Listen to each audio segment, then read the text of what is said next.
ಒಂದು ವೃದ್ಧವಾದ ಮಂಗ ಇತ್ತು, ವಯಸ್ಸಾದಂಥ ವಾನರ. ಅದು ಬೃಹಸ್ಪತಿ ನೀತಿ, ಶುಕ್ರ ನೀತಿಯನ್ನ, ಬೇಕಾದ ಧರ್ಮಶಾಸ್ತ್ರಗಳನ್ನ ಮತ್ತು ಶಾಲಿಹೋತ್ರ, ಪಾಲಕಾಪ್ಯ ಮೊದಲಾದ ಮುನಿಗಳ ಅಶ್ವಶಾಸ್ತ್ರ, ಗಜಶಾಸ್ತ್ರ ಇವುಗಳನ್ನೆಲ್ಲ ಓದ್ಕೊಂಡಿತ್ತಂತೆ. ಅದು ಯೋಚನೆ ಮಾಡ್ತು, ಈ ಟಗರು ದಿವಸ ಹೇಗಂದ್ರೆ ಹಾಗೆ ಹೋಗಿ ತಿಂದು ಬರ್ತಾ ಇದೆ, ಯಾವತ್ತಾದ್ರೂ ಒಂದು ದಿವಸ ಅಡಿಗೆ ಭಟ್ರು ಕೈಯಲ್ಲಿರೋ ಕೊಳ್ಳಿಯನ್ನೇ ಹೊಡೆದು ಅದನ್ನ ಎತ್ತಿ ಎಸ್ದಾರು, ಇದು ಮೈ ತುಂಬಾ ತುಪ್ಪಟ, ಅದು ಅಂಟುಕೊಳ್ಳುತ್ತೆ, ತಕ್ಷಣ ಓಡಿ ಅದು ಅಶ್ವಶಾಲೆ ದಾರಿಯಲ್ಲೇ ಬರಬೇಕು. ಅಶ್ವಶಾಲೆಯ ತುಂಬಾ ಕುದುರೆಗಳು, ನೆಲದಲ್ಲೆಲ್ಲ ಅವು ತಿಂದು ಬಿಸಾಕಿರ್ತಕ್ಕಂಥ ಮೇವು, ಒಣಗಿರತಕ್ಕಂಥ ಹುಲ್ಲು ಅಲ್ಲಿ ಹೊರಳಾಡುತ್ತೆ, ಹುಲ್ಲಿಗೆ ಅಂಟಿಕೊಳ್ಳುತ್ತೆ, ಕುದುರೆಗಳಿಗೆ ಬೆಂಕಿಯ ಗಾಯ ಆಗುತ್ತೆ, ಹಲವು ಕುದುರೆಗಳು ಸಾಯಬಹುದು, ಇನ್ನು ಕೆಲವು ಕುದುರೆಗಳಿಗೆ ತೀರಾ ಗಾಯ ಆಗಬಹುದು. ಶಾಲಿಹೋತ್ರ ಮಹರ್ಷಿ ಅಶ್ವಶಾಸ್ತ್ರದಲ್ಲಿ ಹೇಳ್ತಾನೆ, ಕೋತಿಯ ಕೊಬ್ಬು ಕುದುರೆಗಳಿಗೆ ಮತ್ತೆ ಯಾವುದೇ ಪ್ರಾಣಿಗಳಿಗೆ ಸುಟ್ಟ ಗಾಯಗಳಾದಾಗ ಸವರೋದಕ್ಕೆ ರಾಮಬಾಣದಂಥ ವೈದ್ಯ, ಮರುದಿವಸವೇ ವಾಸಿ ಆಗಿಬಿಡುತ್ತೆ ಅಂತ ನಾವೇ ಕಡೆಗೆ ಸಿಕ್ಕಾಕೊಳ್ಳುವಂಥದ್ದು ಅಂತ ಎಷ್ಟು ನೋಡಿ ಶರ್ಲಾಕ್ ಹೋಮ್ಸ್ ತರ ಯೋಚನೆ ಮಾಡಿದೆ. ಅದು ತನ್ನ ಪರಿವಾರವನ್ನೆಲ್ಲ ಸೇರಿಸಿಕೊಂಡು ಹೇಳುತ್ತೆ, ಅಪ್ಪ, ನಾವು ಇಲ್ಲಿ ರಾಜಮ್ಮ ಕುಮಾರರ ತಿಂಡಿಗಳಿಗೆ ಆಸೆ ಪಟ್ಟುಕೊಂಡಿದ್ರೆ ಮೃತ್ಯುಗಂಡವೇ ಬರುತ್ತೆ, ದೂರ ಹೋಗೋಣ ಅಂತ. ಆದರೆ ಅವುಗಳಿಗೆ ಭೋಗ, ನಾಲಿಗೆ ಚಪ್ಪಲ ಬಂದುಬಿಟ್ಟಿದೆ, ಖಂಡಿತ ಹೋಗೋದಿಲ್ಲ, ಕಾಡಲ್ಲಿ ಏನು ಸಿಗುತ್ತೆ, ಏನು ಸಿಗೋದಿಲ್ಲ, ಇಲ್ಲೇ ಇರೋಣ, ನಿಂದೆಲ್ಲ ದೂರದ ಕಲ್ಪನೆ, ಫಾರ್ ಫೆಚ್ಡ್ ಐಡಿಯಾಸು, ಹೆಲ್ಯೂಸಿನೇಷನ್ಸು, ಫ್ಯಾನ್ಸಿ ಇಂತೆಲ್ಲ ಅಂದು ಕೂತು ಬಿಡುತ್ತವೆ. ಇದು ನಾನಂತೂ ನೋಡಲಾರೆ ವಂಶಕ್ಷಯವನ್ನಂತ ಕಾಡು ಹೊರಟೋಗುತ್ತೆ. ಆಮೇಲೆ ಇದು ಊಹೆ ಮಾಡದಂಗೆನೆ ಆಗುತ್ತೆ. ನೂರಾರು ಕೋತಿಗಳನ್ನು ಹಿಡಿದು ಕೊಂದು ಅವುಗಳ ಕೊಬ್ಬನ್ನು ತೆಗೆದು ಕುದುರೆಗಳಿಗೆ ಔಷಧ ಹಚ್ಚುತ್ತಾನೆ ರಾಜ. ಆ ವಾರ್ತೆಯನ್ನ ಒಂದು ಕಾಗೆ ಹಾರಿಕೊಂಡು ಬಂದು ಇದಕ್ಕೆ ಕಾಡಲ್ಲಿ ಕೂತಿರುತ್ತಲ್ಲ, ವಾನಪ್ರಸ್ಥ ಮಾಡಿರುತ್ತೆ, ಅದಕ್ಕೆ ಬಂದು ಹೇಳುತ್ತೆ. ಆಗ ಆ ಕೋತಿ ನನ್ನ ವಂಶವನ್ನ ಈ ರಾಜ ನಾಶನ ಮಾಡಿದ್ನಲ್ಲ ಅನ್ನುವ ಸಂಕಟದಲ್ಲಿ ಅವನಿಗೇನಾದ್ರೂ ಪ್ರತಿಕಾರ ಮಾಡಬೇಕು ಅಂತ ಒದ್ದಾಡ್ತಾ ಇರುತ್ತೆ. ತುಂಬಾ ದಿವಸ ಅದು ಚಿಂತೆ ಮಾಡ್ತಿರುತ್ತೆ. ಆ ಚಿಂತೆಯಲ್ಲಿ ಹಸುವು ಬಾಯಾರಿಕೆಯನ್ನು ಮರೆತು ಬಿಡುತ್ತೆ. ಒಂದು ದಿವಸ ತುಂಬಾ ಬಾಯಾರಿ ಬಸ್ ಬಳಿದು ಒಂದು ಸರೋವರದ ಹತ್ರಕ್ಕೆ ಹೋಗುತ್ತೆ, ನೀರು ಕುಡಿಯೋಣ ಅಂತ. ನೋಡಿ, ಅಷ್ಟು ಬುದ್ಧಿಗೆಟ್ಟಂತ ಸ್ಥಿತಿಯಲ್ಲಿದ್ದಾಗಲೂ ಅದು ಸರೋವರದಲ್ಲಿ ನೀರು ಕುಡಿಯಕ್ಕೆ ಮುಂಚೆ ನೋಡುತ್ತೆ, ಸರೋವರ ಸ್ತಬ್ಧ ಶಾಂತವಾಗಿದೆ, ಯಾವ ಪ್ರಾಣಿಗಳ ಸೂಚನೆಯೂ ಇಲ್ಲ. ಆದರೆ ಸರೋವರದ ಒಳಕ್ಕೆ ಅನೇಕ ಪ್ರಾಣಿಗಳು ಹೋಗಿರುವ ಹೆಜ್ಜೆ ಗುರುತು ಕಾಣಿಸ್ತಿದೆ, ಹೊರಕ್ಕೆ ಬಂದ ಹೆಜ್ಜೆ ಗುರುತಿಲ್ಲ. ಇದೇನೋ ಡೇಂಜರ್ ಈ ಸರೋವರದಲ್ಲಿ ಅಂತ. ಆದರೆ ಬಾಯಾರಿಕೆ ಏನು ಮಾಡೋದು? ದಡದಲ್ಲಿ ಒಂದು ಜೊಂಡು ಬೆಳೆದಿತ್ತು, ಆ ಜೊಂಡಿನ ಒಂದು ಕಡ್ಡಿಯನ್ನ ಎಳೆದು ಅದರೊಳಗೆ ಇಟ್ಟು ಸ್ಟ್ರಾ ತರ ಮಾಡಿಕೊಂಡು ಕುಡಿಯಿತು ನೀರನ್ನ. ಆ ತಕ್ಷಣವೇ ಸರೋವರದ ಒಳಗಿಂದ ಒಂದು ಭಯಾನಕ ಪಿಶಾಚ ಎದ್ದು ಬರುತ್ತೆ. ಅದರ ಕೊರಳಿನಲ್ಲಿ ದೇದೀಪ್ಯಮಾನವಾದ ರತ್ನಹಾರ. ಭಲೆ ವಾನರ, ಈ ನೀರಿನೊಳಗೆ ಹೆಜ್ಜೆ ಇಟ್ಟವರೆಲ್ಲ ನನ್ನ ಆಹಾರ ಅಂತ ವಿಧಿ ನಿಯಮ. ನೀನು ಹೆಜ್ಜೆ ಇಡದೇನೆ ನೀರು ಕುಡಿದಿದ್ಯಾ ಅಂದ್ರೆ ನೀನು ಬುದ್ಧಿವಂತ. ನಿನಗೇನಾದರೂ ಸಹಾಯ ಮಾಡಬೇಕು ಅನಿಸ್ತಿದೆ ಅಂದ್ರೆ ನನಗೇನು ಸಹಾಯವೂ ಬೇಡ, ನಿನಗೆ ತುಂಬಾ ಆಹಾರ ಸಿಗುವಂತ ಉಪಾಯ ಮಾಡ್ತೀನಿ, ಒಂದು ನಿಮಿಷ ನಿನ್ನ ಹಾರ ನನ್ನ ಕೈ ಕೊಡು ಅಂತ. ಅದಕ್ಕೇನಂತೆ ಅಂತ ಕೊಡುತ್ತೆ. ಆ ಹಾರ ಹಾಕ್ಕೊಂಡು ಇದು ಅರಮನೆಗೆ ಹೋಗುತ್ತೆ. ರಾಜ, ಏನು ಬಹಳ ದಿವಸದಿಂದ ಇರಲಿಲ್ಲ, ಏನಾಯಿತು ವಾನರ, ಏನು ವೃದ್ಧ ವಾನರ, ಎಲ್ಲಿಗೆ ಹೋಗಿದ್ದೆ ಅಂದ್ರೆ, ನಾನು ಕಾಡಿನಲ್ಲಿ ಅನೇಕ ದಿವಸ ತಪಸ್ಸು ಮಾಡಿದೆ, ಕಡೆಗೆ ತಪಸ್ಸಿನ ಉದ್ಯಾಪನೆ ಮಾಡೋದಕ್ಕಿಂತ ಒಂದು ಸರೋವರದಲ್ಲಿ ಸ್ನಾನಕ್ಕೆ ಹೋದರೆ ಅಲ್ಲಿ ವರುಣದೇವನೇ ಬಂದು ಈ ಸರೋವರದಲ್ಲಿ ಸ್ನಾನ ಮಾಡಿದವರಿಗೆ ರತ್ನಹಾರ ಹಾಕ್ತೀನಿ ಅಂತ ಹಾಕಿದ್ದಾನೆ. ತತ್ಕ್ಷಣ ರಾಜನಿಗೆ ಬುದ್ಧಿ ಕೆಡ್ತು, ಲೋಭ. ಈ ಮಂಗಗಳಿಗೆ ನಾಲಿಗೆಯ ಲೋಭವಾದರೆ ಅನ್ನಾಹಾರಗಳದು, ಅವನಿಗೆ ಈ ವಜ್ರಾಭರಣಗಳದು ಲೋಭ. ಅವನು ಹೆಂಡತಿ ಮಕ್ಕಳು ಪರಿವಾರ ಸಮೇತ ಹೊರಡ್ತಾನೆ. ಆಗ ಎಲ್ಲರೂ ಸರೋವರದಲ್ಲಿ ಸ್ನಾನ ಮಾಡಬೇಕಂತ, ಹೌದು ಮಾಡಬೇಕು ಅಂತ. ರಾಜ, ನಾನೇ ಮುಂದಕ್ಕೆ ಹೋಗ್ತೀನಿ ಅಂದ್ರೆ ಸ್ವಲ್ಪ ತಾಳಿ, ನಿಮಗೆ ಸ್ಪೆಷಲ್ ಆಗಿರುವ ಸನ್ಮಾನ ಮಾಡಿಸ್ತೀನಿ, ನಿಮಗೆ ವಜ್ರದ ಕಿರೀಟವನ್ನೇ ಇಡಿಸ್ತೀನಿ, ಇವರಿಗೆಲ್ಲ ಹಾರ ಹಾಕಿಸ್ಕೊಂಡು ಬರಲಿ ಅಂತ ಹೇಳುತ್ತೆ. ಆಯಿತು ಅಂತ ಹೇಳ್ತಾನೆ. ಎಲ್ಲ ಒಳಗೆ ಹೋದವರು ಹೋದಂಗೆನೆ ಸರೋವರ ನುಂಗಿ ನೊಣೀತು. ಆಮೇಲೆ ಇದು ತುತ್ತ ತುದಿಯ ಮರವನ್ನು ಏರಿ ಮಂಗ ಕೆಳಗಡೆ ಇರ್ತಾನಲ್ಲ ರಾಜ, ಅವನಿಗೆ ಮೇಲಿಂದ ಹೇಳುತ್ತೆ, ನೋಡು, ನಿನ್ನ ಪರಿವಾರವೆಲ್ಲ ಹೋಗಿದ್ದು ಆ ಪಿಶಾಚದ ಬಾಯಿಗೆ, ನಾನೊಬ್ಬ ಉಳಿದಿದ್ದೀನಿ, ನಮ್ಮ ವಂಶವೆಲ್ಲ ಸತ್ತು ಸಂಕಟ ಪಡೋದಕ್ಕೆ, ನೀನು ಹಾಗೆ ಸಂಕಟ ಪಡ್ತಾ ಸಾಯಿ ಅಂತ ಹೇಳಿಬಿಟ್ಟು. ಇದು ಪಂಚತಂತ್ರದಲ್ಲಿ ಬರುವಂತಹ ಅದ್ಭುತವಾದ ಕಥೆ. ಇಂಥದ್ದು ನೂರಾರು ಕಥೆಗಳಿವೆ ನಮ್ಮಲ್ಲಿ, ಅನಿಮಲ್ ಫೇಬಲ್ಸ್ ಅಂತ. ಇದಕ್ಕೆ ಮೂಲ ಮಹಾಭಾರತ. ಮಹಾಭಾರತದಲ್ಲಿಯೇ ನಮಗೆ ಅತ್ಯಂತ ಪ್ರಾಚೀನವಾದ ಉಲ್ಲೇಖ ಈ ಪ್ರಾಣಿ ಪಕ್ಷಿ ಪಶುಗಳ ಸಸ್ಯಾದಿಗಳ ಕಥೆಯನ್ನ ಕುರಿತಂಥದ್ದು. ಅಂದರೆ ಈ ಕಣಿಕ ನೀತಿಯ ಕಥೆ ಎಷ್ಟು ಸ್ವಾರಸ್ಯಕಾರಿ ನೋಡಿ. ಆ ಜಿಂಕಿಯನ್ನು ಹೇಗಾದರೂ ಕೊಲ್ಲಬೇಕು ಅಂದರೆ ನರಿ ಸಕಲ ಶಾಸ್ತ್ರಗಳನ್ನು ಓದಿಕೊಂಡದ್ದು. ಅದು ಹೇಳುತ್ತೆ, ಈ ಹೆಗ್ಗಣ ನಿದ್ರೆ ಮಾಡ್ತಾ ಇರುವಂತಹ ಜಿಂಕೆಯ ಕಾಲಿನ ಗೊರಸಿನ ಹತ್ತಿರದ ಚರ್ಮವನ್ನು ಸ್ವಲ್ಪ ಸ್ವಲ್ಪ ಕಚ್ಚಿಬಿಡ್ಲಿ, ಆಗ ಅದು ಹುಣ್ಣಾಗುತ್ತೆ, ಕೆಸರೆಲ್ಲ ಅಂಟಿಕೊಂಡು ಇನ್ಫೆಕ್ಷನ್ ಆಗುತ್ತೆ, ಆಗ ಕೀವು ಕೂಡಿ ನೋವು ಜಾಸ್ತಿಯಾಗಿ ನಡೆಯೋದಿಕ್ಕಾಗಲ್ಲ. ಆಗ ಓಡೋದಿಕ್ಕಂತೂ ಸಾಧ್ಯವೇ ಇಲ್ಲ, ಹುಲಿ ಕೊಲ್ಲಲಿ ಅಂತ. ಅದೇ ತರಹ ಆಗುತ್ತೆ, ಜಿಂಕೆಯನ್ನು ಕೊಲ್ಲತ್ವೆ. ಆಗ ಈ ನರಿ ಹೇಳುತ್ತೆ, ನೋಡಿ, ಯಾವ ಆಹಾರ ತಗೊಳ್ಳೋದಕ್ಕೆ ಮುಂಚೆ ಸ್ನಾನ ಮಾಡಬೇಕಾದ್ದು ಧರ್ಮ. ಸ್ನಾನದ ಬಳಿಕ ಹಸಿವು ಚೆನ್ನಾಗಾಗತ್ತೆ, ಆಗ ತಿಂದ ಆಹಾರಕ್ಕೆ ಬೆಲೆ ಇರುತ್ತೆ, ಸ್ನಾನ ಮಾಡ್ಕೊಂಡು ಬನ್ನಿ ಅಂತ. ಅದು ಹೋದಾಗ ಇದೆಲ್ಲ ನನಗೆ ಆಹಾರ ಬೇಕು ಅಂತ ನರಿಯ ಪ್ರಯತ್ನ. ಮೊದಲಿಗೆ ಹೆಗ್ಗಣ ಬರುತ್ತೆ. ಹೆಗ್ಗಣ ಬಂದ ತಕ್ಷಣ ಸಪ್ಪೆ ಮುಖ ಹಾಕೊಂಡಿರುತ್ತೆ. ಏನಪ್ಪ, ಯಾತಕ್ಕೆ ಸಪ್ಪೆ ಮುಖ ಅಂದರೆ, ಈ ಜಿಂಕೆ ಹೆಣ ಇನ್ಫೆಕ್ಷನ್ ಆಗಿಬಿಟ್ಟಿದೆ, ಅನಾರೋಗ್ಯಕಾರಿ, ಜೊತೆಗೆ ಒಣಕಲು ಆಗಿದೆ, ಇದಕ್ಕಿಂತ ಹೆಗ್ಗಣದ ಮೈ ಮೆತ್ತಗೆ ಚೆನ್ನಾಗಿರುತ್ತೆ ಅಂತ ಹುಲಿ ಮಾತಾಡ್ಕೊಂಡು ಹೋಯ್ತು, ನಿನ್ನ ಗತಿ ಏನಪ್ಪಾ ಅಂತ ನನಗೆ ಚಿಂತೆ ಅಂತ. ಹೆಗ್ಗಣ ಬದುಕಿದೆಯಾ ಬಡಜೀವ ಅಂತ ಓಡ್ ಹೋಗುತ್ತೆ.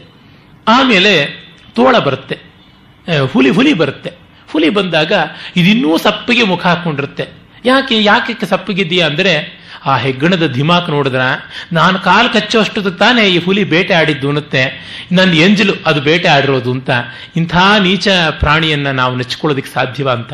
ಛೇಛೆ, ಇದು ತುಂಬಾ ಅವಮಾನ, ನನಗೆ ಜಿಂಕೆ ಬಿಟ್ಟು ಬೇರೆ ಯಾವುದು ಗತಿ ಇಲ್ವ, ಹೋಗ್ತೀನಿ ನಾನು ಯಾವ್ದಾದ್ರು ಬೇರೆ ಬೇಟೆಗೆ ಅಂತ ಹುಲಿ ಹೋಗುತ್ತೆ. ತೋಳ ಬಂದಾಗ ಅದು ಮತ್ತೆ ಯೋಚನೆಯಲ್ಲಿರುತ್ತೆ. ಯಾತಕ್ಕಪ್ಪ ಅಂದ್ರೆ, ನಾವೆಲ್ಲ ಏನು ಮಾಡೋಕ್ಕಾಗುತ್ತೆ, ಹುಲಿಯದೇ ತಾನೇ ಸಾಮ್ರಾಜ್ಯ, ಈ ಜಿಂಕೆಯನ್ನು ಅದು ಒಂದೇ ತಿನ್ನೋಲ್ವಂತ, ಅದರ ಹೆಂಡತಿ ಮಕ್ಕಳನ್ನೆಲ್ಲ ಕರ್ಕೊಂಡು ಬರ್ತೀನಿ ಅಂತ ಹೋಯ್ತು, ಅದು ತಿಂದ ಮೇಲೆ ನಮಗೇನು ಉಳಿಯುತ್ತೆ ಅಂತ. ಅವ್ರ ಜೊತೆ ನನಗೆ ತಗಾದೆ ಮಾಡೋಕ್ಕಾಗಲ್ಲಪ್ಪ, ನಾನು ಹೋಗ್ತೀನಿ ಅಂತ ತೋಳ ಹೋಗುತ್ತೆ. ಆಮೇಲೆ ಮುಂಗುಸಿ ಬಂದಾಗ, ನಾನು ಅವರನ್ನೆಲ್ಲ ಓಡಿಸಿ ಯುದ್ಧ ಮಾಡಿ ಸೋಲಿಸಿ ಈಗ ಈ ಜಿಂಕೆಯ ಮೇಲೆ ಸ್ವಾಮ್ಯ ಸ್ಥಾಪಿಸಿದ್ದೀನಿ, ಬಾ ಬೇಕಾದ್ರೆ ದ್ವಂದ್ವ ಯುದ್ಧಕ್ಕೆ ಅಂತ ನರಿ ಹೇಳುತ್ತೆ. ನೀನು ಬಲಿಷ್ಠ, ನನಗೆ ನಿನ್ನ ಕೈನಲ್ಲಿ ಆಗೋಲ್ಲ ಅಂತ ಅದು ಬಾಲ ಮುಡಿದುಡ್ಕೊಂಡು ಹೋಗುತ್ತೆ. ಹೀಗೆ ಬೇರೆ ಬೇರೆಯವರಿಗೆ ಭೇದವನ್ನ ಮತ್ತು ದಂಡವನ್ನ ಹೇಗೆ ಬಳಸೋದು, ಸಾಮ ಇಲ್ಲ, ಬರೀ ಭೇದ ಮತ್ತು ದಂಡವನ್ನ ಹೇಗೆ ಬಳಸಿಕೊಂಡು ಮಾಡಬಹುದು ಅನ್ನುವ ಶುಕ್ರನೀತಿ ಇಂಪ್ರೊವೈಸ್ಡ್ ವರ್ಷನ್ ನಾನು ಕೊಡ್ತಾ ಇದ್ದೀನಿ ಅಂತ ಕಳಿಕ ಹೇಳ್ತಾನೆ. ಧೃತರಾಷ್ಟ್ರ ಅದನ್ನೇ ಫಾಲೋ ಮಾಡಿ ಅರಗಿನ ಮನೆಯ ಪ್ಲಾಟ್ ಮಾಡ್ತಾನೆ. ಹೀಗೆ ಮುಂದುವರಿಯುತ್ತೆ ಅಲ್ಲಿಯ ಕಥೆ. ಅಂದರೆ ಈ ಕಣಿಕ ನೀತಿಯಲ್ಲಿ ಬರುವ ಒಂದು ಉಪಾಖ್ಯಾನ ಈ ಥರದ್ದು ನೋಡಿ. ಕಥೆಗಳು ಇಡೀ ವೆಸ್ಟರ್ನ್ ವರ್ಲ್ಡ್ ಅಲ್ಲಿ ಕಾಣಿಸುವಂಥದ್ದಲ್ಲ. ಈಸೋಪ್ನ ಅನಿಮಲ್ ಫೇಬಲ್ಸು ಮತ್ತೆ ಇಲ್ಲಿಂದಲೇ ರವಾನೆಯಾಗಿದ್ದು, ಆದರೆ ಅವುಗಳಲ್ಲಿ ಕೂಡ ಇಂಥ ವೈಚಿತ್ರ್ಯ ಇಲ್ಲ. ನೀವು ನೋಡಿ, ಫೇರಿ ಟೇಲ್ಸ್ ಕಾಣಿಸುತ್ತವೆ ಹೊರತು ರಾಜನೀತಿಯನ್ನ ಕಥೆಯ ಜೊತೆಗೆ ಬೆಸೆದಂತಹದ್ದು ಅದು ಕೇವಲ ಭಾರತದ ಪರಂಪರೆಗೆ. ಅರಿಸ್ಟಾಟ್ಲ್ ಹೇಳಿಬಿಟ್ಟ, man is a political animal ಅಂತ. ಆದರೆ ಭಾರತೀಯರು ಅದಕ್ಕಿಂತ ಹೆಚ್ಚಾಗಿ ರಾಜನೀತಿ ಕೋವಿದರಾಗಿದ್ದರು ಅಂತ ಗೊತ್ತಾಗುತ್ತೆ. ದುರ್ದೈವ, ಇವತ್ತು ಭಾರತದಲ್ಲಿ ರಾಜನೀತಿಯ ಬಗ್ಗೆ ಸಾಮಾನ್ಯ ಜನಕ್ಕೆ ಇರಲಿ, ಓದಿದ್ದೀವಿ ಅಂತ ಹೇಳ್ಕೊಳ್ಳೋರ್ಗೂ ಸ್ವಲ್ಪವೂ ಅರಿವಿಲ್ಲದಂತೆ ಆಗಿದೆ. ನಮಗೆ ಯಾವುದಾದ್ರೆ ಏನು, ನಮಗೇನಾದರೆ ಏನು ಅಂತ ಈ ಪಬ್ಲಿಕ್ ಲೈಫ್ನ ಬಗ್ಗೆ ಕನ್ಸರ್ನ್ ಇಲ್ಲ. ಗುಂಡಪ್ಪನವರು ಈ ರಾಜಕೀಯದ ಬಗ್ಗೆ, ರಾಜನೀತಿ, ಪಬ್ಲಿಕ್ ಲೈಫ್ನ ಬಗ್ಗೆ ತುಂಬ ಯೋಚನೆ ಮಾಡಿದಂಥವ್ರು. ಅವ್ರು ಯಾಕೆ ಯೋಚನೆ ಮಾಡಿದ್ದು, ನಮ್ಮಲ್ಲಿ ಇವತ್ತು ರಾಜಕೀಯ ಅಂತಂದ್ರೆ ಅದು ಮೈಲಿಗೆ ಅಂತಾಗಿದೆ. ಅಯೋಗ್ಯರ ಕಾಲಿಟ್ಟು ಯೋಗ್ಯರು ಅವರಿಂದ ದಬ್ಬಾಳಿಕೆ ಮಾಡಿಸಿಕೊಳ್ಳುವಂಥದ್ದಾಗುತ್ತೆ. ಅದಕ್ಕೆ ದಂಡನೀತಿಯನ್ನು ಚೆನ್ನಾಗಿ ಅಭ್ಯಾಸ ಮಾಡಬೇಕು.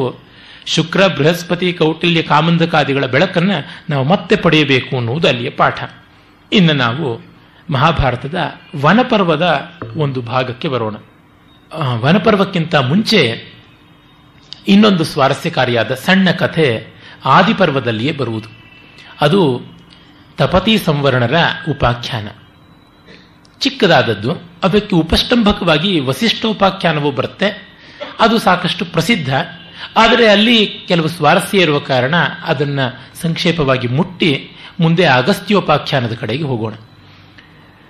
ಮಹಾಭಾರತದಲ್ಲಿ ಆದಿಪರ್ವದಲ್ಲಿ ಪಾಂಡವರು ಬೆಳೆದು ಅರಗಿನ ಮನೆಯಿಂದ ತಪ್ಪಿಸಿಕೊಂಡು ಹಿಡಂಬವನಕ್ಕೆ ಬಂದು ಆ ಬಳಿಕ ಅವರು ಏಕಚಕ್ರದಲ್ಲಿದ್ದು ಅನಂತರ ವ್ಯಾಸರ ಆಜ್ಞೆಯ ಸಲಹೆಯ ಅನುಸಾರ ಕಾಂಪಿಲ್ಯ ನಗರದ ಕಡೆಗೆ ಹೋಗ್ತಾರೆ. ಕಾಂಪಿಲ್ಯ ನಗರ ದೃಪದನ ರಾಜಧಾನಿ, ಪಾಂಚಾಲದ ಕೇಂದ್ರ. ಪಾಂಚಾಲ ದೇಶ ಅಂದರೆ ಗಂಗಾ ಪಶ್ಚಿಮದಲ್ಲಿರುವಂತಹದ್ದು ಪಾಂಚಾಲ. ಗಂಗಾ ನದಿಗೆ ದಕ್ಷಿಣದಲ್ಲಿರುವುದು ಪಾಂಚಾಲ, ಗಂಗಾ ನದಿಗೆ ಉತ್ತರದಲ್ಲಿರುವುದು ಕುರುದೇಶ ಅಂತ. ಈ ಕುರು ಪಾಂಚಾಲಗಳು ಆಗ ಬಹಳ ಪ್ರಸಿದ್ಧವಾದಂತಹ ರಾಜನೀತಿಯ, ರಾಜಕೀಯದ, ಸಂಸ್ಕೃತಿಯ ಕೇಂದ್ರಗಳು ಅಂತಾಗಿದ್ದು. ಆ ಎರಡೂ ಕೂಡ ಒಂದೇ ವಂಶವೇನೆ. ಕುರು ಪಾಂಚಾಲರು ಇಬ್ಬರನ್ನೂ ಒಂದೇ ವಂಶವೇ, ಚಂದ್ರವಂಶಕ್ಕೆ ಸೇರಿದವರು. ಪಾಂಚಾಲರನ್ನ ಸಂಜಯರು ಅಥವಾ ಸೃಂಜಯರು ಅಂತಲೂ ಕರೀತಾ ಇದ್ರು. ಆ ಕಾಂಪಿಲ್ಯ ನಗರದಲ್ಲಿ ಯಜ್ಞಸೇನ ದೃಪದ ಅವನು ರಾಜ್ಯವಾಳ್ತಾ ಇದ್ದರಲ್ಲ, ದ್ರೌಪದಿಯ ಸ್ವಯಂವರಕ್ಕೆ ಅಂತ ಇವರು ಹೊರಟರು. ಹಾಗೆ ಹೋಗುವಾಗ ದಾರಿಯಲ್ಲಿ ಗಂಗಾ ನದಿಯ ತೀರಕ್ಕೆ ಅಂಟಿಕೊಂಡಂತೆ ನಡ್ಕೊಂಡು ಬರ್ತಾ ಇದ್ರು. ರಾತ್ರಿ ಹೊತ್ತು ನಡೀತಾ ಇದ್ರು. ಪಾಂಡವರು ರಾತ್ರಿ ಹೋಗೋದಿಕ್ಕೆ ಕಾರಣ ಏನಂದ್ರೆ, ಹಗಲು ಹೋದರೆ ದುರ್ಯೋಧನರ ಬೇಹುಗಾರರು ಯಾರಾದರೂ ಗುರುತಿಸಿ ಯಾರು ಅಂತ. ಈ ಫ್ಯಾಮಿಲಿ ಯಾರಿಗೂ ಎದ್ದು ಕಾಣುವಂತಹದ್ದು. ಒಬ್ಬ ಶಾಂತ ಸೌಮ್ಯ ವ್ಯಕ್ತಿ, ಒಬ್ಬ ಮಹಾಬಲಿಷ್ಠ ಜೈಜಾಂಟಿಕ್ ಪರ್ಸನಾಲಿಟಿ, ಇನ್ನೊಬ್ಬ ಸುಂದರನಾದ ಯೋಧ, ಮತ್ತೆ ಇಬ್ಬರು ಐಡೆಂಟಿಕಲ್ ಟ್ವಿನ್ಸ್, ಮತ್ತೊಬ್ಬಳು ಮುದುಕಿ. ಯಾರಿಗೆ ತಾನೇ ನೋಡಿದರೆ ಗೊತ್ತಾಗೋಲ್ಲ ಇವರು ಪಂಚಪಾಂಡವರು ಕುಂತಿ ಅಂತ. ಹಾಗಾಗಿ ಅವರು ರಾತ್ರಿ ಹೊತ್ತು ಪ್ರಯಾಣ ಮಾಡ್ತಾ ಇದ್ರು. ಆಗ ಅಲ್ಲಿ ಚಿತ್ರರಥ ಅನ್ನುವಂಥ ಒಬ್ಬ ಗಂಧರ್ವ, ಅವನ ಮೊದಲಿನ ಹೆಸರು ಅಂಗಾರಪರ್ಣ ಅಂತ. ಅವನು ಜಲಕ್ರೀಡೆ ಆಡ್ತಾ ಇರ್ತಾನೆ. ಅವನ ಜೊತೆಗೆ ಅರ್ಜುನನಿಗೆ ಜಗಳವಾಗುತ್ತೆ. ನಮ್ಮ ಟೈಮ್ನಲ್ಲಿ ನೀವು ಯಾತಕ್ಕೆ ಬರ್ತಾ ಇದ್ದೀರಾ, ಇಲ್ಲಿ ಇಲ್ಲೀಗಲ್ ಆಗಿ ಟ್ರೆಸ್ ಪಾಸರ್ ಆಗಿದ್ದೀರಾ ನೀವು ಅಂತ ಅವನು ಹೇಳ್ತಾನೆ. ಇಲ್ಲ, ಇದು ವಿಶೇಷರಾದಂಥ ಗಂಧರ್ವಾದಿಗಳು ಓಡಾಡುವ ಕಾಲ ಅಲ್ಲ, ಇದು ಮನುಷ್ಯರ ಸಂಚಾರ ಅಂತ ಅರ್ಜುನ ಸಮರ್ಥನೆ ಮಾಡ್ಕೊಳ್ತಾನೆ. ಕಡೆಗೆ ಆಗ್ನೇಯಾಸ್ತ್ರ ಪ್ರಯೋಗ ಮಾಡ್ತಾನೆ. ಕೈಯಲ್ಲಿ ಹಿಡ್ಕೊಂಡಿರುವ ಕೊಳ್ಳಿಯಿಂದಲೇ ಆಗ್ನೇಯಾಸ್ತ್ರ ಪ್ರಯೋಗ ಮಾಡಿಬಿಡ್ತಾನೆ. ಅವನು ಗಂಧರ್ವನ ರಥಾದಿಗಳೆಲ್ಲ ಸುಟ್ಟು ಬೂದಿಯಾಗುತ್ತವೆ. ಅವನ ಹೆಂಡತಿ ಕುಂಭೀನಸಿ ಅಂತ ಬಂದು ಅರ್ಜುನ ಕಾಲಿಡ್ಕೊಳ್ತಾಳೆ. ಕಡೆಗೆ ಅವನು ಅಸ್ತ್ರೋಪಸಂಹಾರ ಮಾಡ್ಕೊಳ್ತಾನೆ. ಆಮೇಲೆ ಅವನು ಅರ್ಜುನನಿಗೆ ಸ್ನೇಹದ ಕುರುಹಾಗಿ ಸಂಮೋಹನಾಸ್ತ್ರ ಕೊಡ್ತಾನೆ. ಅದನ್ನೇ ಉತ್ತರ ಗೋಗ್ರಹಣ ಕಾಲದಲ್ಲಿ ಅರ್ಜುನ ಬಿಡ್ತಾನೆ ಕೌರವ ಸೈನ್ಯದ ಮೇಲೆ. ಮತ್ತೆ ಇವನು ಅದಕ್ಕೆ ವಿನಿಮಯ ರೂಪದಲ್ಲಿ ಆಗ್ನೇಯಾಸ್ತ್ರ ಕೊಡ್ತಾನೆ. ಆಗ ಅವನು, ನಿಮಗೆ ಒಳ್ಳೆಯದಾಗುತ್ತೆ, ನಿಮ್ಮ ವಂಶದ ಹಿಂದೆ ಸಂವರ್ಣ ಅಂತ ಒಬ್ಬ ಮಹಾರಾಜ ಇದ್ದ, ಆ ಸಂವರ್ಣ ಮಹಾರಾಜ ಹೇಗೆ ತಪತಿಯನ್ನ ಮದುವೆ ಆದನೋ ಆ ತರಹ ನಿಮಗೂ ಒಳ್ಳೆಯ ಅನುಕೂಲ ಪತ್ನಿ ಸಿಗುತ್ತಾಳೆ ಅಂತನ್ನುವ ಕಥೆಯನ್ನು ಹೇಳ್ತಾನೆ. ಅದು ಏನು ಅಂತ ಕೇಳಿದಾಗ, ಅದು ಮತ್ತೆ ಈ ರೀತಿಯಾದಂಥ ಮಧ್ಯೆ ಮಧ್ಯೆ ಶಾಖೋಪಶಾಖೆಯ ಪ್ರಶ್ನೆ ಕೇಳುವುದು ಜನಮೇಜಯನ ಡ್ಯೂಟಿ. ಅದಕ್ಕೆ ವೈಶಂಪಾಯನರು ಬೆಳೆಸ್ತಾರೆ. ಇನ್ನೂ ಎಕ್ಸ್ಟ್ರಾ ಇನ್ಫಾರ್ಮೇಶನ್ ಅನ್ನ ಶೌನಕಾದಿ ಮುನಿಗಳು ಕೇಳಿದ್ದನ್ನ ಉಗ್ರಶ್ರವ ಸೌತಿ ಆತ ವಿಶ್ಲೇಷಿಸಿ ಹೇಳ್ತಾನೆ. ಅಂದರೆ ಒಂದೊಂದು ಕಥೆಯ ಸೆಕೆಂಡ್ ಥರ್ಡ್ ಎಡಿಷನ್ನು ಅಲ್ಲಿಂದಲ್ಲಿಗೆ ಬೆಳೆಯುವಂಥದ್ದು, ಫುಟ್ನೋಟ್ಗಳ ತರಹ ಬೆಳ್ಕೊಂಡು ಹೋಗುತ್ತವೆ. ಆಗ ಆ ತಪತಿ ಸಂವರ್ಣರ ಕಥೆ ಬರುತ್ತೆ. ಇದನ್ನ ಸಂಸ್ಕೃತದಲ್ಲಿ ಕುಲಶೇಖರ ಆಳ್ವಾರ್ ಅಥವಾ ಕುಲಶೇಖರ ಚಕ್ರವರ್ತಿ, ಶ್ರೀವೈಷ್ಣವರ ಪ್ರಸಿದ್ಧ 12 ಆಳ್ವಾರುಗಳಲ್ಲಿ ಒಬ್ಬ ಕುಲಶೇಖರ ಆಳ್ವಾರರು. ಅವರು ಕೇರಳದ ಮಹಾರಾಜ. ಅವರು ತಪತಿ ಸಂವರ್ಣ ಅಂತಲೇ ಒಂದು ನಾಟಕವನ್ನು ಬರೆದಿದ್ದಾರೆ. ಇಂದೂ ಕೂಡ ಕೇರಳದ ಕೂಡಿಯಾಟ್ಟಂ ರಂಗ ಕಲೆಯಲ್ಲಿ ಈ ತಪತಿ ಸಂವರ್ಣ ನಾಟಕವನ್ನು ಮಾಡುವುದುಂಟು, 1-2 ಅಂಕ ಮಾಡುವುದುಂಟು. ತಪತಿ ಸೂರ್ಯನ ಮಗಳು. ಸೂರ್ಯನಿಗೆ ಒಬ್ಬ ಹೆಂಡತಿ ಸಂಜ್ಞಾದೇವಿ, ಅವಳನ್ನ ಉಷಾದೇವಿ ಅಂತ ಕೂಡ ಕರೀತಾರೆ. ಉಷಾದೇವಿ ಅಥವಾ ಉಷೋದೇವಿ ಅಂತ ಹೇಳ್ತಾ ಇದ್ರು. ಅವಳಿಗೆ ಸೂರ್ಯನ ಜೊತೆ ಇರುವುದು ಕಷ್ಟವಾಯಿತಂತೆ. ಸೂರ್ಯನ ಆ ಪ್ರಖರ ಶಾಖ, ಆ ತೇಜಸ್ಸು ತನ್ನ ಕೈಯಲ್ಲಿ ಆಗೋಲ್ಲ ಅಂತ. ಅವಳಿಗಿಬ್ಬರು ಮಕ್ಕಳು. ಮಗಳು ಕಾಲಿಂದಿ ಅಥವಾ ಯಮಿ, ಯಮುನಾ ನದಿ. ಮಗ ಯಮ, ವೈವಸ್ವತ, ಸಮವರ್ತಿ, ಮತ್ತು ಅವನನ್ನ ದಂಡಧಾರಿ ಅಂತೆಲ್ಲ ಕರಿತೀವಲ್ಲ ಯಮ. ಆತ ಇಬ್ಬರು ಮಕ್ಕಳು. ಇನ್ನು ಮುಂದೆ ನಾನು ಸೂರ್ಯನ ಜೊತೆ ಇರೋಕ್ಕೆ ಸಾಧ್ಯ ಇಲ್ಲ ಅಂತ ಅವಳು ತವರು ಮನೆಗೆ ಹೊರಟೋದಳಂತೆ. ಆದರೆ ತಾನು ಇಲ್ಲದೇ ಇರುವಂತೆ ಆಗಬಾರದು ಅಂತ ಹೇಳಿ ತನ್ನ ನೆರಳಿಗೆ ನೀನು ಸೂರ್ಯನ ಜೊತೆ ಇರು, ನನ್ನ ಪ್ರತಿರೂಪವಾಗಿ ಇರು ಅಂತ ಬಂದ್ಬಿಟ್ಲು. ಸೂರ್ಯನಿಗೆ ರಹಸ್ಯ ಬಿಡಬೇಡ ಅಂತ. ಹಾಗಾಗಿ ಛಾಯೆ ಅಲ್ಲಿಯೇ ಇದ್ದು ಬಿಟ್ಲು, ಆ ಛಾಯಾದೇವಿ ಅವಳು. ಅವಳಿಗೆ ಇಬ್ಬರು ಮಕ್ಕಳು. ಅವರಲ್ಲಿ ಒಬ್ಬಳು ಮಗಳು ತಪತಿ. ಆ ತಪತಿ ನದಿಯೇ ಈ ಹೊತ್ತಿನ ನರ್ಮದಾ ನದಿ. ತಪತಿ ಮಗಳೇ. ಮಗ ಶನಿಶ್ಚರ. ಸೂರ್ಯನಿಗೆ ಎಂಥ ಒಳ್ಳೆ ಮಕ್ಕಳು ನೋಡಿ. ಒಬ್ಬ ಮೃತ್ಯು ದೇವತೆ, ಇನ್ನೊಬ್ಬ ಪಾಪ ದೇವತೆ. ಅದು ಇನ್ನೊಂದು ಕಥೆ ಬರುತ್ತೆ. ಛಾಯಾ ತನ್ನ ಮೊದಲನೇ ಪತ್ನಿಯಾದ ಉಷಾದೇವಿ ಅಂತ ಅಥವಾ ಸಂಜ್ಞಾದೇವಿ ಅಂತ ಸೂರ್ಯನಿಗೆ ಗೊತ್ತಾಗ್ಲಿಲ್ವಂತೆ. ಅರೆ, ಛಾಯೆ ಮೊದಲು ಮಕ್ಕಳಾಗೋಕ್ಕೆ ಮುಂಚೆ ತನ್ನ ಅಕ್ಕನ ಮಕ್ಕಳನ್ನ ಅಥವಾ ಸವತಿ ಮಕ್ಕಳನ್ನ ಚೆನ್ನಾಗಿ ನೋಡ್ಕೊಳ್ತಿದ್ಲಂತೆ, ಯಮನನ್ನ ಯಮಿಯನ್ನ. ತನ್ನ ಮಕ್ಕಳಾದ ಮೇಲಿಂದ ಆ ಮಕ್ಕಳನ್ನ ಅವಳು ತಾತ್ಸಾರ ಮಾಡೋದಕ್ಕೆ ಆರಂಭ ಮಾಡಿದಳಂತೆ. ಆಗ ಇವನು ಯಮ ಇದ್ದುಕೊಂಡು ತಂದೆ ಹತ್ರ ಬಂದು, ನಮ್ಮಮ್ಮ ಮೊದಲಿನಂತೆ ಎಲ್ಲ ಬದಲಾಗಿದ್ದಾಳೆ, ನಿಜವಾದ ಹೆತ್ತ ತಾಯಿ ಆದರೆ ಹೀಗೆ ಮಕ್ಕಳ ಮಧ್ಯೆ ಪಕ್ಷಪಾತ ಮಾಡೋದಿಲ್ಲ ಅಂತ. ಆಗ ಸೂರ್ಯನಿಗೆ ಗೊತ್ತಾಯಿತು ಇವಳು ಉಷಾದೇವಿ ಅಲ್ಲ, ಛಾಯಾದೇವಿ ಅಂತ. ಇದೇನು ಬಹಳ ಸಹಜವಾದಂತಹ ಪ್ರಾಕೃತಿಕವಾದ ಚಿತ್ರಣ. ಸೂರ್ಯ ಆತನಿಗೆ ಮೊದಲು ಆಗುವಂತಹ ಅರುಣೋದಯವನ್ನ ಸೂರ್ಯನ ಸಂಗಾತಿ ಅಂತ ಮಾಡಿ ಉಷಸ್ಸು, ಅಂದರೆ ಅದನ್ನ ಪ್ರಾಕ್ ಪ್ರಭಾತ ಅಂತ ಕರಿತೀವಲ್ಲ, ಅರ್ಲಿ ಮಾರ್ನಿಂಗ್ ಡಾನ್ ಅಂತ. ಅದು ಮತ್ತು ಬೆಳಕು ಬಂದ ಮೇಲೆ ನೆರಳು ಇರುತ್ತಲ್ಲ, ಆ ನೆರಳನ್ನು ಸೂರ್ಯನಿಗೆ ಅಂಟಿಕೊಂಡು ಸೂರ್ಯನ ಹಿಂದೆ ಬರುವ ಕಾರಣ, ಸೂರ್ಯನಿಗೆ ಮೊದಲು ಬರೋದು ವಿಷಯ ಆದರೆ ಸೂರ್ಯನ ಹಿಂದೆ ಬರುವುದು ನೆರಳು. ಹಾಗಾಗಿ ಆ ನೆರಳನ್ನು ಛಾಯಾ ಅಂತ ಮಾಡಿರುವಂಥದ್ದಷ್ಟೇ. ಹೀಗೆ ಪ್ರಾಕೃತಿಕ ಚಿತ್ರಣಗಳನ್ನು ಇಟ್ಟುಕೊಂಡು ಒಂದು ಪೌರಾಣಿಕ ಕಥೆಯನ್ನು ಬೆಳೆಸೋದು ಇದೆ ಅಂತ ನಾನು ನಿನ್ನೆ ಮೊನ್ನೆಯೇ ತಿಳಿಸಿದ್ದೆ. ಆ ಛಾಯಾದೇವಿಯ ಮಗಳಾದ ತಪತಿ ಒಂದು ಸುಂದರವಾದ ಸರೋವರವನ್ನ ತನಗಾಗಿ ನಿರ್ಮಾಣ ಮಾಡಿಕೊಂಡು ಅಲ್ಲಿ ಎಂದೂ ಬಾಡದ ಕಲ್ಹಾರಗಳು ಅಂದರೆ ಕನ್ನೈದೆಲೆಗಳು, ಲಿಲ್ಲೀಸ್, ಅವುಗಳನ್ನು ಬೆಳೆಸಿಕೊಂಡು ಇದ್ದಳು. ಇತ್ತ ಈ ಚಂದ್ರವಂಶದ ಮುಂದಿನ ಕವಲೆ ಪೂರ್ವವಂಶ ಅಥವಾ ಭರತ ವಂಶ ಅಂತ ಕರೀತಾರಲ್ಲ, ಅಲ್ಲಿ ಇದ್ದವನೇ ಋಕ್ಷ ಅಂತ ಒಬ್ಬ ಮಹಾರಾಜ. ಋಕ್ಷನ ಮಗ ಸಂವರ್ಣ ಅಂದರೆ ಸೆಲ್ಫ್ ಕಂಟ್ರೋಲ್ಡ್ ಅನ್ನುವ ಅರ್ಥ. ಅವನು ಅತ್ಯಂತ ಸುಂದರ ಅಂತ, ಭೂಮಿಯಲ್ಲಿ ಆವರೆಗೂ ಅಂತಹ ಸುಂದರ ಪುರುಷ ಇರಲಿಲ್ಲ ಅಂತ. ಅವನು ಬೇಟೆಯಾಡುತ್ತಾ ಬಂದವನು ಈ ಸರೋವರದಲ್ಲಿ ಅರಳಿರ್ತಕ್ಕಂಥ ಕನ್ನೈದೆಲೆಗಳನ್ನು ನೋಡ್ತಾ ಮೈಮರೆತ. ಆಗ ಅವಳು ತಪತಿ ಕಾಣಿಸಿದಳು. ಕಂಡಾಗ ಇವನಿಗೆ ಅವಳಲ್ಲಿ ಮೋಹ ಉಂಟಾಯಿತು. ಆಲ್ಮೋಸ್ಟ್ ಮೂರ್ಛೆ ಹೋಗುವಂಥ ಸ್ಥಿತಿಗೆ ಬಂದುಬಿಟ್ಟ.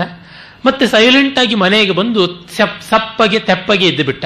ಇವನ ಕುಲಗುರು ವಸಿಷ್ಠರಿಗೆ ಯುವರಾಜ ಯಾಕೆ ಹೀಗಿದ್ದಾನೆ ಅಂತ ಗೊತ್ತಾಗಿ ತತ್ಕ್ಷಣ ಅವರೇ ಸೂರ್ಯನ ಹತ್ತಿರಕ್ಕೆ ಹೋಗಿ ಸೂರ್ಯನ ರಥಕ್ಕೆ ಸಮಾನವಾದ ವೇಗದ ಒಂದು ವಿಮಾನ ಮಾಡಿಕೊಂಡು ಹೋಗಿ ಕೂತು ಸೂರ್ಯನ ಜೊತೆಗೆ ಮಾತನಾಡಿ ನೆಗೋಸಿಯೇಷನ್ಸ್ ಮಾಡಿ ಮದುವೆ ಏರ್ಪಾಟು ಮಾಡಿದ್ರು. ತಪತಿ ಸಂವರ್ಣದ ವಿವಾಹವಾಯಿತು. ಇಷ್ಟೇ ಸರಳವಾದ ಕಥೆ. ಆದರೆ ಇಲ್ಲಿಯ ಸ್ವಾರಸ್ಯ ಏನೆಂದರೆ ವಸಿಷ್ಠರು ಎಷ್ಟು ಕಾಳಜಿ ಇಟ್ಟುಕೊಂಡಿದ್ರು ಅಂತ. ಒಬ್ಬ ಕುಲಪುರೋಹಿತರಾಗಿ ಕುಲಗುರುವಾಗಿ ಆತ ಇಂಥ ವ್ಯವಹಾರವನ್ನು ಎಷ್ಟು ಚೆನ್ನಾಗಿ ನಡೆಸ್ತಾ ಇದ್ರು ಅಂತ ಅವರಿಗಿದ್ದ ಲೋಕಪ್ರೀತಿ ಗೊತ್ತಾಗುವಂಥದ್ದು. ಅದಕ್ಕೆ ವಸಿಷ್ಠರಿಗೆ ಈ ಲೋಕಪ್ರೀತಿ ಯಾವ ರೀತಿಯಾದದ್ದು ಅಂತ ಮುಂದೆ ಕಥೆ ಬೆಳೆಯುತ್ತೆ. ಆಗ ವಸಿಷ್ಠರ ಮಗ ಶಕ್ತಿ, ಆ ಶಕ್ತಿಯನ್ನ ಕಲ್ಮಾಶಪಾದ ಅನ್ನುವ ಮಹಾರಾಜ, ಅವನು ಶಕ್ತಿಯ ಶಾಪದಿಂದಲೇ ರಾಕ್ಷಸನಾಗಿರ್ತಾನೆ. ಆ ರಾಕ್ಷಸನಿಗೆ ವಿಶ್ವಾಮಿತ್ರ ಇನ್ಸ್ಟಿಗೇಟ್ ಮಾಡಿ ನನ್ನ ವೈರಿಯಾದ ವಸಿಷ್ಠನ ಸಂತಾನವನ್ನು ಕೊಂದುಬಿಡು ಅಂತ ಹೇಳಿ ವಸಿಷ್ಠರ ಮಕ್ಕಳನ್ನೆಲ್ಲ ಕೊಂದು ಶಕ್ತಿಯನ್ನು ಕೊಂದು ಬಿಡ್ತಾನೆ. ಆಗ ವಸಿಷ್ಠರಿಗೆ ಬಹಳ ಸಂಕಟವಾಗಿ ಪುತ್ರಶೋಕವನ್ನು ತಾಳಲಾರದೆ ಅವರು ಕೈಕಾಲು ಕಟ್ಟಿಕೊಂಡು ನದಿಗೆ ಬಿದ್ದು ಬಿಡ್ತಾರೆ. ಆಗ ನದಿ ಸಟ್ಲೆಜ್, ಅದನ್ನು ವೇದಕಾಲದ ನದಿ ಶತದ್ರು ಅಂತ ಕರೀತಾರೆ. ಅದು 100 ಸೀಳಾಗಿ ಬಿಟ್ಟು ನೀರೇ ಬತ್ತೋಗ್ಬಿಡುತ್ತಂತೆ. ಒಂದು ನದಿ 100 ನದಿಯ ತರಹ ಒಡೆದ್ಕೊಂಡು ಬಿಟ್ರೆ ನದಿಯಲ್ಲಿ ಯಾವ ನೀರು ಇರೋದಿಲ್ಲ. ಹಾಗಾಯಿತು. ಆಮೇಲೆ ಆಪೋದೇವಿಯರು ಅವರ ಕೈಕಾಲಿನ ಬಂಧನವನ್ನು ಬಿಡಿಸಿ ಅವರನ್ನು ದಡಕ್ಕೆ ತಂದು ಕೊಟ್ಟರು ಅಂತ. ಹೀಗೆ ನದಿಗಳು ಕೂಡ ವಸಿಷ್ಠರ ಜೊತೆಗೆ ಪ್ರೀತಿಯಿಂದ ನಡ್ಕೊಂಡವು. ತಾನು ಯಾಕೆ ಬದುಕಿರಬೇಕು ಅಂತ ಸಂಕಟ ಪಡ್ತಾ ಇದ್ದಾಗ ಒಂದು ದಿವಸ ವೇದಾಭ್ಯಾಸ ಮಾಡ್ತಾ ಇದ್ರಂತೆ. ಮಾಡ್ತಾ ಇದ್ರೆ ಅವರ ಸೊಸೆ ಶಕ್ತಿಯ ಹೆಂಡತಿ ಅದೃಶ್ಯಂತಿ ದೇವಿ, ಅವಳ ಗರ್ಭದಿಂದ ವೇದವನ್ನ ಅನುಪಾಠನ ಅಂದರೆ ಇವರು ಹೇಳಿದ್ದನ್ನು ಮತ್ತೆ ಹೇಳುವಂತ ಒಂದು ಧ್ವನಿ ಕೇಳಿಸ್ತಂತೆ. ನೋಡಿದ್ರೆ ಆ ತಾಯಿಯ ಗರ್ಭದಲ್ಲಿರುವಂಥ ಮಗು ಹೇಳ್ತಾ ಇದೆ ಅಂತ, ಅಬ್ಬಾ ನಮ್ಮ ವಂಶ ಬೆಳೀತಾ ಇದೆ, ಆ ಮಗುವಿಗಾಗಿ ತಾನು ಬಾಳಬೇಕು ಅಂತ ತಮ್ಮ ಸಾವನ್ನ ಹಿಂದಿಟ್ಟುಕೊಂಡು ಆ ಮಗುವನ್ನ ಬೆಳೆಸೋದಿಕ್ಕೆ ಅಂತ ಬದ್ಧ ಕಂಕಣರಾದರಂತೆ. ಆತನೇ ಪರಾಶರ, ವ್ಯಾಸರ ತಂದೆ. ಮತ್ತೆ ಪರಾಶರನಿಗೆ ಹುಟ್ಟಿದ ತಕ್ಷಣವೇ ತಂದೆ ಇಲ್ಲ, ವಸಿಷ್ಠರನ್ನೇ ಅಪ್ಪ ಅಪ್ಪ ಅಂತ ಹೇಳ್ತಾ ಇದ್ದಂತೆ. ಆಗ ಹೇಳಿದಾಗಲೆಲ್ಲ ಅದೃಶ್ಯಂತಿ ಅಳ್ತಾ ಇದ್ಲಂತೆ. ಸ್ವಲ್ಪ ಬೆಳೆದ ಮೇಲೆ ಹುಡುಗ, ಯಾಕಮ್ಮ ಅಪ್ಪ ಅಂತ ಕರೆದ ತಕ್ಷಣ ಅಳ್ತೀಯ ಅಂತ. ಅಯ್ಯೋ ನಿನಗೆ ತಂದೆ ಇಲ್ಲ ಮಗು, ಅವ್ರು ನಿನ್ನ ತಂದೆಯ ತಂದೆ ಅಂತ. ತಂದೆಗೆ ಏನಾಯ್ತು ಅಂದ್ರೆ ಈ ತರ ಒಬ್ಬ ರಾಕ್ಷಸ ಕೊಂದ ಅಂತ. ಹಾಗಿದ್ರೆ ರಾಕ್ಷಸ ವಂಶವನ್ನೇ ನಿರ್ವಂಶ ಮಾಡಿಬಿಡ್ತೀನಿ ಅಂತ ಹೊರಟನಂತೆ. ಆಗ ವಸಿಷ್ಠರು ತಡೆದು, ಇದು ಅವಿವೇಕ, ಮಾಡಬಾರದು, ಒಬ್ಬ ಯಾರೋ ಮಾಡಿದ ತಪ್ಪಿಗೆ ಹೀಗೆ ಮಾಡುವುದೇ ಅಂತ ಹೇಳಿ ಆ ಕಲ್ಮಾಶಪಾದ ಅವನು ಶಾಪಗ್ರಸ್ತನಾಗಿದ್ನಲ್ಲ ರಾಕ್ಷಸನಾಗಿ, ಅವನ ಶಾಪವನ್ನು ವಿಮೋಚನೆ ಮಾಡಿದ್ರು. ಮಗನನ್ನ ಕೊಂದ ರಾಕ್ಷಸನಿಗೆ ಶಾಪ ವಿಮೋಚನೆ ಮಾಡಿ ಮತ್ತೆ ಅವನಿಗೆ ಮಕ್ಕಳಾಗಿರಲಿಲ್ಲ, ಅವನಿಗೆ ಮಕ್ಕಳಾಗುವಂತಹ ಒಂದು ವ್ಯವಸ್ಥೆ ಯಜ್ಞ ಎಲ್ಲ ಮಾಡಿಸಿದ್ರು ಅಂತ ಬರುತ್ತೆ. ಇದು ವಸಿಷ್ಠರ ಹೃದಯ ವೈಶಾಲ್ಯ, ಔದಾರ್ಯ ಅಂತ ಬರುತ್ತೆ. ಆಗ ಮೊಮ್ಮಗನ ಕೋಪವನ್ನು ಉಪಶಮನ ಮಾಡೋದಕ್ಕೆ ಮತ್ತೊಂದು ಕಥೆ ಹೇಳ್ತಾರೆ. ಅದು ಔರ್ವನ ಕಥೆ. ನಿನ್ನೆ ಹೇಳಿದ್ದೆ ಅನ್ಸುತ್ತೆ, ಮೊನ್ನೆಯೂ ಹೇಳಿದ್ದೆ. ಈ ಭೃಗುವಂಶೀಯರು ಹೇಗೆ ಅರ್ಥಲೋಭಿಗಳಾಗಿದ್ರು, ದುಡ್ಡು ಕಾಸಿನ ವಿಷಯದಲ್ಲಿ ತುಂಬಾ ಲಾಲಸೆ ಉಳ್ಳವರಾಗಿದ್ರು, ಹಾಗಾಗಿ ಅವರ ಬ್ರಾಹ್ಮಣ್ಯ ಕಲ್ಮಶಪೂರ್ಣವಾಗಿತ್ತು. ಅದನ್ನು ಹೇಳಿದನಲ್ಲ, ಒಬ್ಬ ಭೃಗುವಂಶದ ಜಮದಗ್ನಿಯ ಹೋಮಧೇನುವಾದ ಶಬಲೆಯನ್ನ ಅಪಹರಣ ಮಾಡಿದ ಕಾರ್ತ್ಯವೀರ್ಯನ ಮೇಲೆ ಜಮದಗ್ನಿಯ ಮಗ ಪರಶುರಾಮ ದಂಡೆತ್ತಿ ಹೋಗಿ ಅವನನ್ನು, ಅವನ ಸಂತಾನವನ್ನು ಕೊಂದು 21 ಬಾರಿ ಜಗತ್ತನ್ನೆಲ್ಲ ಸುತ್ತಿ ಕ್ಷತ್ರಿಯ ವಂಶ ನಾಶನ ಮಾಡಿದ. ಅದೇ ಒಬ್ಬ ವಸಿಷ್ಠರ ಮೇಲೆ ಇವನು ವಿಶ್ವರಥ ಅಂತ ವಿಶ್ವಾಮಿತ್ರನ ಪೂರ್ವನಾಮಧೇಯ ವೇದದಲ್ಲಿ ಬರುವಂಥದ್ದು. ಆ ವಿಶ್ವರಥ ಅವನು ದಂಡೆತ್ತಿ ಹೋಗಿ ನಂದಿನಿದೇನು ಬೇಕು ಅಂತ ಹೋದವನು ಬೆಂಕಿಯ ಮೇಲೆ ಕೈ ಮಾಡೋದಕ್ಕೆ ಹೋದ ಕಟ್ಟಿಗೆ ಕೂಡ ಬೆಂಕಿಯೇ ಆಗುವ ಹಾಗೆ ಬ್ರಹ್ಮರ್ಷಿಯ ಮೇಲೆ ಕೈ ಮಾಡೋಕ್ಕೆ ಹೋಗಿ ಇವನು ಬ್ರಹ್ಮರ್ಷಿಯಾದ. ಅಂದರೆ ಯಾವ ರೀತಿಯಾದಂಥ ಕಾಂಟ್ರಾಸ್ಟ್ ಅಂತ ಹೇಳಿದ್ದೆ. ಆ ರೀತಿಯಲ್ಲಿ ಈ ಭೃಗುಗಳು ಲೋಭಿಗಳು, ವಿದ್ಯಾವಂತರು. ಅವರದು ಮುಖ್ಯವಾಗಿ ಅಥರ್ವ ವೇದ. ನಾನು ಮೊನ್ನೆಯೇ ಹೇಳಿದ್ದೆ, ಶುಕ್ರಾಚಾರ್ಯ ಭಾರ್ಗವ ಕುಲ ಲಲಾಮ ಭೃಗುವಂಶೀಯ, ಚ್ಯವನ ಭೃಗುವಂಶೀಯ, ಜಮದಗ್ನಿ ಭೃಗುವಂಶೀಯ, ಇವರೆಲ್ಲ ಭಾರ್ಗವರು. ಇವರ ಕುಲವಿದ್ಯೆ ಅಗ್ನಿವಿದ್ಯೆ, ಅಗ್ನಿ ಇವರ ಕುಲದೇವತೆ. ಮತ್ತು ಇವರ ವೇದ ಅಥರ್ವ ವೇದ. ಅಥರ್ವ ವೇದ ಮುಖ್ಯವಾಗಿ ಮೆಟೀರಿಯಲಿಸ್ಟಿಕ್ ವೇದ ಅಂತ. ಪಾರಮಾರ್ಥಿಕವೂ ಇದೆ, ಆದರೆ ಮೆಟೀರಿಯಲಿಸಮ್ ಅಲ್ಲಿ ಜಾಸ್ತಿ ಇದೆ. ಅದಕ್ಕೆ ತಕ್ಕಂತೆಯೇ ಇವರು ಇದ್ರು ಅಂತ ನಾನು ಅದನ್ನು ಹಿಸ್ಟಾರಿಕಲಿ ಕೂಡ ಯಾವ ಥರ ಅಂತ ಹೇಳಿದ್ದೆ. ಮತ್ತು ಈ ಅಥರ್ವ ವೇದವನ್ನು ಹೆಚ್ಚು ಬಳಕೆಯಲ್ಲಿಟ್ಟುಕೊಂಡಿದ್ದವರು ಈ ಯಾವುದನ್ನು ನಾವು ನಾರ್ತ್ ವೆಸ್ಟರ್ನ್ ಇಂಡಿಯಾ ಅಂತ ಕರಿತೀವಲ್ಲ, ಈ ಹೊತ್ತು ನೈಋತ್ಯ ಅಂತ ಯಾವ ದಿಕ್ಕಿದೆ, ಈ ಕಂದಹಾರ, ಅಫ್ಘಾನಿಸ್ತಾನ, ಪಾಕಿಸ್ತಾನ, ಇರಾನ್, ಇರಾಕ್ ಅತ್ತ ಕಡೆಯ ಪ್ರದೇಶ, ಅವೆಲ್ಲ ಮೊದಲು ಅಪ್ ಟು ಇರಾಕ್ ಭಾರತಕ್ಕೆ ಸೇರಿತ್ತಲ್ಲ, ಅಲ್ಲೆಲ್ಲ ಅಥರ್ವ ವೇದ ಇತ್ತು. ಅಥರ್ವ ವೇದಕ್ಕೆ 9 ಶಾಖೆಗಳಿದ್ವು. ಈಗ ಉಳಿದಿರೋದು ಒಂದೇ ಶಾಖೆ, ಶೌನಕೀಯ ಶಾಖೆ. ಕೆಲವು ದಶಕಗಳ ಹಿಂದಷ್ಟೇ ಪಿಪ್ಪಲಾದ ಶಾಖೆಯ ಪಾಠಕ್ರಮ ನಶಿಸಿ ಹೋಯಿತು, ಕೇವಲ ಗ್ರಂಥ ರೂಪದಲ್ಲಿ ಸಿಕ್ಕುತ್ತೆ. ಇನ್ನು 7 ಶಾಖೆಗಳು ಸಂಪೂರ್ಣ ನಷ್ಟವಾಗಿವೆ. ಅವಲ್ಲಿ ಸಾಕಷ್ಟು ಮೆಟೀರಿಯಲಿಸಮ್ನ ಬೆಳವಣಿಗೆಯ ಬಗ್ಗೆ ಇದ್ದದ್ದು, ಭೌತಿಕವಾದಂತಹ ಬೆಳವಣಿಗೆಯ ವೃದ್ಧಿಯ ಬಗ್ಗೆ ಜಾಸ್ತಿ ಇದ್ದದ್ದು. ಆ ಅಥರ್ವ ವೇದದ ಉಪವೇದವನ್ನು ಸ್ಥಾಪತ್ಯ ವೇದ ಅಂತ ಕರೀತಾರಲ್ಲ. ಸ್ಥಾಪತ್ಯ ವೇದ ಅಂದರೆ ವೇದ ಆಫ್ ಇಂಜಿನಿಯರಿಂಗ್. ಅದಕ್ಕೆ ಬೇಕಾಗಿರುವಂಥ ವ್ಯವಸ್ಥೆಯಲ್ಲ ಅಲ್ಲಿ ಆದಂಥದ್ದು. ಈ ಹೊತ್ತಿನ ಅನೇಕ ರಾಜರೀತಿ, ಆಯುರ್ವೇದ, ಅಭಿಚಾರ ಇವೆಲ್ಲ ಅಥರ್ವ ವೇದಕ್ಕೆ ಸೇರಿರುವಂಥದ್ದು. ಸಹಜವಾಗಿ ಭಾರ್ಗವರಿಗೆ ಅಥರ್ವ ವೇದದಲ್ಲಿ ಪ್ರೇಮ. ಅಥರ್ವ ವೇದ ಮೆಟೀರಿಯಲಿಸ್ಟಿಕ್ ವೇದ, ಹಾಗಾಗಿ ಹಣಕಾಸುಗಳ ವ್ಯವಹಾರವೂ ಜಾಸ್ತಿ. ಅವರು ತುಂಬ ಡಿಮ್ಯಾಂಡ್ ಮಾಡ್ತಾ ಇದ್ದಂತೆ ದಕ್ಷಿಣೆಯನ್ನು. ಆ ದಕ್ಷಿಣೆಯ ಡಿಮ್ಯಾಂಡ್ ಮಾಡಿದ್ದು ಬಹಳ ಸಂಗ್ರಹವಾಗ್ತಾ ಇತ್ತು. ಎಲ್ಲಿವರೆಗೂ ಅಂದರೆ ಇವರಿಗೆ ಕೊಡುವಂತಹ ಕ್ಷತ್ರಿಯಾದಿಗಳಿಗೆ, ವೈಶ್ಯಾದಿಗಳಿಗೆ ದುಡ್ಡಿಲ್ಲದೆ ಆಗುವಷ್ಟು ಇವರಲ್ಲಿ ಅಮಾಸ ಆಗ್ಬಿಡ್ತು. ಎಷ್ಟೋ ಬಾರಿ ಯಜಮಾನನಿಗಿಂತ ಪುರೋಹಿತನ ಹತ್ರವೇನೆ ಜಾಸ್ತಿ ಅನುಕೂಲತೆ ಇರುತ್ತೆ. ಯಜಮಾನ ಲೂನಾದಲ್ಲಿ ಓಡಾಡಿದ್ರೆ ಪುರೋಹಿತ ಕಾರಲ್ಲಿ ಓಡಾಡೋದಾಗಿರುತ್ತೆ. ಯಜಮಾನ ಇನ್ನು ಪೇಜರ್ ಇಟ್ಕೊಂಡಿದ್ರೆ ಪುರೋಹಿತ ಮೊಬೈಲ್ ಇಟ್ಕೊಂಡಿರ್ತಾನೆ. ಅದು ಏನು ವರ್ಲ್ಡ್ ವೈಡ್ ರೋಮಿಂಗ್ ಇರುವಂತಹ ಮೊಬೈಲ್ ಬೇಕಾದ್ರೆ ಇಟ್ಕೊಂಡಿರ್ತಾನೆ. ಇದು ಒಂದು ವಿಪರ್ಯಾಸ. ಆ ರೀತಿಯಾದ ವಿಪರ್ಯಾಸ ಇವರಿಗಾಯಿತು. ಮತ್ತು ಇವರು ಹೈಹಯ ಕುಲದ ಪುರೋಹಿತರಾಗಿದ್ದರು.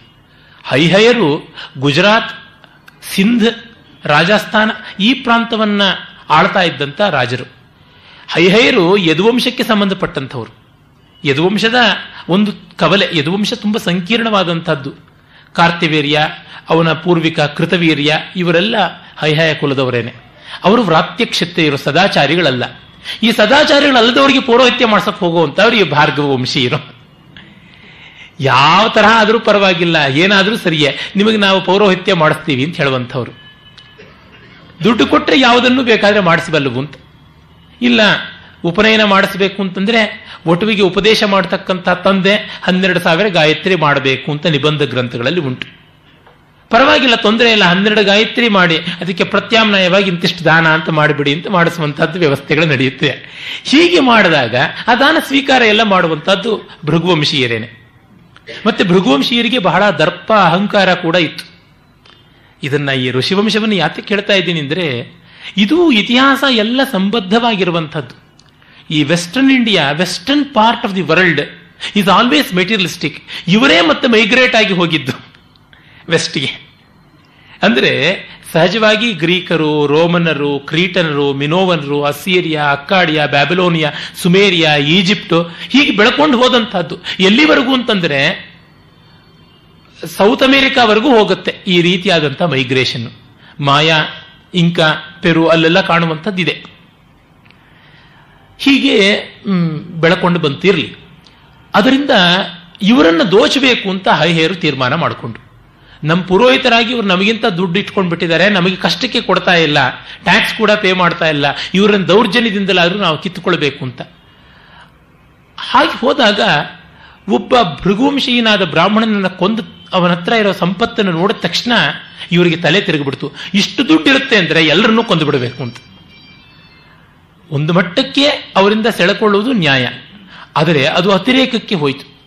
ಒಂದು ಕಥೆ ಉಂಟಲ್ಲ, ಈ ಗಜ್ನವಿ ಮಹಮ್ಮದ್ ಮೊದಲಾದವರು ದಂಡಯಾತ್ರೆ ಮಾಡಿ ಬಂದಾಗ ದೇವರ ವಿಗ್ರಹಗಳ ಕೆಳಗಿರತಕ್ಕಂತಹ ನಿಧಿ ಕಲಶ ಅಂತ ಯಾವುದುಂಟು ಅಲ್ಲಿರುವುದನ್ನು ನೋಡಿ ತುಂಬಾ ಪ್ರಲೋಭಿತರಾಗಿ ಯಾವುದೇ ಮೂರ್ತಿಯನ್ನು ಕಿತ್ತೆಸೆದು ಅಲ್ಲಿ ದುಡ್ಡಿರುತ್ತಾ ಅಂತ ನೋಡುವಂತ ಒಂದು ಅವರಿಗೆ ದಾಹ ಬಂತು ಅಂತ. ಹಾಗೆ ಇದು ಆಯಿತು. ಆಗ ಪ್ರಾಮಾಣಿಕರಾದವರು ಇರ್ತಾರೆ, ಎಲ್ಲಾ ಜಾತಿಯಲ್ಲಿ, ಎಲ್ಲಾ ಕುಲದಲ್ಲಿ, ಎಲ್ಲಾ ಗೋತ್ರದಲ್ಲಿ, ಎಲ್ಲಾ ಮತಗಳಲ್ಲಿ ಸಜ್ಜನರು ಇರ್ತಾರೆ, ದುರ್ಜನರು ಇರ್ತಾರೆ. ಕೆಲವರು ಭಾರ್ಗವರು ಉಪಶಾಂತರಾದವರಿದ್ದರು, ಅವರ ಕೈಯಲ್ಲಿ ಏನೂ ಇಲ್ಲ.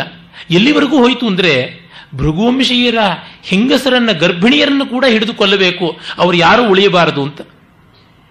ನೋಡಿ, ಬ್ರಾಹ್ಮಣರು ದೌರ್ಜನ್ಯ ಮಾಡಿದ್ರು, ಅದಕ್ಕೆ ಆಂಟಿ ಬ್ರಾಹ್ಮಿನ್ ಮೂವ್ಮೆಂಟ್ ಬಂತು. ಅದು ತಮಿಳುನಾಡಿನಲ್ಲಿ ಕಂಡು ಬಂದದ್ದು. ತಮಿಳುನಾಡಿನ ಈ ತಂಜಾವೂರು ಮತ್ತೆ ತಿರುನಲ್ವೇಲಿ ಈ ಒಂದು ಡಿಸ್ಟ್ರಿಕ್ಟ್ಸ್ ಅಲ್ಲೆಲ್ಲ ಫಲವತ್ತಾದ ಅಗ್ರಹಾರಗಳ ಜಮೀನು ಅನೇಕ ಬ್ರಾಹ್ಮಣರಿಗಿತ್ತು.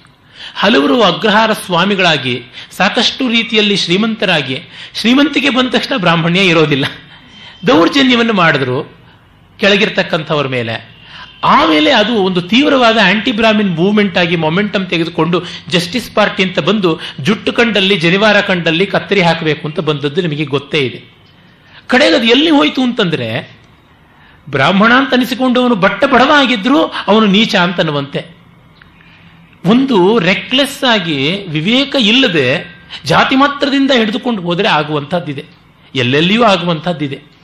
ಎಲ್ಲಿಯೋ ಮುಸಲ್ಮಾನರು ಅನ್ಯಾಯ ಮಾಡಿದ್ರು ಇರೋ ಮುಸಲ್ಮಾನರನ್ನೆಲ್ಲ ದ್ರೋಹಿಗಳು ಬೈಬೇಕು, ಕೊಲ್ಲಬೇಕು, ಕಡಿಬೇಕು, ಕೊಚ್ಚಬೇಕು ಅನ್ನುವಂಥದ್ದು ಯಾವ ಅವಿವೇಕದ ನೀತಿಯೋ ಅದೇ ರೀತಿ ಇದು ಆಗುತ್ತೆ.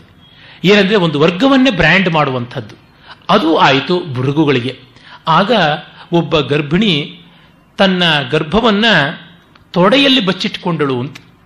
ಅದು ಸಾಂಕೇತಿಕವಾದದ್ದು.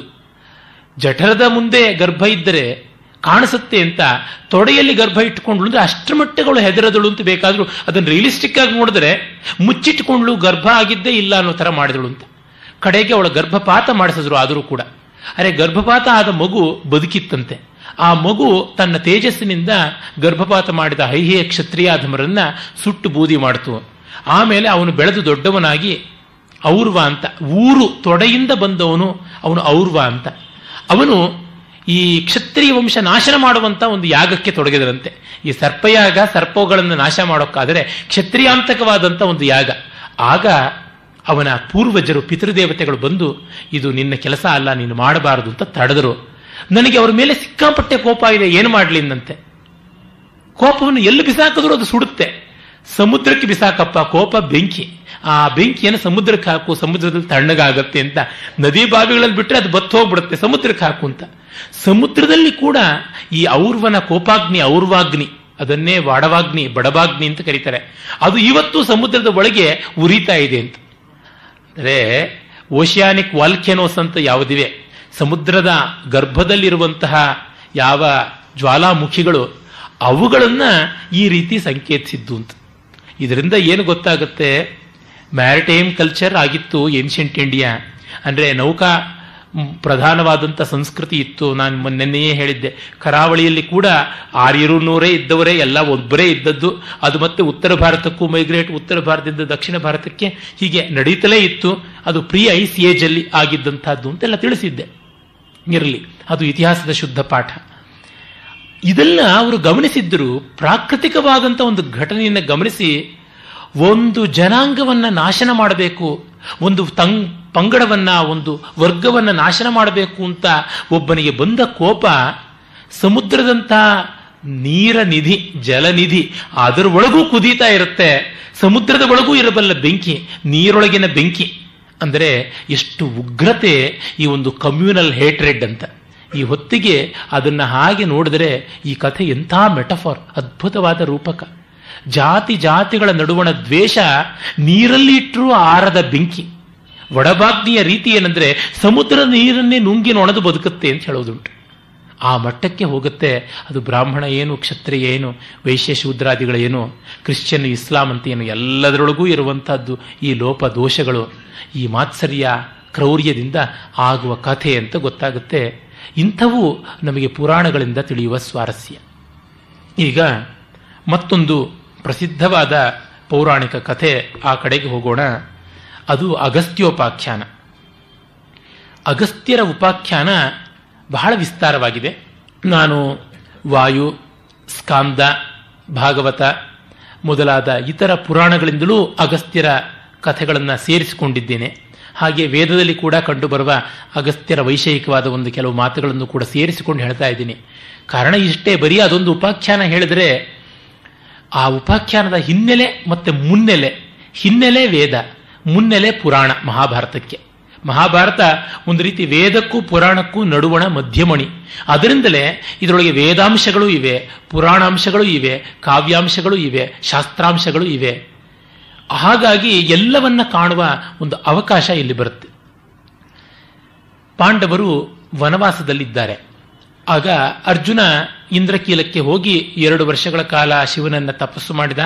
ಮತ್ತೆ 5 ವರ್ಷಗಳ ಕಾಲ ಸ್ವರ್ಗದಲ್ಲಿಯೇ ಇದ್ದು ಇಂದ್ರನಿಗೆ ಬೇಕಾದ ಅನುಕೂಲದ ಕೆಲಸ ಮಾಡಿಕೊಟ್ಟ. ನಿವಾತ ಕವಚಾದಿ ರಾಕ್ಷಸರನ್ನ ಕೊಂದ. ಅನಂತರ ಅವನು ಚಿತ್ರರಥಾದಿ ಗಂಧರ್ವರ ಹತ್ರ ನೃತ್ಯವನ್ನ, ಗೀತವನ್ನ, ವಾದಿತ್ರವನ್ನ ಎಲ್ಲ ಅಭ್ಯಾಸ ಮಾಡಿದ. ನೃತ್ಯ, ಗೀತ, ವಾದ್ಯಗಳು 3 ಸೇರಿ ಸಂಗೀತ ಅಂತ ಹೇಳ್ತೀವಿ. ಈಗ ಬರೀ ಹಾಡೋದು ಸಂಗೀತ ಆಗಿದೆ. ತೌರ್ಯತ್ರಿಕಂ ನೃತ್ಯ ಗೀತಂ ವಾದ್ಯಂ ನಾಟ್ಯಮಿದಂ ತ್ರಯಂ ಅಂತ ಅಮರಕೋಶ ಹೇಳಿದ್ರೆ, ಗೀತಂ ನೃತ್ಯಂ ತಥಾ ವಾದ್ಯಂ ತ್ರಯಂ ಸಂಗೀತ ಮುಚ್ಯತೆ ಅಂತ ಸಂಗೀತ ರತ್ನಾಕರಾದಿ ಶಾಸ್ತ್ರ ಗ್ರಂಥಗಳು ಹೇಳುತ್ತವೆ. ಅವನ್ನ ಅಭ್ಯಾಸ ಮಾಡ್ದ. ಅದು ಬಹಳ ಸ್ವಾರಸ್ಯಕಾರಿ. ಇಂಥ ಮಹಾವೀರ ಕಾಲಿಗೆ ಗೆಜ್ಜೆ ಕಟ್ಟಿಕೊಂಡು, ಕೈಗೆ ಬಣ್ಣ ಹಚ್ಚಿಕೊಂಡು, ಮುಂಗೈಗೆ ಬಳೆ ತೊಟ್ಟುಕೊಂಡು ಕುಣಿದನ ಅಂತಂದ್ರೆ ಮಹಾವೀರನಿಗೂ ಕಲಾ ರಸಿಕತೆ ಇರಬೇಕು. ಅಜ್ಞಾತವಾಸದಲ್ಲಿ ಅದೇ ಅವನಿಗೆ ಬ್ರೆಡ್ ವಿನ್ನರ್, ಮಾತ್ರವಲ್ಲ ಅಸೈಲಂ ಕೊಟ್ಟಿದ್ದು ಅದೇ ಆಯಿತು ಅಂತ. ಹಾಗಾಗಿ ಎಂಥ ಮೇಧಾವಿಗಳು ಬೇರೆ ವಿಷಯದಲ್ಲಿ ತಿಳಿದವರು ಇನ್ನೊಂದು ಬೇರೆ ಒಂದು ಆಕ್ಸಿಲರಿ ಆದಂಥದ್ದು ಇಟ್ಕೊಳ್ಬೇಕು. ಈ ಚಲನಚಿತ್ರ ನಟ ರಮೇಶ್ ನನ್ನ ಜೊತೆಗೆ ಇಂಜಿನಿಯರಿಂಗ್ ಕಾಲೇಜಲ್ಲಿ ಓದ್ತಾ ಇದ್ದವನು. ಅವನು ಒಂದು ಸಂದರ್ಶನದಲ್ಲಿ ಹೇಳಿದ್ದ ಜ್ಞಾಪಕ, ಒಳ್ಳೆ brilliant student. Film is of course A flight, if anything accident happens I have the engineering parachute ಅಂತ. ಅಲ್ಲಿಂದ ಜಾರಿ ಇಳಿಬಹುದು ಭೂಮಿಗೆ, ಮಧ್ಯದಲ್ಲಿಯೇ ಸುಟ್ಟು ಹೋಗುವಂತ ಸ್ಥಿತಿ ಇಲ್ಲ ಅಂತ. ಆ ತರಹ ಅರ್ಜುನಂಗೆ ನೃತ್ಯ ಗೀತಾದಿಗಳು ಪ್ಯಾರಾಚೂಟ್ ಆದವು. ಈತ ಅರ್ಜುನ ದೇವಲೋಕದಲ್ಲಿ ಇಂದ್ರನ ಅರ್ಧಾಸನವನ್ನು ಅಲಂಕರಿಸ್ತಾನೆ. ಇಂದ್ರ ಅವನಿಗೆ ಒಂದು ವಿಶೇಷವಾದ ಕಿರೀಟವನ್ನು ಬಹುಮಾನವಾಗಿ ಕೊಡ್ತಾನೆ. ಕಿರೀಟವನ್ನು ಇಟ್ಟು ಅಭಿಷೇಕ ಮಾಡ್ತಾನೆ. ದೇವಲೋಕದ ಅರ್ಧ ಸಿಂಹಾಸನವನ್ನೇ ಕೊಡ್ತಾನೆ. ಆ ಹೊತ್ತಿನಿಂದ ಅವನಿಗೆ ಕಿರೀಟಿ ಎನ್ನುವ ಹೆಸರು ಬರುತ್ತೆ. ಅವನು ಹಾಗೆ ಅರ್ಧಾಸನವನ್ನು ಅಲಂಕರಿಸಿರೋದನ್ನು ನೋಡಿದ್ರೆ ಆಶ್ಚರ್ಯ ಆಗುತ್ತೆ ರೋಮಶ ಮಹರ್ಷಿಗೆ, ಅಲ್ಲಿಗೆ ಬಂದವನಿಗೆ. ಇದೇನಿದು ಧಾರ್ಷ್ಟ್ಯ, ಇಂದ್ರನ ಅರ್ಧ ಸಿಂಹಾಸನವನ್ನು ಯಾವನೋ ಒಬ್ಬ ನರ ಆಕ್ರಮಿಸುವುದೇ ಅಂತ. ಆಗ ಇಂದ್ರ, ಇವನು ಸಾಮಾನ್ಯ ನರ ಅಲ್ಲ, ನರನಾರಾಯಣರಲ್ಲಿ ಒಬ್ಬನಾದ ನರ, ತನ್ನ ಮಗ ಅಂತ ಹೇಳ್ತಾನೆ. ಆಮೇಲೆ ನೀನು ಪಾಂಡವರಿಗೆ ಹೋಗಿ ಅರ್ಜುನನಿಗೆ ಇಂಥ ಸನ್ಮಾನ ಆಯಿತು ಅಂತ ಹೇಳೋ, ಅವರಿಗೆ ಸಂತೋಷವಾಗುತ್ತೆ ಅಂತ ಕಳಿಸಿಕೊಡ್ತಾನೆ. ಆಗ ರೋಮಶ ಮಹರ್ಷಿ ಬರ್ತಾನೆ. ರೋಮಶ ಮಹರ್ಷಿ ಚಿರಜೀವಿಗಳಲ್ಲಿ ಒಬ್ಬ. ನೋಡಿ, ಅವನ ಮೈಯಲ್ಲಿರುವ ಒಂದೊಂದು ರೋಮ ಉದುರಿದ್ರೆ ಒಬ್ಬೊಬ್ಬ ಮಾರ್ಕಂಡೇಯ ಸಾಯ್ತಾನೆ, ಅಥವಾ ಒಬ್ಬ ಮಾರ್ಕಂಡೇಯ ಸತ್ರೆ ಅವನ ಒಂದು ರೋಮ ಉದುರುತ್ತೆ. ಎಲ್ಲ ರೋಮ ಉದುರದ ಮೇಲೆ ಅವನು ಸಾಯ್ತಾನೆ. ಆ ತರಹ 8 ಜನ ರೋಮಶ ಮಹರ್ಷಿಗಳ ಸತ್ತ ಮೇಲೆ ಅಷ್ಟಾವಕ್ರ ಸಾಯ್ತಾನೆ. 8 ಅಂಗಗಳು ನೆಟ್ಟಗಾಗತ್ತೆ ಅವನಿಗೆ. ಆಗ ಆ ಅಷ್ಟಾವಕ್ರ ಅಂತವ್ರನ್ನ ಎಷ್ಟೋ ಜನರನ್ನು ನೋಡಿದವರು ಪ್ರಾಕಾರಕರ್ಣ ಅಂತ ಒಂದು ಗೂಬೆ, ನಾಡೀಜಂಘ ಅಂತ ಒಂದು ಕೊಕ್ಕರೆ, ಮತ್ತು ಮಂಥರಕ ಅಂತ ಒಂದು ಆಮೆ. ಈ ಆಮೆಗಿಂತ ಹಿಂದೆ ಹಿರಿಯನಾಗಿದ್ದಂಥವನು ಇಂದ್ರದ್ಯುಮ್ನ ಅಂತ ಒಬ್ಬ ಮಹಾರಾಜ. ಆ ಕಥೆಯನ್ನು ಹಿಂದೆ ಹೇಳಿದ್ದೆ ಅನ್ಸುತ್ತೆ, ಹಾಗಾಗಿ ಬಿಡ್ತೀನಿ. ಅದು ಒಂದು ಉಪಾಖ್ಯಾನ ತುಂಬಾ ಚೆನ್ನಾಗಿ ಬರುತ್ತೆ ವನಪರ್ವದಲ್ಲಿ. ರೋಮಶ ಮಹರ್ಷಿ ಅಷ್ಟು ಚಿರಜೀವಿ, ಅನೇಕ ವಿಷಯಗಳನ್ನು ತಿಳ್ಕೊಂಡಂಥವನು. ಇವುಗಳು ಏನನ್ನು ನಮಗೆ ತಿಳಿಸುತ್ತವೆ ಅಂದರೆ, ಭಾರತೀಯರ concept of time and life ಎಷ್ಟು ದೀರ್ಘಕಾಲ, ಎಷ್ಟು ವಿಸ್ತಾರವಾಗಿ ಬದುಕುವಂಥದ್ದು, ಎಷ್ಟು ಅದರ ಹರಹು ಆಯಾಮ ಇಂತಹ ಸ್ವಾರಸ್ಯಕಾರಿ ಅಂತ. ಆ ರೋಮಶ ಗಂಧಮಾಧನ ಪರ್ವತದ ಆಸುಪಾಸಿನಲ್ಲಿರ್ತಕ್ಕಂಥ ಪಾಂಡವರನ್ನ ಬೇರೆ ಬೇರೆ ತೀರ್ಥಕ್ಷೇತ್ರಗಳಿಗೆ ಸಂಚರಣ ಮಾಡಿಸಿ ಕರ್ಕೊಂಡು ಬಂದು ಮತ್ತೆ ಅಲ್ಲಿಗೆ ತಂದು ಬಿಡ್ತಾನೆ. ಹಾಗೆ ಬಂದಾಗ ಅವರು ದಕ್ಷಿಣ ಭಾರತಕ್ಕೆ ಬಂದು ಅಗಸ್ತ್ಯಾಶ್ರಮದ ಹತ್ತಿರ ಬರ್ತಾರೆ. ಅಗಸ್ತ್ಯಾಶ್ರಮದ ಮಹಾತ್ಮ್ಯವನ್ನು ಹೇಳೋದಕ್ಕೆ, ಅಗಸ್ತ್ಯರ ವ್ಯಕ್ತಿತ್ವವನ್ನು ಕುರಿತು ಚಿತ್ರಣ ಮಾಡೋದಕ್ಕೆ ಆರಂಭ ಮಾಡ್ತಾನೆ. ಅದು ಪುರಾಣಗಳಲ್ಲಿ ಹಲವು ರೀತಿಯ ಅಗಸ್ತ್ಯರ ಕಥೆ ಬರುತ್ತೆ. ಒಂದು ಪುಲಸ್ತ್ಯರ ಮಗ ಅಗಸ್ತ್ಯ ಅಂತ. ಪುಲಸ್ತ್ಯ ನವಬ್ರಹ್ಮರಲ್ಲಿ ಒಬ್ಬ ಮಹರ್ಷಿ. ಪುಲಸ್ತ್ಯ ವಂಶದಲ್ಲಿ ಹುಟ್ಟಿದವನೇ ವಿಶ್ರವಸ್ಸು, ಪುಲಸ್ತ್ಯನ ಮಗ. ಆತನ ಮಗನೇ ರಾವಣ ಬ್ರಹ್ಮ. ಅಂದರೆ ಎಲ್ಲರೂ ಒಂದೇ ಮನೋಧರ್ಮಗಳಿಂದ ಬೇರೆ ಆಗ್ತಾರೆ ಅಷ್ಟೇನೆ ಅಂತ. ಆ ಪುಲಸ್ತ್ಯನಿಗೆ ಹವಿರ್ಭುವ ಅಂತ ಒಬ್ಬ ಹೆಂಡತಿ, ಕರ್ದಮ ಪ್ರಜಾಪತಿಯ ಮತ್ತು ದೇವಹೂತಿ ಅನ್ನುವ ಆಕೆಯ ಮಗಳು. ಆ ಹವಿರ್ಭುವ ಈತನ ತಾಯಿ, ಅಗಸ್ತ್ಯರ ತಾಯಿ ಅಂತ. ಮತ್ತೊಂದು ಪುರಾಣಗಳ ಪ್ರಕಾರ ಮಿತ್ರಾವರುಣರ ಮತ್ತು ಊರ್ವಶಿಯ ಮಗ ಈತ ಕುಂಭದಲ್ಲಿ ಜನಿಸಿದಂಥವನು, ಕುಂಭ ಸಂಭವ, ಈತನ ತಮ್ಮ ವಸಿಷ್ಠ ಅಂತ. ಇನ್ನೊಂದು ಕಥೆಯ ಪ್ರಕಾರ ವಸಿಷ್ಠರು ಬ್ರಹ್ಮಮಾನಸ ಪುತ್ರರು ಅಂತ. ಆಮೇಲೆ ನಿಮಿ ಮಹಾರಾಜನ ಶಾಪದಿಂದ ವಸಿಷ್ಠರು ದೇಹವನ್ನು ಕಳ್ಕೊಂಡು ಮತ್ತೆ ಮಿತ್ರಾವರುಣರ ಮಗನಾಗಿ ಹುಟ್ಟಿದರು. ಅಗಸ್ತ್ಯರು ಎಷ್ಟು ಅಲೂಫ್ ಮನುಷ್ಯರು ಅಂದ್ರೆ ಹುಟ್ಟಿದ ತಕ್ಷಣ ತಂದೆ ತಾಯಿಗಳಿಗೆ ನಾನು ನಿಮ್ಮ ಮಗ ಅಲ್ಲ ಹೋಗಿ ಅಂತಂದ್ಬಿಟ್ರಂತೆ. ನಾನು ವೈರಾಗ್ಯ ಬಂದಿದ್ದೆ, ನನ್ನ ಪಾಡಿಗೆ ನಾನು ತಪಸ್ಸು ಮಾಡ್ಕೊಳ್ತೀನಿ ಅಂತ. ಅರೆ ವಸಿಷ್ಠರು ಹಾಗಲ್ಲದೆ ನೀವು ಏನೇ ಆಗಲಿ ತಂದೆ ತಾಯಿಗಳು ನಿಮಗೆ ಗೌರವ ಕೊಡೋದು ನನ್ನ ಧರ್ಮ ಅಂತ ಇದ್ದವರು ಅಂತ. ಹಾಗೆ ಅಗಸ್ತ್ಯರು ತಪಸ್ಸು ಮಾಡ್ತಾ ಎಷ್ಟೋ ವರ್ಷ ಕಳೆದಾಗ ಒಮ್ಮೆ ಸಂಚಾರ ಮಾಡ್ತಿದ್ರೆ ಕೆಲವರು ಮರಗಳ ಕೊಂಬೆಗಳಿಗೆ ಕಾಲುಗಳನ್ನು ಸಿಕ್ಕಾಕೊಂಡು ತಲೆ ಕೆಳಕಾಗಿ ನೇತಾಡ್ತಾ ಇದ್ರಂತೆ. ಯಾರು ನೀವು ಅಂದ್ರೆ ನಿಮ್ಮ ಪಿತೃಗಳಪ್ಪ ನಾವು, ನಿನ್ನಲ್ಲಿ ಸಂತಾನ ಇಲ್ಲದ ಕಾರಣ ನಾವು ಭೂಮಿಗೆ ಬೀಳ್ತಾ ಇದ್ದೀವಿ, ಈ ಮರದ ಕೊಂಬೆಗೆ ಕೊಕ್ಕೆ ಹಾಕೊಂಡು ಕಾಲನ್ನು ಬದುಕ್ತಾ ಇದ್ದೀವಿ ಅಂತ. ಆಗ ಅವರು ಮದುವೆಗೆ ಸಂಕಲ್ಪ ಮಾಡಿದರು ಅಂತ. ಏನಂದ್ರೆ ನಮ್ಮಲ್ಲಿ ಸಂತಾನ ಅನ್ನೋದು ಸಮಾಜವನ್ನು ಮುಂದುವರೆಸುವ ವ್ಯವಸ್ಥೆ ಅಂತ. ಹಿಂದೆ ಎಲ್ಲ ಅತಿ ಸಂತಾನವಾದಾಗ ಆ ಚಿಂತೆ ಇರಲಿಲ್ಲ. ಈಗ ಏನಾಗಿದೆ, ವಿಶೇಷವಾಗಿ ನಗರಗಳಲ್ಲಿ, ಅದರಲ್ಲಿಯೂ ಹಿಂದೂಗಳಲ್ಲಿ ಮಕ್ಕಳು ಬೇಡ ಮಾತ್ರವಲ್ಲ ಮದುವೆಯೂ ಬೇಡ ಅಂತ ಬರ್ತಾ ಇದೆ. ಮದುವೆ ಬೇಡ ಅಂದ ಮೇಲೆ ಒಂದು ರೋಲ್ ಮಾಡೆಲ್ ಬ್ರಹ್ಮಚಾರಿಯಾಗಿರ್ತಾರ ಅದೂ ಇಲ್ಲ. ಮದುವೆ ಅನ್ನುವ ಬಂಧನ ಬೇಡ, ಮಿಕ್ಕೆಲ್ಲ ರೀತಿಯಾದಂಥ ಚಾಂಚಲ್ಯ ಇರಲಿ, ಸ್ವೈರತೆ ಇರಲಿ ಅಂತ ಆಗಿಬಿಟ್ಟಿದೆ. ಅದರೊಳಗೂ ನಾನು ಈಚೆಗೆ ಕಂಡಂತೆ ಕಾಲ್ ಸೆಂಟರ್ನಲ್ಲಿ ವರ್ಕ್ ಮಾಡುವಂಥ ಹೆಂಗಸರಲ್ಲಿ ಚಾಳ ಜಾಸ್ತಿ ಆಗಿದೆ ಅಂತ. ಅದರ ಬಗ್ಗೆ ಸರ್ವೆಗಳು ಕೂಡ ನಡೆದಿದೆ, ಅದನ್ನು ಕೂಡ ಗಮನಿಸಿದ್ದೀನಿ. ಈ ಹೊತ್ತಿನ ಸಾಫ್ಟ್ವೇರ್ ಸ್ಪೆಷಲೈಸ್ ಮಾಡಿಕೊಂಡಂತಹ ಗಂಡು ಮಕ್ಕಳಿಗಿಂತ ಹೆಣ್ಣು ಮಕ್ಕಳು ಹದಗೆಟ್ಟಿದ್ದಾರೆ ಅಂತ ರಿಪೋರ್ಟ್ಗಳು. ಹೆಣ್ಣು ಹದಗೆಟ್ರೆ ಎಲ್ಲ ಇಲ್ಲ, ಎಷ್ಟು ಬೇಕಾದ್ರೂ ಹದಗೆಡಬಹುದು. ಹೆಣ್ಣು ಉಳಿಸಿಕೊಂಡ್ರೆ ಎಲ್ಲ ಉಳಿಸಿಕೊಳ್ಳಬಲ್ಲಳು, ಇಲ್ಲದೆ ಇದ್ರೆ ಅಷ್ಟೂ ಜಾರಬಲ್ಲಳು ಅಂತ ಅನ್ಸುತ್ತೆ. ನನ್ನ ಸಂಪರ್ಕದಲ್ಲಿಯೇ ನೋಡಿದಂತೆ ಈ ಹೊತ್ತು ನಗರದ ಹೆಣ್ಣು ಹಾದಿ ತಪ್ಪಿದಷ್ಟು ನಗರದ ಗಂಡು ಹಾದಿ ತಪ್ಪಿಲ್ಲವೇನೋ ಅನ್ಸುತ್ತೆ. ಅಥವಾ ಹಾದಿ ತಪ್ಪಿದ್ದು ನಮಗೆ ಅಭ್ಯಾಸವಾಗಿಬಿಟ್ಟು ಇವರು ಇಷ್ಟು ಮಟ್ಟಿಗೆ ಆಗಿದ್ದಾರಾ ಅಂತ ಅನ್ಸುತ್ತೆ. ಏನೋ ತಿಳಿದವರು ಅದರ ಬಗ್ಗೆ ಬೆಳಕು ಚೆಲ್ಲಬೇಕು. ನಾನು ಸ್ಟೇಟ್ಮೆಂಟ್ ಮಾಡಿ ಸಿಕ್ಕಾಕೊಳ್ಳಲಾರೆ. ಅದು ಅಗಸ್ತ್ಯರಲ್ಲಿ ಕಾಣುವುದು ಆ ಸಂತಾನದ ಇಚ್ಛೆ ಅಂದ್ರೆ ಸತ್ಸಂತಾನದಿಂದ ಬೆಳವಣಿಗೆ ಆಗಬೇಕು. ನೋಡಿ, ಪ್ರೊಡಕ್ಟಿವಿಟಿ ಇರುವಂತಹದ್ದು ಯಂಗರ್ ಜನರೇಷನ್ ಅಲ್ಲಿ, ಪ್ರೊಡಕ್ಟಿವಿಟಿ ಇರುವುದು ಫ್ಯಾಮಿಲಿ ಸೆಟಪ್ ಅಲ್ಲಿ, ಫ್ಯಾಮಿಲಿ ವ್ಯಾಲ್ಯೂಸ್ ಅಲ್ಲಿ. ಈಗ ಕುಟುಂಬದ ವ್ಯಾಲ್ಯೂನೇ ಇಲ್ಲ ಅಂದ್ರೆ, ಮೊನ್ನೆ ಯಾವುದೋ ಒಬ್ಬ vehicle driver, city taxi driver ಹೇಳ್ತಾ ಇದ್ದಿದ್ದು ನನಗೆ, ಸರ್ ನಾನು ನೋಡ್ತೀನಿ ಕಾಲ್ ಸೆಂಟರ್ ಹುಡುಗಿಯರು ಇರುವಷ್ಟು ಡ್ರಗ್ ಅಡಿಕ್ಟ್ಸ್ ಇನ್ ಎಲ್ಲಿಯೂ ಕಾಣಿಸ್ತಾ ಇಲ್ಲ, smoking is A very common thing ಅಂತೆಲ್ಲ ಹೇಳಿಬಿಟ್ಟಿದ್ದು. ಮತ್ತೆ ಬಹಳ ಬೇಗ ಡಿಸಲ್ಯೂಷನ್ ಆಗುತ್ತೆ, ಡಿಪ್ರೆಷನ್ ಬರುತ್ತೆ. ಅಷ್ಟೂ ಜನರು ಕಡೆಗೆ ಯಾವುದೋ ಬಾಬಾಗಳಿಗೆ, ಯಾವುದೋ ಸ್ವಾಮೀಜಿಗಳಿಗೆ ಹೋಗಿ ಅಲ್ಲಿ ಎಲ್ಲ ರೀತಿಯಾದಂಥ ತಲೆ ಬೋಳಿಸ್ಕೊಳ್ತಾರೆ. ಆದರೆ ಸಮಾಜ ಸಾಕಷ್ಟು ಪೊಲ್ಯೂಟ್ ಆಗುತ್ತೆ, ಪ್ರೊಡಕ್ಟಿವಿಟಿ ಸಾಕಷ್ಟು ಕರ್ಬ್ ಆಗುತ್ತೆ, ಇದು ಗೊತ್ತಿರುವಂಥದ್ದೇ. ಅದಕ್ಕಾಗಿ ಒಂದು ವಿವಾಹ ಅನ್ನುವ ಒಂದು ವ್ಯವಸ್ಥೆಯನ್ನು ಮಾಡಿದ್ದು. ಅಸಾಮಾನ್ಯರಿಗೆ ಯಾವ ವ್ಯವಸ್ಥೆಯೂ ಬೇಡ, ಸಾಮಾನ್ಯರಿಗೆ ಎಲ್ಲ ವ್ಯವಸ್ಥೆ ಕೂಡ ಬೇಕು. ಕಾಲೇಜ್ಗೆ ಹೋಗದೆ ಥಾಮಸ್ ಆಲ್ವಾ ಎಡಿಸನ್ ಓದದೇನೆ ದೊಡ್ಡ ಸೈಂಟಿಸ್ಟ್ ಆದ. ನಮ್ಮ ಗುಂಡಪ್ಪನವರು ಕಾಲೇಜ್ ಮೆಟ್ಲು ಹತ್ತಲೇ ಇಲ್ಲ, ಮಹಾ ಮೇಧಾವಿಗಳಾದರು. ಆದರೆ ಎಲ್ಲರೂ ಗುಂಡಪ್ಪ ಅಲ್ಲ, ಎಲ್ಲರೂ ಥಾಮಸ್ ಆಲ್ವಾ ಎಡಿಸನ್ ಅಲ್ಲ. ಎಲ್ಲರಿಗಾಗಿ ಇರುವಂತಹದ್ದು ಒಂದು ಜನರಲ್ ಆದ ವ್ಯವಸ್ಥೆ ಅಂತ. ನನಗೇನು ತಿಂದ್ರು ಏನೂ ಆಗೋದಿಲ್ಲ ರೀ ಅಂತಾರೆ. ನಮ್ಮ ಸೋದರ ಮಾವ 50 ವರ್ಷಗಳ ಕಾಲ ರೈಲ್ವೆ ಎಂಜಿನ್ ತರಹ ಚುಟ್ಟ ಸೇದಿದ್ರು, ಅವರಿಗೆ ಯಾವ ಕ್ಯಾನ್ಸರು ಬರಲಿಲ್ಲ. ನಮ್ಮ ತಂದೆ ಅಡಿಕೆಯನ್ನು ಬಾಯಿಗೆ ಹಾಕಲಿಲ್ಲ, ಅವರಿಗೆ ಕ್ಯಾನ್ಸರ್ ಬಂತು ಅಂತಂದ್ರೆ ಹಾಗಾಗಿ ಸಿಗರೇಟ್ ಸೇದುವುದೇ ಯೋಗ ಅಂತ ಅಂದುಕೊಳ್ಳೋಣವೇ? ಅಲ್ಲ, ಅಸಾಮಾನ್ಯರು ನಮ್ಮ ಸೋದರ ಮಾವನಂತವರು. ಹಾಗೆ ಬಿಡಬೇಕು. ಅಂದರೆ ಒಂದು ವ್ಯವಸ್ಥೆ, ಶಿಸ್ತುಗಳನ್ನ ಪರಿಪಾಲಿಸಬೇಕಾದಂತಹದ್ದು ಒಂದು ಧರ್ಮ.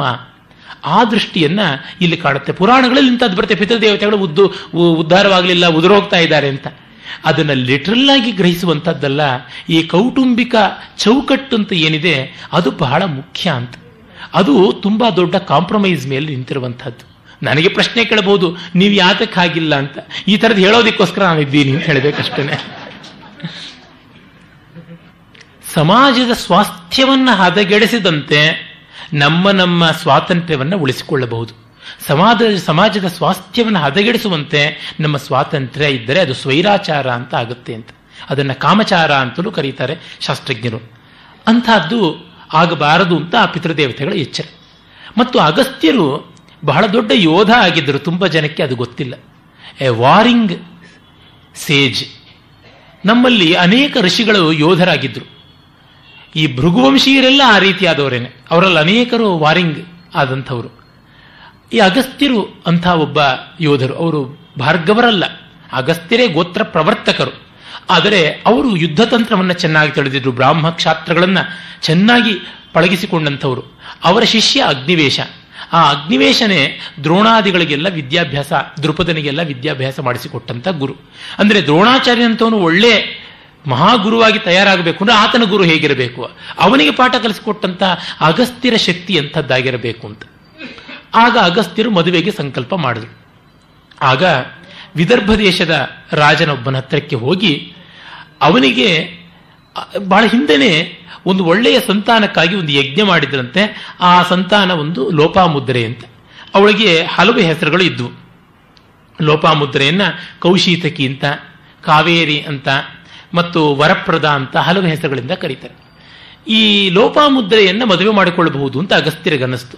ಒಂದು ಪ್ರಶ್ನೆ ಬರಬಹುದು, ಈ ತಪಸ್ವಿಗಳಿಗೆ ರಾಜರ ಮಗಳೇ ಬೇಕಾಯ್ತಾ, ಇನ್ಯಾರು ಬೇಡವೆ, ಇವ್ರಿಗೂ ಶ್ರೀಮಂತರೇ ಬೇಕಾ ಅಂತ ಹೇಳ್ಬಿಟ್ಟಿದನು ಅಂತ.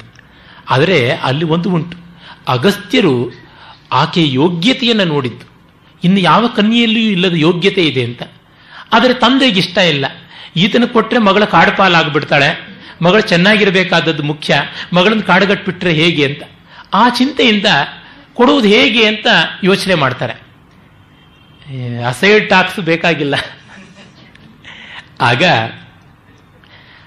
ಆ ಲೋಪಾಮುದ್ರೆ ತಂದೆಗೆ ಹೇಳ್ತಾಳೆ, ತಂದೆ, ನಾನು ನವಯೌವನೆಯಾಗಿ ಯಜ್ಞಕುಂಡದಲ್ಲಿ ಹುಟ್ಟಿದವಳು. ನಾನು ಹಾಗೆ ಹುಟ್ಟುವುದಕ್ಕೆ ಕಾರಣಭೂತನಾದಂಥ ಮಹರ್ಷಿ ಈತ. ಆತನಿಗೆ ಒಳ್ಳೆಯದಾಗುವಂತೆ ಇದ್ದರೆ ನನಗದು ಒಳ್ಳೆಯದಾಗುತ್ತೆ. ನೀನು ಯೋಚನೆ ಮಾಡಬೇಡ, ನಾನು ಆತನನ್ನು ಮದುವೆ ಆಗ್ತೀನಿ ಅಂತ. ನಮ್ಮಲ್ಲಿ ಈ ತರಹ ರಾಜಕುಮಾರಿಯನ್ನ ಮದುವೆ ಆದಂತಹ ಋಷಿಗಳು ಕೆಲವರಿದ್ದಾರೆ. ಅವರಲ್ಲಿ ಜಮದಗ್ನಿ ಒಬ್ಬ, ರೇಣು ಮಹಾರಾಜನ ಮಗಳು ರೇಣುಕಿಯನ್ನು ಮದುವೆ ಆಗಿದ್ದು. ಅದೇ ರೀತಿಯಾಗಿಯೇ ದದೀಚಿ ಅಥವಾ ದಧ್ಯಂಚ ಮದುವೆ ಆಗಿದ್ದು ಉಂಟು ಅಂತ ಹೇಳ್ತಾರೆ. ಇರಲಿ. ಆಮೇಲೆ ಆ ಅಗಸ್ತ್ಯರು ಲೋಪಾಮುದ್ರೆಯನ್ನು ಮದುವೆ ಆದಾಗ ಲೋಪಾಮುದ್ರೆ ಹೇಳ್ತಾಳೆ, ನೀವು ನನಗೆ ರಾಜಕುಮಾರಿ ತರ ನಡೆಸ್ಕೊಂಡ್ರೇನೆ ನಾನು ಸಂಸಾರ ಹೂಡಕ್ಕೆ ಬರೋದು ಅಂತ. ರಾಜಕುಮಾರಿಗೆ ಬೇಕಾದ ಅನುಕೂಲ ಮಾಡಿಕೊಳ್ಬೇಕು. ಅದಕ್ಕಾಗಿ ಅವರು ಹಲವು ರಾಜರುಗಳನ್ನು ಆಶ್ರಯಿಸ್ತಾರೆ. ಮಾವನ್ನೇ ಕೇಳಬಹುದಾಗಿತ್ತಲ್ಲ ಅಂದ್ರೆ ಮಾವನನ್ನ ಕೇಳಬಾರದು. ಹೆಣ್ಣನ್ನ ಕೊಟ್ಟ ಮಾವನ ಹತ್ರ ಏನನ್ನೂ ಕೇಳಬಾರದು ಅಂತ ಧರ್ಮಶಾಸ್ತ್ರ. ಆತ ಕನ್ಯೆಯನ್ನ ಕೊಟ್ಟು ಉದ್ಧಾರ ಮಾಡಿದ ಮೇಲೆ ಇನ್ನು ಯಾವುದನ್ನು ಬಯಸೋದು ಕೂಡ ಪಾತಕ ಆಗುತ್ತೆ ಅಂತ. ಪ್ರದಕ್ಷಿಣೆ ಬಗ್ಗೆ ನಮ್ಮ ಕಾಲದ ಕಲ್ಪನೆ ಏನಿತ್ತು, ಪ್ರಾಚೀನ ಕಾಲದ ಕಲ್ಪನೆ ಅಂತ. ಆಗ ಒಬ್ಬ ರಾಜನನ್ನು ಹೋಗಿ ಯಾಚನೆ ಮಾಡೋಣ ಅಂತ ಅಗಸ್ತ್ಯರು ಮೊದಲಿಗೆ ಒಬ್ಬ ರಾಜನ ಹತ್ರಕ್ಕೆ ಹೋಗ್ತಾರೆ.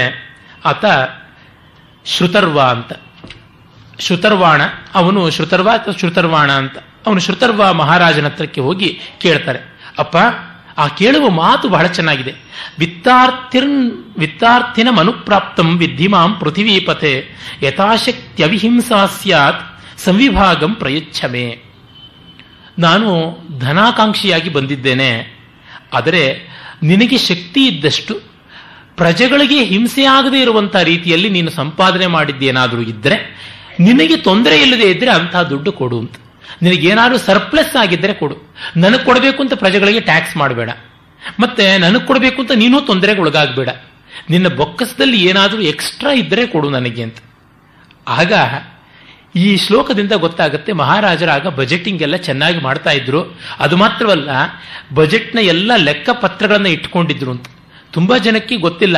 ಪ್ರಾಚೀನ ಭಾರತೀಯರು ಡಾಕ್ಯುಮೆಂಟ್ಸೇ ಇಡ್ತಾ ಇರಲಿಲ್ಲ. ಯಾರೋ ಬ್ರಿಟಿಷರು ಹೇಳಿಬಿಟ್ರು, ನಾವು ಪಾಠ ಕಲ್ತ್ಕೊಂಡು ಬಂದ್ಬಿಟ್ವಿ. ಪ್ರತಿಯೊಂದು ಶಾಸನದ ಎರಡೆರಡು ಪಾಠ ಇರ್ತಾ ಇತ್ತು, ಎರಡೆರಡು ಕಾಪಿ. ಫಾರ್ ಎಕ್ಸಾಂಪಲ್, ಒಬ್ಬ ಯಾವುದೋ ಒಂದು ಅಗ್ರಹಾರಕ್ಕೆ ದಾನ ಕೊಟ್ಟಿದೆ ಅಂತಂದರೆ ರಾಜ, ಅದು 18ನೇ ಶತಮಾನದವರೆಗೂ ಇದ್ದಂಥದ್ದವೆಲ್ಲ. ಆ ದಾನ ಶಾಸನವನ್ನು ತಾಮ್ರಪತ್ರದ ಮೇಲೆ ಬರೆಸ್ತಾ ಇದ್ರು. ಬರೆಸಿ ಅವನಿಗೆ ಕೊಡ್ತಾ ಇದ್ರು. ಮತ್ತೆ ಇನ್ನೊಂದು ಕಾಪಿಯನ್ನ ಮಹಾರಾಜ ತನ್ನ ಬೊಕ್ಕಸದಲ್ಲಿ ಇಟ್ಕೊಳ್ತಾ ಇದ್ದ. ಅವೆಲ್ಲವನ್ನೂ ಕೂಡ ಅಭಿಲೇಖ ಶಾಲೆ ಅಂತ ಅಲ್ಲಿ ಇಡಿಸ್ತಾ ಇದ್ರು. ಇನ್ನ ಪಬ್ಲಿಕ್ ಆಗಿರ್ತಕ್ಕಂಥ ಶಾಸನ ಅಂತಾದ್ರೆ ಅದರ ಕಾಪಿನ ಆಯಾ ಊರಿನ ಪಂಚಾಯಿತಿಗಳು ಯಾವ್ದಿರುತ್ತೆ ಅಲ್ಲಿ ಒಂದು ಮಾಡಿಸ್ತಾ ಇದ್ರು. ಪಬ್ಲಿಕ್ ಪ್ಲೇಸ್ ಅಲ್ಲಿ ಶಿಲಾಶಾಸನವಾಗಿ ಕೆತ್ತಿಸ್ತಾ ಇದ್ರು. ರಾಜನ ಅರಮನೆಯಲ್ಲಿ ಒಂದು ಕಾಪಿ ಇರ್ತಾ ಇತ್ತು. ಹೀಗಿರ್ತಾ ಇತ್ತು. ಮತ್ತೆ ಎಲ್ಲವೂ ಸರಿಯಾಗಿದೆ ಅಂತ ವೆರಿಫೈ ಮಾಡಬೇಕಾಗಿತ್ತು. ಡ್ರಾಫ್ಟ್ ಮಾಡೋರು ಒಬ್ಬರು, ಫೇರ್ ಕಾಪಿ ಮಾಡುವಂತಹವರೊಬ್ಬರು, ಮತ್ತೆ ಅದನ್ನ ಇವುಗಳ ಮೇಲೆ ಕೆತ್ತುವಂತಹವರೊಬ್ಬರು, ಇವರುಗಳ ಹೆಸರುಗಳೆಲ್ಲ ಅಲ್ಲಿ ಹಾಕ್ತಾ ಇದ್ರು. ಮತ್ತೆ ಅದಕ್ಕೆ ಸಾಕ್ಷಿಗಳು ಯಾರಾದ್ರೂ ಇದ್ರೆ ಅವರುಗಳ ಹಸ್ತಾಕ್ಷರ, ಮುದ್ರೆ ಈ ಥರದ್ದೆಲ್ಲ ಇರ್ತಾ ಇತ್ತು. ಅದನ್ನೆಲ್ಲ ಮಾಡಿ ಕೊಡ್ತಾ ಇದ್ರು. ಅಷ್ಟು ವ್ಯವಸ್ಥೆ ಇರ್ತಾ ಇತ್ತು. ಆ ಆಯವ್ಯಯದ ಪಟ್ಟಿಯನ್ನು ತೋರಿಸ್ತಾನೆ. ತಥಾ ಆಯವ್ಯಯವು ಪೂರ್ಣವು ತಸ್ಮೈ ರಾಜ ನಿವೇದಯತ್. ಅದೆಲ್ಲವನ್ನು ತಂದು ಮುಂದೆ ಇಡ್ತಾನೆ. ಅಥೋ ವಿದ್ವನ್ ಉಪಾದತ್ವ ಯದತ್ರ ವಸು ಮನ್ಯಸೆ. ನೋಡಿ, ನನ್ನ ಬಜೆಟ್ ಹೀಗಿದೆ, ಇದು ಆಯವ್ಯಯ ಪಟ್ಟಿ. ನಿಮಗೇನಾದರೂ ಇಲ್ಲಿ ಎಕ್ಸ್ಟ್ರಾ ಇದೆ ಅಂತ ಅನಿಸಿದ್ರೆ ನೀವು ಕೇಳಿ, ನಾನು ಕೊಡ್ತೀನಿ ಅಂತ. ಇವರು ಪೂರ್ಣವಾಗಿ ಅದನ್ನು ನೋಡ್ತಾರೆ. ತಥಾ ಆಯವ್ಯಯವು ದೃಷ್ಟ ಸಮೌ ಸಮಮತಿರ್ದ್ವಿಜ. ಅವಷ್ಟು ಕರೆಕ್ಟಾಗಿ ಯಾವುದು ಕ್ರೆಡಿಟ್ಟು ಯಾವುದು ಡೆಬಿಟ್ಟು ಪೈ ಟು ಪೈ ಕರೆಕ್ಟಾಗಿ ಟ್ಯಾಲಿ ಆಗಿದ್ದು. ನೋಡಿ ಅಪ್ಪ, ನಾನು ನಿನ್ನನ್ನು ಏನು ಕೇಳಲಿ, ಎಲ್ಲ ಸರಿಯಾಗಿದೆ, ನಾನು ಹೋಗ್ತೀನಿ ಇನ್ನೊಬ್ಬ ರಾಜನ ಹತ್ರ ಅಂತ ಹೇಳಿಬಿಟ್ಟಿದ್ದನು. ಅವರು ಮತ್ತೆ ಬ್ರಹ್ಮಾಶ್ವನ ಹತ್ರಕ್ಕೆ ಹೋಗ್ತಾರೆ. ಬ್ರಹ್ಮಾಶ್ವನ ಹತ್ರವೂ ಇದೆ. ಬ್ರಹ್ಮಾಶ್ವನು ಹಾಗೆ ಆಯವ್ಯಯ ತೋರಿಸ್ತಾನೆ, ಅಲ್ಲಿ ಏನು ಗಿಟ್ಟೋಲ್ಲ. ಮತ್ತೆ ಪುರುಕುತ್ಸ ಅಂತ ಆತನ ಹತ್ರಕ್ಕೆ ಹೋಗ್ತಾರೆ. ಪುರುಕುತ್ಸನ ಮಗ ಪೌರುಕುತ್ಸ ಹತ್ರ ಸರ್ಪ್ಲಸ್ ಖಜಾನೆಯಲ್ಲಿ ಇಲ್ಲೇ ಇರಲಿಲ್ಲ. ಯಾರು ಪ್ರಾಮಾಣಿಕವಾಗಿ ವ್ಯವಹಾರ ಮಾಡ್ತಾರೋ ಅವರಲ್ಲಿ ತುಂಬಾ ತುಂಬಾ ಸರ್ಪ್ಲಸ್ ಇರೋದಕ್ಕೆ ಸಾಧ್ಯವಾಗುವುದಿಲ್ಲ. ಅಹನ್ಯಹನಿ ಆಗ್ತಾ ಇರುತ್ತೆ. ತುಂಬಾ ತೀಕ್ಷ್ಣವಾಗಿ ಟ್ಯಾಕ್ಸೇಷನ್ ಇರೋದಿಲ್ಲ. ರಾಜನೀತಿಯಲ್ಲಿ ಬರುತ್ತೆ ಕೋಶ ತುಂಬಾ ಮುಖ್ಯ ಅಂತ. ಅದೇ ಸಂದರ್ಭದಲ್ಲಿ ಕೋಶವನ್ನು ತುಂಬಲೇಬೇಕು ಅಂತ ಪ್ರಜೆಗಳನ್ನು ದೌರ್ಜನ್ಯದಿಂದ ಹಿಂಸೆ ಮಾಡಬಾರದು. ಹೂಗಳನ್ನು ಹೇಗೆ ಬಿಡಿಸ್ಕೊಳ್ತಾರೋ ಹಾಗೆ ಬಿಡಿಸ್ಕೊಳ್ಬೇಕು. ಇಜ್ಜಲು ಮಾಡುವನು ಮರ ಕಡಿಯೋ ಹಾಗೆ ಕಡಿಯಬಾರದು ಅಂತ ಮಹಾಭಾರತವೂ ಸೇರಿದಂತೆ ಎಲ್ಲ ರಾಜನೀತಿಯ ಉಪಾಖ್ಯಾನಗಳಲ್ಲಿ, ರಾಜನೀತಿ ಗ್ರಂಥಗಳಲ್ಲಿ ಬರುತ್ತೆ. ಆಗ ದಕ್ಷಿಣ ಭಾರತಕ್ಕೆ ಬಂದರೆ ಅಲ್ಲಿ ಇಲ್ವಲ ಮತ್ತು ವಾತಾಪಿ ಅಂತ ಇದ್ದಾರೆ. ಅವರ ಹತ್ತಿರ ಕೇಳೋಣ. ಅವರು ಅಸುರರು. ಅಸುರರು ಅಂದ್ರೆ ಬೇರೆ ಯಾರೂ ಅಲ್ಲ, ದೇವಾಸುರರು ಸಹೋದರರು ಅಂತ ತಾನೆ. ಅವರನ್ನು ಕೇಳೋಣ ಅಂತ. ಅವರಾದರೂ ಯಾರು? ದುರ್ವಾಸನ ಮಕ್ಕಳು. ಅಜಮುಖಿ ಅಂತ ಒಬ್ಬ ರಾಕ್ಷಸಿ ದುರ್ವಾಸನ ಸಂತಾನ.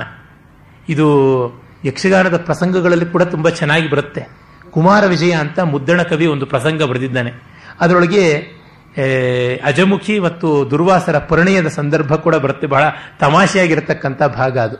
ತುಂಬಾ ಸೊಗಸಾದ ಹಾಡುಗಳು ಕೂಡ ಬರ್ತವೆ. ಮುದ್ದಣನ ಕಾವ್ಯ ಪ್ರೌಢಿಮೆ, ಪ್ರಾಸಾನುಪ್ರಾಸಗಳ ಪಾಠವ ಅಲ್ಲಿ ಗೊತ್ತಾಗುತ್ತೆ. ಇರಲಿ, ಆ ಅಜಮುಖಿ ಮತ್ತು ದುರ್ವಾಸರ ಸಂತಾನ ಈ ವಾತಾಪಿ ಮತ್ತು ಇಲ್ವಲ. ಅವರು ತುಂಬಾ ಶ್ರೀಮಂತ ರಾಜರು ಅಂತ. ಸಹಜವೇ, ಅವರು ಮೆಟೀರಿಯಲಿಸ್ಟ್. ಅಸುರ ಅಂದ್ರೆ ಮೆಟೀರಿಯಲಿಸ್ಟ್ ಅಂತ, ಸುರ ಅಂದ್ರೆ ಸ್ಪಿರಿಚುವಲಿಸ್ಟ್ ಅಂತ. ಅಷ್ಟೇ ವ್ಯತ್ಯಾಸ, ಇನ್ನೇನು ಇಲ್ಲ. No racial difference. ಮನೆಯಲ್ಲಿಯೇ ಅಣ್ಣ ಮೆಟೀರಿಯಲಿಸ್ಟ್ ಆಗಿರ್ಬೋದು, ತಮ್ಮ ಸ್ಪಿರಿಚುವಲಿಸ್ಟ್ ಆಗಿರ್ಬೋದು. ಒಬ್ಬ ಒಂದು ಕಾಲದಲ್ಲಿ ಮೆಟೀರಿಯಲಿಸ್ಟ್ ಆಗಿ ಮತ್ತೊಂದು ಕಾಲದಲ್ಲಿ ಸ್ಪಿರಿಚುವಲಿಸ್ಟ್ ಆಗಿರ್ಬೋದು. ಹಾಗಾಗಿ ಈ ಮನೋಧರ್ಮಕ್ಕೂ ಜಾತಿಗಳಿಗೂ ಜನಾಂಗಗಳಿಗೂ ಸಂಬಂಧ ಇಲ್ಲ. ಅದನ್ನು ಮತ್ತೆ ಮತ್ತೆ ಹೇಳಬೇಕು. ಆ ವಾತಾಪಿ ಇಲ್ವರ ಹತ್ರಕ್ಕೆ ನೋಡಿ, ಇವರು ಬೇರೆ ರೇಸುಗಳಾಗಿದ್ದಿದ್ರೆ ಇವರು ಬಂದ ತಕ್ಷಣ ಇವನನ್ನ ತಿರಸ್ಕರಿಸಬೇಕಾಗಿತ್ತು. ತಿರಸ್ಕರಿಸಲಿಲ್ಲ. ಈ 3 ಜನ ರಾಜರು ಜೊತೆಗೆ ಬರ್ತಾರೆ. ನಮಗೂ ಕೂಡ ಸ್ವಲ್ಪ ಬಜೆಟ್ಟು ಅಲ್ಲಿಗಲ್ಲಿಗೆ ಆದರೆ ಕಷ್ಟ. ಸ್ವಲ್ಪ ಸರ್ಪ್ಲಸ್ ಇರುವಂತ ಯಾರಾದರೂ ಏನಾದರೂ ಮಹಾನುಭಾವರು ತುಂಬಾ ಅಮಾಸ್ ಮಾಡಿಕೊಂಡಿದ್ರೆ ನಮಗೂ ಸಿಗಲಿ ಅಂತ ಹೇಳ್ತಾರೆ. ನಿಮಗೂ ಏನಾದ್ರು ಸಿಕ್ಕರೆ ಕೊಡಿಸ್ತೀನಪ್ಪ, ಬನ್ನಿ ನನ್ನ ಜೊತೆ ಅಂತ ಆ 3 ಜನ ರಾಜರು ಕೂಡ ಬರ್ತಾರೆ. ಅವರು ಬಂದದ್ದು ದಕ್ಷಿಣ ಭಾರತಕ್ಕೆ ಅಂತಂದೆ. ಸ್ಥಳ ಪುರಾಣಗಳ ಪ್ರಕಾರ ನಮ್ಮ ಬಾದಾಮಿ ಅಂತಿದೆಯಲ್ಲ, ವಾತಾಪಿಪುರ ಅಂತ, ಅಲ್ಲಿಗೆ ಬಂದದ್ದು ಅಂತ. ಬಂದು ಆ ಇಲ್ವಲ ಗೊತ್ತೇ ಇದೆ ನಿಮಗೆ ಆ ಕಥೆ. ವಾತಾಪಿಯನ್ನ ಮೇಕೆಯ ರೂಪದಲ್ಲಿ ಬದಲಾಯಿಸಿ ಕೊಂದು ಬಡಿಸ್ತಾ ಇದ್ದ. ತಿಂದವರೆಲ್ಲ ಸತ್ತು ಹೋಗ್ತಾ ಇದ್ರು, ಅವರನ್ನೆಲ್ಲ ದೋಚ್ಕೊಳ್ತಾ ಇದ್ರು ಅಂತ ಹೇಳ್ಬಿಟ್ಟಿದ್ರು. ಪರ್ವರ್ಟ್ಸ್. ಈ ರೀತಿಯಾದಂತಹ ಸ್ಯಾಡಿಸ್ಟಿಕ್ ಆಟಿಟ್ಯೂಡ್ ವೇದದಲ್ಲಿ ಪಣಿಗಳು ಅಂತ ಇದ್ರು, ಅವರು ದಸ್ಯುಗಳು ಅಂತ ಇದ್ರು, ಶಿಷ್ಟದೇವರು ಅಂತ ಕರಿತಾ ಇದ್ರು. ಬರೀ ಅವರಿಗೆ ಅರ್ಥಕಾಮಗಳು ಬಿಟ್ಟರೆ ಮತ್ತೆ ಇನ್ನೇನದರ ಗೋಜೂ ಇಲ್ಲ ಅಂಥವರು. ಇವರುಗಳೆಲ್ಲ ಇದೇ ವರ್ಗಕ್ಕೆ ಸೇರಿದವರು. ತುಂಬಾ ಶ್ರೀಮಂತರು. ಅವರು ಅಯಸೀಪುರ ಕಬ್ಬಿಣದ ಕೋಠಿಗಳು, ಅಂದ್ರೆ ಯಾವುದನ್ನ ನಾವು ಫೋರ್ಟಿಫಿಕೇಶನ್ ಅಂತ ಕರೀತಾರೆ ಅಂಥದ್ದು. ಕೋಟಿ ಅಂತಂದ್ರೆ ಈ ವೇರ್ ಹೌಸ್ಗಳನ್ನ, ಸ್ಟಾಕ್ ಹೌಸ್ಗಳನ್ನ ಎಲ್ಲ ಕಟ್ಟಿಕೊಂಡಿದ್ದಂಥದ್ದು. ಅದನ್ನ ಇಂದ್ರ ಭೇದಿಸಿ ಅವರ ಸಂಪತ್ತನ್ನು ಸೂರೆ ಮಾಡಿ ಎಲ್ಲರಿಗೆ ಹಂಚಿದ ಅನ್ನುವಂಥ ಒಬ್ಬ ರಾಬಿನ್ ಹುಡ್ ರೀತಿಯಲ್ಲಿ ಮಾಡದ ಅಂತ ಅನ್ನುವುದೆಲ್ಲ ಬರುತ್ತೆ. ಇವುಗಳಲ್ಲಿ ಪೌರಾಣಿಕವಾದದ್ದು, ವಾಸ್ತವಿಕವಾದ ಎಲ್ಲ ಎಳೆಗಳು ಕೂಡ ಇವೆ. ಬಂದ ಮೇಲೆ ಅಗಸ್ತ್ಯರು ಹೇಳ್ತಾರೆ, ಈ ಅಡುಗೆಯನ್ನು ನೀವು ತಿನ್ನಬೇಡಿ, ನಾನು ತಿಂತೀನಿ ಅಂತ. ಒಂದು ಪ್ರಶ್ನೆ ಹೇಳ್ಬಹುದು, ಬ್ರಾಹ್ಮಣರಿಗೆ ಮಾಂಸ ಭಕ್ಷಣ ಇತ್ತೆ ಅಂತ. ಹಿಂದಿನ ಕಾಲದಲ್ಲಿ ಇತ್ತು ಅಂತ ಮಾತ್ರಕ್ಕೆ ಈಗ ಮಾಡಬೇಕು ಅಂತಲಾಗಲೇ, ಅವರು ಅಯೋಗ್ಯರು ಅಂತಲಾಗಲೇ ಹಾಗೆಲ್ಲ ಏನೋ ತಗೋಬೇಡಿ. ಇದು ಕೇವಲ ವಾಸ್ತವವನ್ನು ವಿವರಿಸ್ತಾ ಇರ್ತಕ್ಕಂಥದ್ದಷ್ಟೇ. ಕಾಲ ಕಾಲಕ್ಕೆ ಆಚಾರಗಳು ಬದಲಾಗುತ್ತೆ. ಹಿಂದಿನ ಕಾಲದಲ್ಲಿ ಇದ್ದಿದ್ದರಿಂದ ಈ ಕಾಲದಲ್ಲಿ ಮಾಡಬೇಕು ಅಂದ್ರೆ ಆ ಕಾಲದಲ್ಲಿ ಅವರು ಕಾಡು ಹೋಗ್ಬಿಡ್ತಾ ಇದ್ರು, ತಲೆ ಕೂದಲು ಬೆಳಗಾಗ್ತಿದ್ದಂತಾನೆ. ಈಗಿನವ್ರು ಹೋಗ್ತಾರೆಯೇ? ಅದು ಮಾತ್ರವಲ್ಲ, ಸುರಾಪಾನ ಅನ್ನೋದು ಪಾತಕ ಅಂತ ಆಗಿತ್ತು. ಗಂಟ್ಲಿಗಿಡಿದ್ರೆ ಎಷ್ಟು ಇಳಿಯಿತ್ತು ಅಲ್ಲಿವರೆಗೂ ಕರಗಿದ ಕಬ್ಬಿಣವನ್ನು ಅಥವಾ ಕಾದ ಕತ್ತಿಯನ್ನು ತಿಳ್ಕೊಳ್ಬೇಕು ಅಂತಿತ್ತು ಅಂತ ಮೊನ್ನೆ ಎಲ್ಲ ಹೇಳಿದೆ. ಹಾಗಾಗಿ ಅದನ್ನು ಮಾಡ್ತೀವಿ ಅಂದ್ರೆ ಅದ್ರ ಜೊತೆಗೆ ಇನ್ನೊಂದನ್ನು ಮಾಡಬೇಕಾಗತ್ತೆ. ಆಗ ಬ್ರಾಹ್ಮಣರು ಒಂದು ವಾರಕ್ಕೆ ಆಗುವಷ್ಟು ಮಾತ್ರ ಸ್ಟೋರ್ ಮಾಡ್ತಾ ಇದ್ರು, ಅದಕ್ಕಿಂತ ಒಂದು ಸ್ವಲ್ಪವೂ ಜಾಸ್ತಿ ಇಟ್ಕೊಳ್ತಾ ಇರಲಿಲ್ಲ ಅಂತೆಲ್ಲ ಬರುತ್ತೆ. ಹಾಗಾಗಿ ಕಾಲ ಕಾಲದ ಧರ್ಮಗಳು ಬದಲಾಗ್ತಾ ಇರ್ತವೆ. ಅದನ್ನ ದೇಶಾಚಾರಗಳು, ಸಮಯಾಚಾರಗಳು ಅಂತ ಹೇಳ್ತಾರೆ. ಇರಲಿ. ಹಾಗಾಗಿ ಇವುಗಳನ್ನ ಕಂಡು ಮೂಗು ಮುರಿಯಲೂಬಾರದು, ಅದನ್ನು ಅನುಕೂಲ ಸಿಂಧುವಾಗಿ ಬಳಸಿಕೊಳ್ಳಲೂಬಾರದು. ಇದರಿಂದ ದೊಡ್ಡ ಇನ್ಫರೆನ್ಸ್ ಪಡ್ಕೊಳ್ಬೇಕಾದದ್ದು ಚರಿತ್ರೆ, ಜನಜೀವನ, ಸಂಸ್ಕೃತಿ ಹೇಗೆ ಬೆಳೆದು ಬಂತು, ನಮಗೆ ಆ ಮೌಲ್ಯಗಳು ಹೇಗೆ ಸಂಗತವಾಗುತ್ತವೆ ಅಂತ. ಆಗ ಅಗಸ್ತ್ಯರು ವಾತಾಪೆ ಜೀರ್ಣೋಭವ ಅಂತಂದರು. ವಾತಾಪಿ ಜೀರ್ಣವಾಗಿಬಿಟ್ಟಿದ್ದ. ಮತ್ತೆ ಇಲ್ವಲ್ಲ, ಆಗ ಏನು ಮಾಡ್ದ? ನಿರುಪಾಯನಾಗಿ ಇವರಿಗೆ ಸಂಪತ್ತನ್ನು ಕೊಡ್ತಾನೆ ಅಂತ. ಅದು ಮಹಾಭಾರತದಲ್ಲಿ ಬರುವುದು. ಕೆಲವು ಕಡೆ ಇಲ್ವಲ್ಲನು ಕ್ರೋಧಾಂತನಾದ, ಅವನು ಅಗಸ್ತ್ಯರ ಕೋಪಾಗ್ನಿಗೆ ಸಿಕ್ಕು ನಾಶನವಾದ. ಅವನು ಅನೇಕರನ್ನ ಕೊಂದು ಪ್ರಜೆಗಳನ್ನ ಹಿಂಸೆ ಮಾಡಿ ಇಟ್ಟುಕೊಂಡಿದ್ದಂಥ ಧನ ಕನಕಾದಿಗಳನ್ನ ತಾವು ಸ್ವಲ್ಪ ಇಟ್ಟುಕೊಂಡು ಅಗಸ್ತ್ಯರು ತಮ್ಮ ಹೆಂಡತಿಗೆ ಬೇಕಾದಷ್ಟು, ಮಿಕ್ಕಿದ್ದನ್ನ ಅಲ್ಲಿಯ ಪ್ರಜೆಗಳಿಗೆ, ಮತ್ತೆ ಈ ಪ್ರಜ್ಞಾಶ್ವ, ಆಮೇಲಿಂದ ಇವನು ಶ್ರುತರ್ವ, ಮತ್ತೆ ತ್ರಸದಸ್ಯು, ಇವರಿಗೆ ಹಂಚಿಕೊಟ್ರು ಅಂತ ಕಥೆ ಬರುತ್ತೆ. ಅಂದ್ರೆ ಅಗಸ್ತ್ಯರ ಈ ಒಂದು ಲೀಡರ್ಶಿಪ್ ಕ್ವಾಲಿಟಿ ಎಂಥದ್ದಾಗಿತ್ತು. ಒಂದು ಕಡೆ ಅನ್ಯಾಯ ನಡೀತಾ ಇದೆ ಅಂದ್ರೆ ಅದನ್ನ ಸಬಲರಾಗಿ ಪ್ರೊಟೆಸ್ಟ್ ಮಾಡ್ತಾ ಇದ್ದ ರೀತಿ ಹೇಗೆ. ಅವರು ವಾರಿಂಗ್ ಸೇಜ್ ಅಂತ ಹೇಳದನಲ್ಲ, ಅವರು ಕೇವಲ ಬೌದ್ಧಿಕ ಮಾತ್ರವಾಗಿ ಅಲ್ಲ, ಯೋಧನಾಗಿ ಕೂಡ ಪ್ರಸಿದ್ಧರಾಗಿದ್ದರು ಅಂತ. ಆ ಕಥೆಯನ್ನ ರೋಮಶ ಮಹರ್ಷಿ ಹೇಳ್ತಾರೆ. ಹೇಳಿದ ಮೇಲೆ ಆ ಲೋಪಾಮುದ್ರೆ ಹೇಳ್ತಾಳೆ, ನನಗೆ ತುಂಬಾ ಸಂತೋಷವಾಯಿತು ಅಂತ. ಆಗ ಹೇಳ್ತಾರೆ, ನಿನಗೆ ಎಷ್ಟು ಮಕ್ಕಳು ಬೇಕಮ್ಮ ಅಂತ. ನನಗೆ 100 ಜನ 1000 ಜನ ಮಕ್ಕಳು ಬೇಡ, ಒಬ್ಬ 1000 ಜನರ ಸತ್ವ ಇರತಕ್ಕಂಥ ಒಬ್ಬ ಮಗ ಸಾಕು ಅಂತ. ಸಹಸ್ರ ಸಂಹಿತ ಪುತ್ರ ಏಕೋ ಮಿಸ್ತು ತಪೋಧನ ಏಕೋ ಹಿ ಬಹುಶ್ರೇಯಾನ್ ವಿದ್ವಾನ್ ಸಾಧು ಅಸಾಧುಭಿ. ಅಯೋಗ್ಯರಾದ 100 ಜನ, ದುರ್ಬಲರಾದ 100 ಜನ ಮಕ್ಕಳಿಗಿಂತ ಒಬ್ಬ ಯೋಗ್ಯ, ಒಬ್ಬ ಪ್ರಬಲ ಇರಲಿ ಅಂತ. ನೋಡಿ, ಒಳ್ಳೆಯವರಿಗೆ ಬಲ ಇಲ್ಲದೆ ಇದ್ರೆ ಪ್ರಯೋಜನ ಇಲ್ಲ, ಬಲವಂತರಾದ ಒಳ್ಳೆಯವರಿರಲಿ ಅಂತ ಅನ್ನುವಂಥದ್ದು ಲೋಪಾಮುದ್ರೆಯ ಪ್ರಾರ್ಥನೆ. ಲೋಪಾಮುದ್ರೆ ವೇದದ ಮಂತ್ರಗಳನ್ನು ಕಂಡುಕೊಂಡಂತಹ ಋಷಿಕೆ. ನಮ್ಮ ಸ್ತ್ರೀಯರು ವೇದ ಮಂತ್ರಗಳನ್ನು ಕಂಡಾಗ ಅವರನ್ನ ಋಷಿಕೆಯರು ಅಂತ ಹೇಳ್ತಾರೆ. ಅಗಸ್ತ್ಯ ಮತ್ತು ಲೋಪಾಮುದ್ರೆಯರ ಸಂವಾದ ಮಂತ್ರಗಳೇ ಉಂಟು ವೇದದಲ್ಲಿ. ಆಮೇಲೆ ಅವಳಿಗೆ ಒಬ್ಬ ಮಗ ಹುಟ್ಟಿದ. ಆ ಮಗನಿಗೆ ದ್ರಿಧಸ್ಯು ಅಂತ ಹೆಸರು, ದ್ರಿಧಸ್ಯ ಅಥವಾ ದ್ರಿಧಸ್ಯು ಅಂತ. ಆದರೆ ಅವನ ವರ್ತನೆ ತುಂಬಾ ಶ್ಲಾಘ್ಯವಾಗಿತ್ತು. ಅವನು ಸಮಿತ್ತುಗಳನ್ನ ಚಿಕ್ಕ ವಯಸ್ಸಿನಲ್ಲಿಯೇ ಹೊತ್ತುಕೊಂಡು ಬರ್ತಾ ಇದ್ದ. ಅದರಿಂದ ಅವನಿಗೆ ಯುದ್ಧವಾಹ ಅಂತ ಹೆಸರಾಯಿತು. ಯುದ್ಧ ಅಂತಂದ್ರೆ ಫ್ಯೂಯಲ್, ಯಜ್ಞಕ್ಕಾಗಿ ಬಳಕೆಯಾಗುವಂತ ಸೌದೆ, ಅದನ್ನ ಹೊತ್ತುಕೊಂಡು ಬರುವವನು ಯುದ್ಧವಾಹ ಅಂತ. ಅಂದರೆ ಆ ಒಂದು ಅನ್ವರ್ಥನಾಮವಾಗಿ ಅವನಿಗೆ ಅದು ಬಳಕೆಗೆ ಬಂತು. ಕೆಲವು ಪುರಾಣಗಳ ಪ್ರಕಾರ ಇನ್ನು 3 ಮಕ್ಕಳಿದ್ರು, ಇಂದ್ರಬಾಹು, ಮಾಯೋಭುವ, ಮಹೇಂದ್ರ ಅಂತ ಮಕ್ಕಳಿದ್ರು ಅಂತ ಬರುತ್ತೆ. ಋಗ್ವೇದದಲ್ಲಿ ಇವರು ಅಗಸ್ತ್ಯ ಗೋತ್ರಜರಾಗಿ ಮಂತ್ರದ್ರಷ್ಟಾರಾಗಿದ್ದರು ಅಂತ ಕೂಡ ತಿಳಿಯುತ್ತೆ. ಮತ್ತೆ ಅಗಸ್ತ್ಯರ ಅನೇಕ ಕಥೆಗಳಲ್ಲಿ ಹಲವು ಸ್ವಾರಸ್ಯಕಾರಿಯಾದಂತಹದ್ದನ್ನು ನೋಡೋಣ. ಒಂದು, ಅವರಿಗೂ ದಕ್ಷಿಣ ಭಾರತಕ್ಕೂ ಇರುವ ಸಂಬಂಧ. ನಮ್ಮ ಪುರಾಣದ ಕಲ್ಪನೆಗಳು ಎಷ್ಟು ಚೆನ್ನ. ಈ ಸೂರ್ಯ, ಚಂದ್ರ ಮತ್ತಿತರ ಗ್ರಹಗಳು, ನಕ್ಷತ್ರಗಳು ಎಲ್ಲ ಮೇರು ಪರ್ವತವನ್ನು ಸುತ್ತಿ ಬರುತ್ತವೆ ಅಂತ. ಮೇರು ಒಂದು ಭೌತಿಕವಾಗಿ, ಭೌಗೋಳಿಕವಾಗಿ ಟಿಬೆಟ್ನ ಹತ್ರ ಇರುವ ಬೆಟ್ಟ ಅಂತ ಕೆಲವರು ಹೇಳ್ತಾರೆ. ಇನ್ನು ಕೆಲವರು ಇಟ್ಸ್ ಎ ಮಿಥಿಕಲ್ ಮೌಂಟೇನ್, ಪೌರಾಣಿಕ ಪರ್ವತ, ಅದು ಬಂಗಾರದ ಬೆಟ್ಟ ಅಂತ ಹೇಳ್ತಾರೆ. ಅದನ್ನು ಸುತ್ತುವರೆದು ಬರೋದು ಅಂತ. ವಸ್ತುತಃ ಅದು ಸರಿಯಾದದ್ದು ಅನ್ಸುತ್ತೆ. ಅದೊಂದು ಕಾಲ್ಪನಿಕವಾದ ಆಕ್ಸಿಸ್, ಅಕ್ಷ, ಮೇರು ಅಂದರೆ ನಮ್ಮ ಶರೀರದ ದೃಷ್ಟಿಯಿಂದ ನೋಡಿದ್ರೆ ಬೆನ್ನು ಮೂಳೆಗೆ ಮೇರು ಅಂತ ಹೇಳ್ತಾರೆ. ಅದು ಆಕ್ಸಿಸ್, ಮಾನವ ಶರೀರದ ಆಕ್ಸಿಸ್. ಹಾಗೆ ಯಾವುದೋ ಒಂದರ ಸುತ್ತುವಂತಹದ್ದನ್ನ ಮೇರುವಿನ ಸುತ್ತಲೂ ಸುತ್ತೋದು ಅಂತ. ಈಗ ಜಪ ಮಾಡುವಾಗ ಈ 2 ಪರ್ವಗಳು, ಗಿಣ್ಣುಗಳು ಯಾವುದಿವೆ ಅವನ್ನು ಮೇರು ಅಂತ ಹೇಳಿ 1, 2, 3, 4, 5, 6, 7, 8, 9, 10 ಹೀಗೆ ಸುತ್ತಿ ಬರುವಂತಹದ್ದು ಮೇರು ಪರಿಕ್ರಮ ಅಂತ ಕರೀತಾರೆ. ಅಂದರೆ ಯಾವುದರ ಸುತ್ತಲೂ ಸುತ್ತು ಬರ್ತೀವೋ ಅಂಥದ್ದು ಮೇರು ಅಂದ್ರೆ ಇಟ್ ಇಸ್ ಅನ್ ಆಕ್ಸಿಸ್, ಕೇಂದ್ರದ ಒಂದು ರೇಖೆ ಅಂತ ಅರ್ಥ. ಹಾಗಾಗಿ ಸೂರ್ಯ ಚಂದ್ರಾದಿ ಗ್ರಹ ಎಲ್ಲ ಭ್ರಮಿಸುವಂತ ಒಂದು ಆಕ್ಸಿಸ್ ಯಾವುದಿದೆ ಆ ಇಮ್ಯಾಜಿನರಿ ಆಕ್ಸಿಸ್ ಮೇರು. ಆ ಮೇರು ಪರ್ವತದ ಮೇಲೆ ಸ್ವರ್ಗ ಇದೆ ಅಂತ. ಸ್ವರ್ಗ ಅಂದ್ರೆ ಋತದ ಕೇಂದ್ರ, ಋತ ಅಂದ್ರೆ the governance of the universe, cosmic order ಅಂತ. ಆ ವೈಶ್ವಿಕ ನಿಯಮದ ಕೇಂದ್ರ ಮೇರು ಅಂತ. ಅದು ಅಲ್ಲಿರುವ ಸಂಕೇತಾರ್ಥ, ಆಧ್ಯಾತ್ಮಿಕವಾದ ಅರ್ಥ.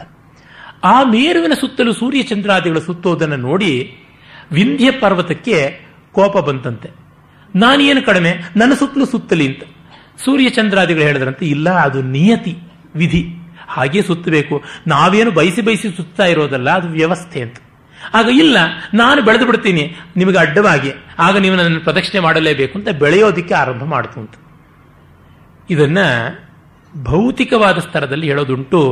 ಕಾಂಟಿನೆಂಟಲ್ ಡ್ರಿಫ್ಟ್ ಅಂತ ಆಯ್ತಲ್ಲ, ಖಂಡಾಂತರಗಳು ಬದಲಾಗಿದ ಹೋದಾಗ ಆಗ ದಕ್ಷಿಣ ಭಾರತವೂ ಸೇರಿದಂತೆ ಮುಕ್ಕಾಲು ಭಾರತ, ಉತ್ತರ ಭಾರತದವರೆಗಿನ ಉತ್ತರ ಪ್ರದೇಶದ ಮತ್ತೆ ದೆಹಲಿ ಅಲ್ಲಿವರೆಗೂ ಇರತಕ್ಕಂಥ ಒಂದು ಭಾರತದ ಭಾಗ ಬಂದು ಡಿಕ್ಕಿ ಹೊಡೆಯಿತು ಏಷ್ಯಾಗೆ. ಆಗ ಡಿಕ್ಕಿ ಹೊಡೆದಾಗ ಹಿಮಾಲಯ ಪರ್ವತ ಶ್ರೇಣಿ ಸಮುದ್ರದಿಂದ ಮೇಲಕ್ಕೆ ಎದ್ದಿದ್ದು. ಅದನ್ನು ಸೆಡಿಮೆಂಟರಿ ರಾಕ್ ಸ್ಟ್ರಕ್ಚರ್ ಅಂತ ಕರೀತಾರೆ. ಸಮುದ್ರದಲ್ಲಿ ಇರುವಂತಹ ಕಲ್ಲುಗಳ ಫಾರ್ಮೇಶನ್ ಅನ್ನು ಸೆಡಿಮೆಂಟರಿ ರಾಕ್ಸ್ ಅಂತ ಕರೀತಾರೆ. ಇಗ್ನಿಯಸ್ ಅಂತ ಒಂದು ಅಗ್ನಿಶಿಲೆ ಅಂತ ಕರೆಯುವಂಥದ್ದು, ಈ ಸೆಡಿಮೆಂಟರಿ ಅಂತ ಅನ್ನೋದು ಮತ್ತೊಂದು, ಮತ್ತೆ ಸ್ಲೇಟ್ ಅಂತ ಇನ್ನೊಂದು, ಹೀಗೆಲ್ಲ ಉಂಟು ಶಿಲೆಯ ಪ್ರಭೇದಗಳು. ಹಾಗೆ ಆದದ್ರಿಂದಲೇ ಹಿಮಾಲಯದಲ್ಲಿ ಈ ಹೊತ್ತಿಗೂ ಕೂಡ ಸಮುದ್ರದ ಜೀವಿಗಳ ಅವಶೇಷಗಳು ಫಾಸಿಲ್ಸ್ ಆಗಿ, ಪಳೆಯುಳಿಕೆಗಳಾಗಿ ಕಾಣಿಸುತ್ತವೆ.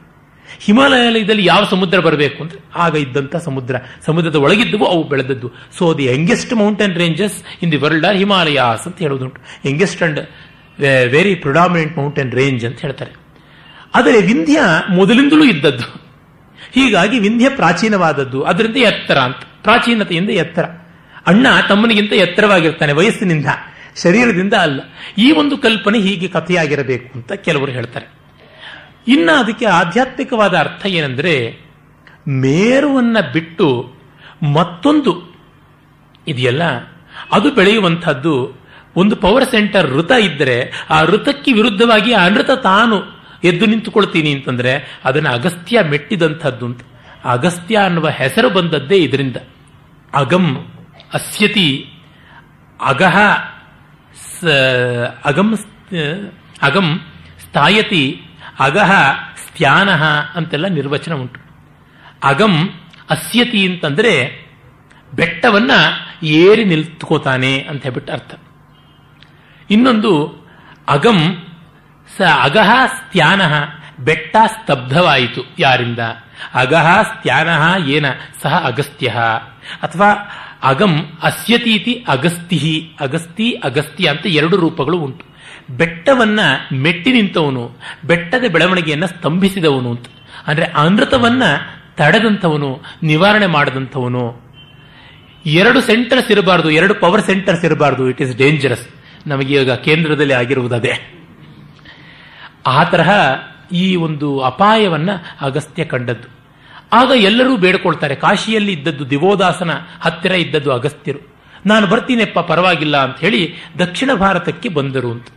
ಅದನ್ನು ಕೆಲವರು ಹೇಳ್ತಾರೆ, ಈ ಮೈಗ್ರೇಷನ್ ದಕ್ಷಿಣ ಭಾರತದ ಕಡೆಗೆ ಆಯ್ತಲ್ಲ, ಉತ್ತರ ಭಾರತದಿಂದ ದಕ್ಷಿಣ ಭಾರತದ ಕಡೆಗೆ ಆಯಿತು, ಅದರ ವಲಸೆಯ ಸಂಕೇತವಾಗಿ ಇದು ಅಂತ ಆದಿಭೌತಿಕವಾಗಿ ಕೂಡ ಅರ್ಥೈಸುವುದುಂಟು.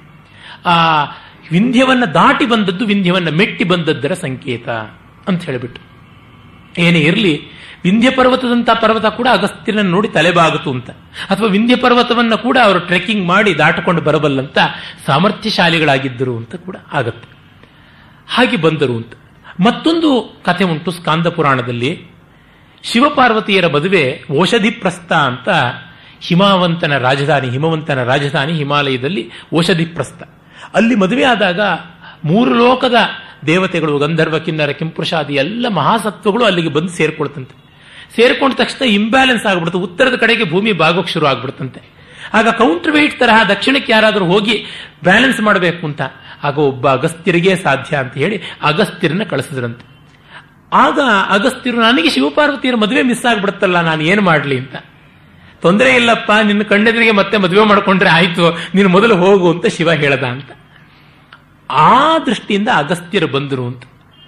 ಈ ಒಂದು ಕಥೆ ಎಷ್ಟು ಪ್ರಸಿದ್ಧವಾಗಿದೆ ಅಂದರೆ, ನಮ್ಮ ಶಿವಗಂಗೆಯಲ್ಲಿ ಕೂಡ ಅಗಸ್ತ್ಯರು ಬಂದು ಅಲ್ಲೇ ಕೂತಿದ್ದು, ಶಿವಪಾರ್ವತಿಯರು ಅಲ್ಲಿ ಬಂದು ಮದುವೆ ಮಾಡಿಕೊಂಡ್ರು, ಮತ್ತೆ ತಂಜಾವೂರಿನಲ್ಲಿ ಮದುವೆ ಮಾಡಿಕೊಂಡ್ರು, ಮತ್ತೆ ತಾಮ್ರಪರ್ಣಿ ನದಿ ತೀರದಲ್ಲಿ ಮದುವೆ ಮಾಡಿಕೊಂಡ್ರು, ನಂಜನಗೂಡದಲ್ಲಿ ಮದುವೆ ಮಾಡಿಕೊಂಡ್ರು ಅಂತ ಎಲ್ಲೆಲ್ಲಿ ಶಿವಪಾರ್ವತಿಯರ ಕಲ್ಯಾಣ ಆಗುತ್ತೋ ಅಲ್ಲಿಗೆಲ್ಲ ಬಂದು ಬಂದು ಶಿವಪಾರ್ವತಿಯರು ಮದುವೆ ಮಾಡಿಕೊಂಡ್ರು ಅಂತ. ಇದೇನು ಹುಚ್ಚ ಅಂತ ಕರೀಬಹುದು? ಅಲ್ಲ, ನಮ್ಮ ಸಮಾಜ ಒಂದು ಸುಪ್ತ ಮಾನಸ ಪ್ರಜ್ಞೆ ಎಲ್ಲ ಘಟನೆಗಳನ್ನು ನಮ್ಮಲ್ಲಿ ಆಯಿತು ಅಂತ. ಅಂದರೆ infinite space is concentrated and realised in the finite small space. Microcosm ಅಲ್ಲಿ ಮ್ಯಾಕ್ರೋಕಾಸಮ್. ನಮ್ಮೂರೊಳಗೆ ಜಗತ್ತಿನ ಘಟನೆಗಳೆಲ್ಲ ಆಯಿತು ಅಂತ. ಆರ್.ಕೆ. ನಾರಾಯಣ್ ಮಾತ್ರ ಅವರು ಭಾರತೀಯರಾಗಿದ್ದರಿಂದಲೇ ಮಾಲ್ಗುಡಿಯನ್ನು ಕ್ರಿಯೇಟ್ ಮಾಡೋದಕ್ಕೆ ಆಯಿತು. ಮಾಲ್ಗುಡಿಯಲ್ಲಿ ಎಲ್ಲವೂ ನಡೆಯುತ್ತೆ. ಅದು ಮಾಲ್ಗುಡಿ ಇಲ್ಲದೆ ಇರತಕ್ಕಂಥ ಊರು, ಅದು ನಾರಾಯಣ್ ಅವರ ಮನಸ್ಸಿನಲ್ಲಿ ಇರತಕ್ಕಂಥದ್ದು. ಅಂದರೆ ಮಾಲ್ಗುಡಿಯಲ್ಲಿ ಮಾರ್ಗಯ್ಯನೂ ಬರ್ತಾನೆ, ಸ್ವಾಮಿನೂ ಬರ್ತಾನೆ, ಯಾರೂ ಬರ್ತಾರೆ, ಒಬ್ಬ ಗೈಡೂ ಇರ್ತಾನೆ, ಎಲ್ಲರೂ ಇರ್ತಾರೆ. ಅಂದರೆ ಒಂದು ಇಮ್ಯಾಜಿನರಿ ಸ್ಪೇಸ್, ಅದನ್ನ ಹೃದಯಾಕಾಶ, ದಹರಾಕಾಶ ಅಂತ ಕರೆದ್ರು. ನಮ್ಮೊಳಗಿನ ಆಕಾಶದಲ್ಲಿ ಇಡೀ ಜಗತ್ತು ಇದೆ, ಅವಕಾಶನೇ ಆಕಾಶ, ಇನ್ಯಾವುದೂ ಅಲ್ಲ ಅಂತ. ಹೀಗಾಗಿಯೇ ನಮ್ಮ ಇಲ್ಲಿ ಕೋಲಾರ ಜಿಲ್ಲೆಯ ಕೈವಾರದ ಹತ್ರಕ್ಕೆ ಬನ್ನಿ, ಚಿಂತಾಮಣಿ ಹತ್ರ ಇದೆ, ಅಲ್ಲಿಯೇ ಬಕಾಸುರನ ವಧೆ ಆಗಿದ್ದು, ಅಲ್ಲಿ ಬೆಟ್ಟ ಇದೆ, ಅಲ್ಲಿ ಗುಹೆ ಇದೆ, ಆ ಬಂಡೆ ಕಾಣಿಸುತ್ತೆ. ಆ ಬಂಡೆ ಮೇಲೆ ಬಕಾಸುರನ ಕುಕ್ಕಿದ್ರಿಂದ ಇವತ್ತಿಗೂ ಒಂದು ರಕ್ತ ಮೆತ್ಕೊಂಡಿದೆ, ಕಾಣಿಸುತ್ತೆ ನೋಡಿ, ವರ್ಷಕ್ಕೊಂದ್ಸರ್ತಿ ಅಲ್ಲಿ ರಕ್ತ ಒಸರುತ್ತೆ ಅಂತೆಲ್ಲ ತೋರಿಸೋದುಂಟು. ಅದೇ ತರಹ ಕರಾವಳಿ ಹತ್ತಿರ ಒಂದು ಊರಿದೆ, ಅಲ್ಲಿ ಪಾಂಡವರ ಅಜ್ಞಾತವಾಸವಾಗಿದ್ದು ಅಂತ ಹೇಳ್ಬಿಟ್ಟು ಗೋವಿಂದ ಪೈಗಳು ಹೇಳ್ತಾರೆ, ಪಾಂಡವರ ಅಜ್ಞಾತ ಮಿರ್ದ ವಲಲಂ ಕೀಚಕನ ಸದೆದ ನಾಡು ನೋಡಿದಲ್ಲವೇ, ನಂದ ನಂದ ನಿಲ್ಲಿಂದಲೇ ಸಂಧಿಗೈದುದಲ್ಲವೇ ಅಂತ. ಉಪಪ್ಲವ್ಯ ನಗರಿ ಇದೇ ಆಗಿತ್ತು ಅಂತ. ಅಂದರೆ ಪ್ರತಿಯೊಂದು ಊರು ಇದೆ. ಇಲ್ಲೇ ಕೋಲಾರದ ಹತ್ರ ಆವನಿ ಬಂದ್ರೆ ಅಲ್ಲಿ ಸೀತಾದೇವಿ ಲವಕುಶರನ್ನ ಹೆತ್ತಿದ್ದ ಜಾಗ, ಲವಕುಶರ ಬಟ್ಟೆ ಒಗೆದಂತ ಜಾಗ, ವಾಲ್ಮೀಕಿ ಆಶ್ರಮ ಇದ್ದಂತ ಜಾಗ ಅಂತ. ಅದು ತಮಸಾ ನದಿ ಉತ್ತರ ಭಾರತದಲ್ಲಿ ಹಿಮಾಲಯದ ಹತ್ರ ಇತ್ತು ಅಂತ ನಾವು ಜಿಯೋಗ್ರಫಿಕಲಿ ಹೇಳಬಹುದು. ಆದರೆ ಪ್ರತಿಯೊಬ್ಬರಿಗೂ ಅಲ್ಲಲ್ಲಿ ತಮ್ಮ ತಮ್ಮ ಊರುಗಳಲ್ಲಿ ತಮ್ಮ ತಮ್ಮ ದೇವತೆಗಳನ್ನ, ತಮ್ಮ ಪರಂಪರೆಯನ್ನ ಕೇಂದ್ರೀಕರಿಸಿಕೊಳ್ಳೋದು ಯಾರು ಬಂದು ಪ್ರಚಾರ ಮಾಡಿದ್ರೂ ಆಗೋಲ್ಲ. ನೋಡಿ, 1000 ವರ್ಷಗಳಿಂದ ಇಸ್ಲಾಂ ಪ್ರಚಾರ ಆಗ್ತಾ ಇದೆ. ಒಂದು ಮಕ್ಕಾನೂ ಇಲ್ಲ ಇಲ್ಲಿ, ಒಂದು ಮದೀನಾನೂ ಇಲ್ಲ, ಒಂದು ಬರೋಕ್ಕಾಗಿಲ್ಲ ಇಲ್ಲಿ. ಹಾಗೇನೆ ಹೇಳ್ತಾರೆ, ಬಹಳ ಹಿಂದೆ ಕ್ರಿಸ್ತನೇ ಬಂದಿದ್ದ ಕಾಶ್ಮೀರಕ್ಕೆ ಅಂತ. ಈ ಸಿರಿಯನ್ ಕ್ರಿಶ್ಚಿಯನ್ಸು 1000 ವರ್ಷಕ್ಕೂ ಹಿಂದೆನೆ ಬಂದ್ಬಿಟ್ರು ಇಲ್ಲಿಗೆ ಅಂತ ಹೇಳ್ಬಿಟ್ಟು. ಆದರೂ ಒಂದು ಬೆತ್ಲೆಹೇಮನ್ನ, ಒಂದು ಜೆರೂಸಲೇಮ್ನ ಇಲ್ಲಿ ಮಾಡ್ಕೊಳಕ್ಕಾಗಲಿಲ್ಲ. ಅಂದರೆ ಸೆಮಿಟಿಕ್ ಮತಗಳು, ಇಸ್ಲಾಂ, ಕ್ರಿಶ್ಚಿಯನ್ ಇತ್ಯಾದಿಗಳು ಒಂದೇ ಕೇಂದ್ರ, ಅಲ್ಲೇ ತಿರುಕೋಬೇಕು ಅಂತ. ಆದರೆ ಸನಾತನ ಧರ್ಮದ ರೀತಿ ಹಾಗಲ್ಲ. ನಿಂತಲ್ಲಿ ಕಾಶಿ, ಕೂತಲ್ಲಿ ಕನ್ಯಾಕುಮಾರಿ, ಕುಡಿದ ನೀರು ಗಂಗೆ, ಆಪೋಷಣ ತಗೊಂಡ ನೀರು ಸರಸ್ವತಿ ಅಂತ. ಇದು ನಮ್ಮ ಪರಂಪರೆ. ಹಾಗಾಗಿಯೇ ಹಿಂದೂ ಧರ್ಮ ಡಿಸೆಂಟ್ರಲೈಸ್ಡ್ ಆಗಿ ಉಳಿದಂಥದ್ದು. There is nothing like a pope to control. There is nothing like ಎಲ್ಲಿಯೋ ಯಾರೋ ಚಂದ್ರ ಕಾಣಿಸ್ತು ಅಂದ್ರೆ ಇಲ್ಲಿ ಮಾಡಬೇಕು ಅಂತ. ಹಾಗಲ್ಲ. ನಮಗೆ 100 ಏಕಾದಶಿಗಳಿವೆ, ಒಂದು ಮಠಕ್ಕೆ ಒಂದು ಏಕಾದಶಿ ಇರುತ್ತೆ. ಇದನ್ನ ಜಗಳ ಅಂತಲೂ ಅಂದ್ಕೋಬಹುದು. ಆದರೆ ಅದರ ಹಿನ್ನೆಲೆ ಡಿಸೆಂಟ್ರಲೈಸೇಷನ್ ಇಂಡಿಪೆಂಡೆನ್ಸ್ ಕೂಡ ಇದೆ ಅಂತ. ಒಂದು ರಾಮಾಯಣ 10 ತರ ನಡೆಯುತ್ತೆ. ಒಂದೊಂದು ಯುಗದಲ್ಲಿ ಒಂದೊಂದು ರೀತಿ ರಾಮಾಯಣ ಅಂತಂದ್ರು. ಅದು ಮಾತ್ರವಲ್ಲ, ಒಂದೊಂದು ಭಾಷೆಯಲ್ಲಿ, ಒಂದೊಂದು ಪ್ರಾಂತದಲ್ಲಿ ರಾಮಾಯಣ ಒಂದೊಂದು ರೀತಿ ಇದೆ ಅಂತ. ಒಂದೊಂದು ಸ್ಥಳದಲ್ಲಿ ಒಂದೊಂದು ಪುರಾಣ. ಅಂದರೆ ಪ್ರತಿ ಪ್ರಾಂತದಲ್ಲಿ ಕೂಡ ವೇದ ಕಾಣಿಸ್ತು, ವೇದಾವಿರ್ಭಾವ ಆಯಿತು. ನಮ್ಮಲ್ಲಿ ಪಂಚಮ ವೇದ ಅಂತ ಕನಿಷ್ಠ ಒಂದು 10 ಶಾಸ್ತ್ರಗಳಿವೆ. 5ನೇ ವೇದದ ಜಾಗಕ್ಕೆ ಒಂದು 8-10 ಕ್ಯಾಂಡಿಡೇಟ್ಗಳಿವೆ ಅಂತಂದ್ರೆ ಏನರ್ಥ? ಎಲ್ಲವನ್ನೂ ವೇದವಾಗಿ ಕಾಣಬಲ್ಲಂಥ ಯೋಗ್ಯತೆ, ಭಾವ ಇತ್ತು ಅಂತ ಅರ್ಥ. ಇದು ಮತ್ತೆ ನೋಡಿ, ದಕ್ಷಿಣ ಗಂಗೆ, ದಕ್ಷಿಣ ಕಾಶಿ, ಎಷ್ಟು ದಕ್ಷಿಣ ಕಾಶಿಗಳು. ಈ ಊರಿಗೆ ಹೋದ್ರೆ ಕಾಶಿಗೆ ಹೋದ ಪುಣ್ಯ, ಆ ಊರಿಗೆ ಹೋದ್ರೆ ರಾಮೇಶ್ವರಕ್ಕೆ ಹೋದ ಪುಣ್ಯ, ತಿರುಪತಿಗೆ 3 ಸತಿ ಹೋದ್ರೆ ಕಾಶಿಗೆ ಹೋದ ಪುಣ್ಯ. ಹೀಗೆ ಕೋಷ್ಟಕಗಳು ಬೇರೆ, ಟೇಬಲ್ಸ್ ಬೇರೆ ಮಾಡಿಬಿಟ್ಟಿದ್ದಾರೆ. 10 ಸೆಂಟಿಮೀಟರ್, 10 ಮಿಲಿಮೀಟರ್, 1 ಸೆಂಟಿಮೀಟರ್ ಅನ್ನೋ ತರಹ. ಏನು ಇದನ್ನು ತೋರಿಸುತ್ತೆ? ಇದು ಅರ್ಥ ಮಾಡಿಕೊಂಡವರಿಗೆ ಪ್ರಫೌಂಡ್ ಕಾಸ್ಮಾಸ್, ಅರ್ಥ ಮಾಡಿಕೊಳ್ಳದೆ ಇದ್ದವರಿಗೆ ಇದು ಕೇವೋಸ್. ಪಾಪ ಬಡಪಾಯಿಗಳಾದ ಭಾರತೀಯರಿಗೆ ಎಲ್ಲರಿಗೆ ಅರ್ಥ ಆಗುತ್ತೆ. ಈ ಇಂಗ್ಲಿಷ್ ಓದಿ ಹಾಳಾಗಿರೋರಿಗೆ ಮಾತ್ರ ಅರ್ಥವಾಗೋದಿಲ್ಲ. Those who are the products of Macaulay they can never understand this ethos. ನಮ್ಮ ಭಾರತೀಯ ಮೌಲ್ಯಕ್ಕೆ ಬದ್ಧರಾದವರಿಗೆ ಮಾತ್ರ ಗೊತ್ತಾಗುತ್ತೆ. ಅದರಿಂದಲೇ ನೋಡಿ, ನಮ್ಮ ಪುರಾಣ ಕಥೆಗಳ ಸ್ವಾರಸ್ಯ ಎಂಥದ್ದು ಅಂದ್ರೆ, ತಂದೆ ತಾಯಿಗಳಿಂದ ಗೌರವಿಸು ಅನ್ನೋದನ್ನ respect your father, respect your mother ಅಂತ ನಿಂತುಕೊಂಡು ಪಾಠ ಹೇಳಿಸೋದಲ್ಲ.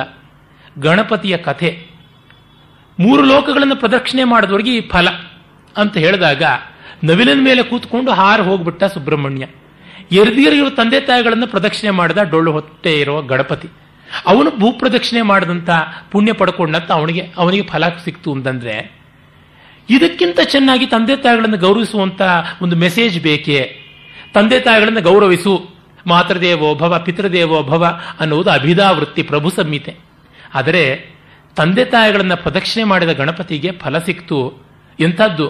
ತ್ರಿಲೋಕಗಳ ಪ್ರದಕ್ಷಿಣ ಫಲ ಸಿಕ್ತು ಅಂದರೆ ವ್ಯಂಜನಾ ವ್ಯಾಪಾರ, ಪೊಯೆಟ್ರಿ, ಸಜೆಷನ್. ಹೀಗೆ ನಮ್ಮ ಪುರಾಣದ ಕಲ್ಪನೆ ಬೆಳೆದಿರುವಂಥದ್ದು. ಸಾಕು ನಿಮ್ಮ ಪುರಾಣ ಅಂತ ಬೈಯೋದುಂಟು. ಅದಕ್ಕೊಂದು ಕಾರಣವೂ ಇಲ್ಲದಿಲ್ಲ. ಪುರಾಣದ ಎಲ್ಲ ವಿಷಯಗಳನ್ನ ಅಕ್ಷರ ಸತ್ಯ ಅಂತ ತೆಗೆದುಕೊಂಡು ಜಾತಿ ವೈಷಮ್ಯ, ದೇವತಾ ವೈಷಮ್ಯ, ಪುರಾಣದಲ್ಲಿ ಪೊಲ್ಯೂಟ್ ಆಗಿರೋದು ಬೇಕಾದಷ್ಟಿದೆ. ಅದು ಮಾತ್ರವಲ್ಲ, ಇದು ರಾಜಸ ಪುರಾಣ, ಇದು ತಾಮಸ ಪುರಾಣ, ಇದು ಸಾತ್ವಿಕ ಪುರಾಣ ಅಂತ ವಿಭಾಗ ಬೇರೆ. ಅದು ಅವಿವೇಕ. ನಾನು ತಾಮಸ ಪುರಾಣದಲ್ಲಿ ಸಾತ್ವಿಕವಾದ ಭಾವ ತೋರಿಸ್ತೀನಿ, ಸಾತ್ವಿಕ ಪುರಾಣದಲ್ಲಿ ತಾಮಸವಾದ ತೋರಿಸ್ತೀನಿ.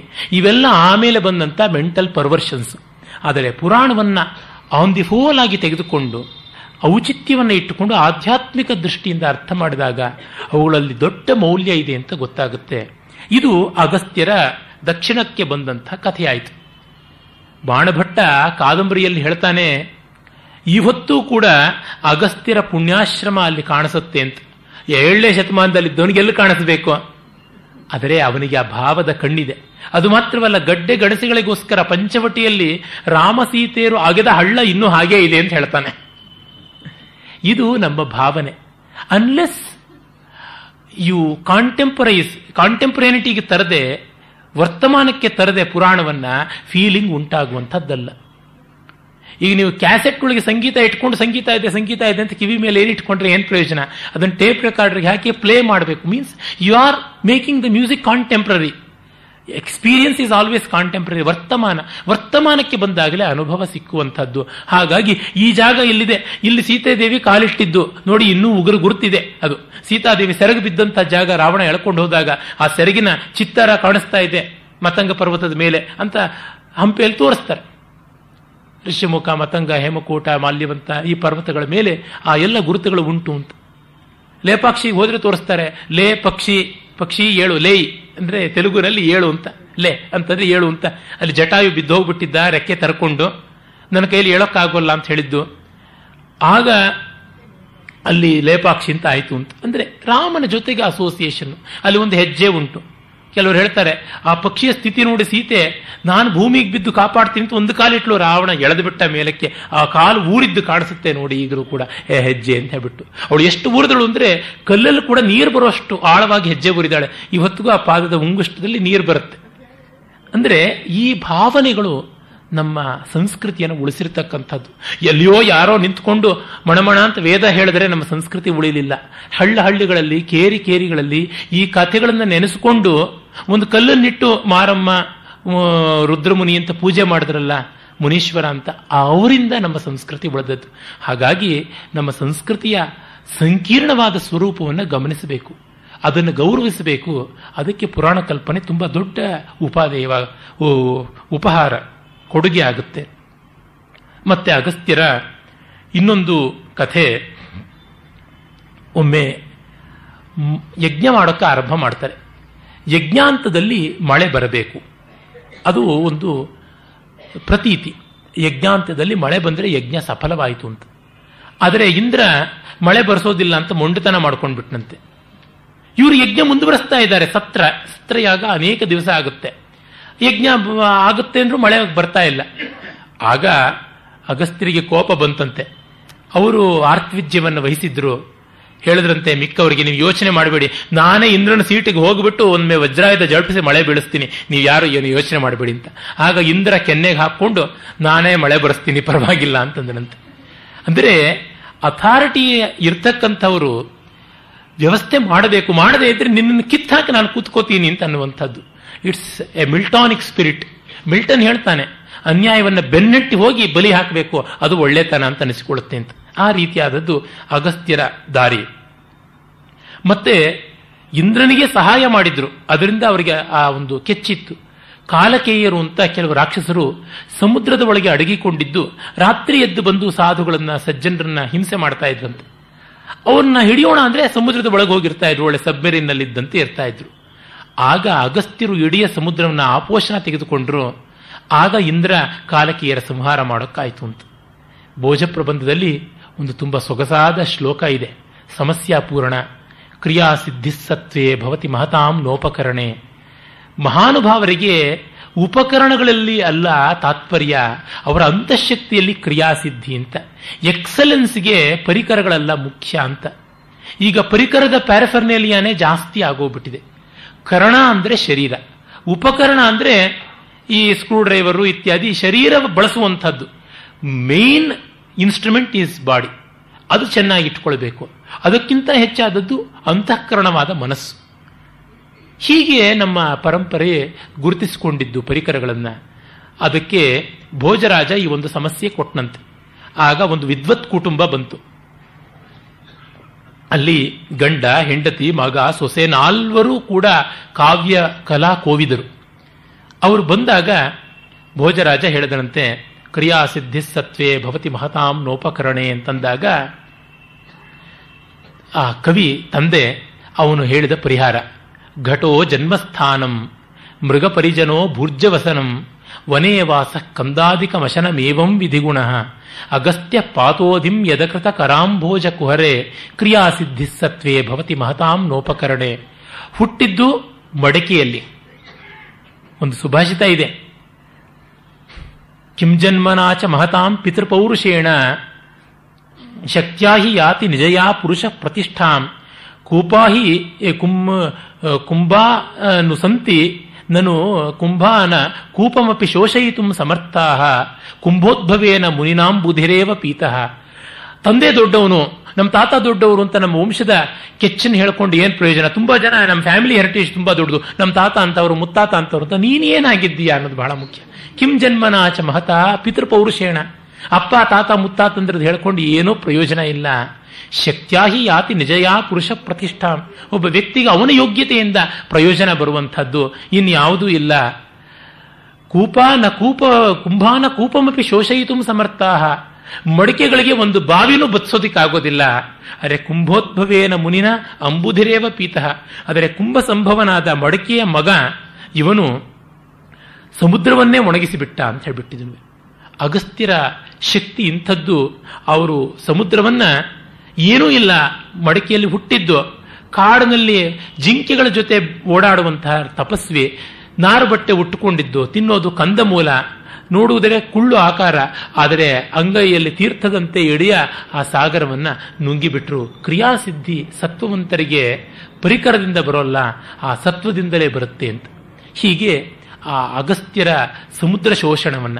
ಮತ್ತೆ ಸಮುದ್ರ ಖಾಲಿ ಆಯ್ತು, ಗತಿ ಏನು ಅಂದ್ರೆ ನಾಳೆ ನಾಡದರಲ್ಲಿ ಭಗೀರಥ ತಪಸ್ ಮಾಡಿ ಗಂಗೆಯನ್ನು ತರಿಸ್ತಾನಪ್ಪ, ಗಂಗೆಯಿಂದ ಸಮುದ್ರ ಎಲ್ಲ ಚೆನ್ನಾಗಿ ತುಂಬಿಕೊಳ್ಳುತ್ತೆ, ಯೋಚನೆ ಮಾಡಬೇಡಿ ಅಂತ ವಿಷ್ಣು ಹೇಳಿ ಕಳಿಸಿದ ಅಂತ ಮತ್ತೊಂದು ಕಥೆ ಉಂಟು.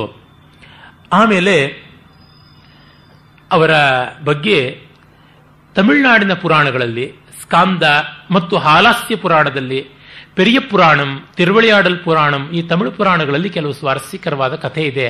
ಅದರ ಪ್ರಕಾರ ತಮಿಳಿಗೆ ವ್ಯಾಕರಣವನ್ನು ಕೊಟ್ಟವರೇ ಅಗಸ್ತ್ಯ ಮುನಿಗಳು ಅಂತ. ಅಗತ್ಯಂ ಅಂತ ತಮಿಳಿನಲ್ಲಿ ಕರೀತಾರೆ. ಅದು ಅಗಸ್ತ್ಯಂ ಅಂತಲೇ ಇನ್ನೇನು ಅಲ್ಲ. ಆ ಅಗತ್ಯಂ ಅಂತನ್ನುವ ಒಂದು ಗ್ರಂಥ ಅದು ಇವತ್ತಿಗೂ ಸಿಗುತ್ತೆ. ಅದು ಈಚಿನದು ಅಂತಂತಾರೆ, ಹಿಂದಿನದೊಂದಿತ್ತು ಅಂತ ಹೇಳ್ತಾರೆ. ತಮಿಳುನಾಡಿನ ಸಂಸ್ಕೃತಿ ಮಧುರೆಯಲ್ಲಿ ಅರಳಿದ್ದು. ಮೊದಲ ಸಂಘ ಇದ್ದದ್ದು ಮಧುರೆಯಲ್ಲಿ, ಫಸ್ಟ್ ಸಂಘಂ ಅಂತ. ಆಮೇಲೆ ಸೆಕೆಂಡ್ ಸಂಘಂ ಕಪಾಟಪುರದಲ್ಲಿದ್ದು, ಮೂರನೇ ಸಂಘ ಮತ್ತೆ ಮಧುರೈಗೆ ಬಂತು ಅಂತ. ಎರಡು ಮಧುರೆಗಳು, ತೆನ್ಮಧುರೈ ವಡಮಧುರೈ ಅಂತ. ತೆನ್ಮಧುರೈ ಅಂದರೆ ದಕ್ಷಿಣ ಮಧುರೆ. ಆ ದಕ್ಷಿಣ ಮಧುರೆ ಸಮುದ್ರದಲ್ಲಿ ಮುಳುಗೋಯ್ತು ಅಂತ. ಅದು ಕುಮರಿಕಂಡಂ, ಲೆಮೂರಿಯಾ ಅಂತೆಲ್ಲ ಕರೀತಾರೆ. ಆ ರೀತಿ ಸಮುದ್ರದಲ್ಲಿ ಮುಳುಗೋಯ್ತು ಅಂತ. ಈಗಲೂ ಕೂಡ ಕೆಲವರು ತೋರಿಸ್ತಾರೆ, ಭೂಗರ್ಭಶಾಸ್ತ್ರಜ್ಞರು, ಆ ಖಂಡ ವಿಸ್ತಾರವಾಗಿತ್ತು ಅಂತ ಹೇಳ್ಬಿಟ್ಟಿದನುವೆ ಅಂತ. ಆದರೆ ಅದು ಮನುಷ್ಯ ಹುಟ್ಟೋದಕ್ಕಿಂತ ಮುಂಚೆನೆ ಮುಳುಗೋಗಿದ್ದಂಥದ್ದು. ಅದಕ್ಕೂ ತಮಿಳಿಗೂ ಏನೂ ಸಂಬಂಧ ಇಲ್ಲ. ಅದು ಕೇವಲ ಅವರು ದ್ರಾವಿಡ ಅಂಧಾಭಿಮಾನದಿಂದ ಈ ಥರದ್ದೆಲ್ಲ ಆಗಲೂ ಮನುಷ್ಯರಿದ್ದರು ಅಂತ ಹೇಳ್ಕೊಳ್ತಾರೆ. It happened before several lakhs of years. ಆಮೇಲೆ ಈ ವಡಮಧುರೈ ಅಂದರೆ ಉತ್ತರ ಮಧುರೆ, ಅದು ಈ ಹೊತ್ತಿನ ತಮಿಳುನಾಡಿನ ಮಧುರೈ. ಅಲ್ಲಿ ಪಾಂಡ್ಯರಾಜ ಅವನ ಆಶ್ರಯದಲ್ಲಿ ಅಗಸ್ತ್ಯರು 3ನೇ ಸಂಘವನ್ನು ಮಾಡಿದರು. ಅಲ್ಲಿ ಅನೇಕ ಕವಿಗಳು ಬಂದರು, ಅವರಿಗೆ ಆಶ್ರಯದಾತರಾಗಿದ್ದರು. ಮತ್ತೆ ಅವರ ಕಾವ್ಯ ಮರ್ಮಜ್ಞರಾಗಿದ್ದು ಕಾವ್ಯ ಕೌಶಲವನ್ನು ತಿಳಿದು ತೀರ್ಮಾನ ಕೊಡ್ತಾ ಇದ್ರು. ಅದಕ್ಕೆ ಶಿವ ಕೂಡ ಒಂದು ಹಲಗೆಯನ್ನು ಕೊಟ್ಟಿದ್ದ, ಅದು ಶಂಖಫಲಕೈ ಅಂತ ಕರೀತಾ ಇದ್ರು.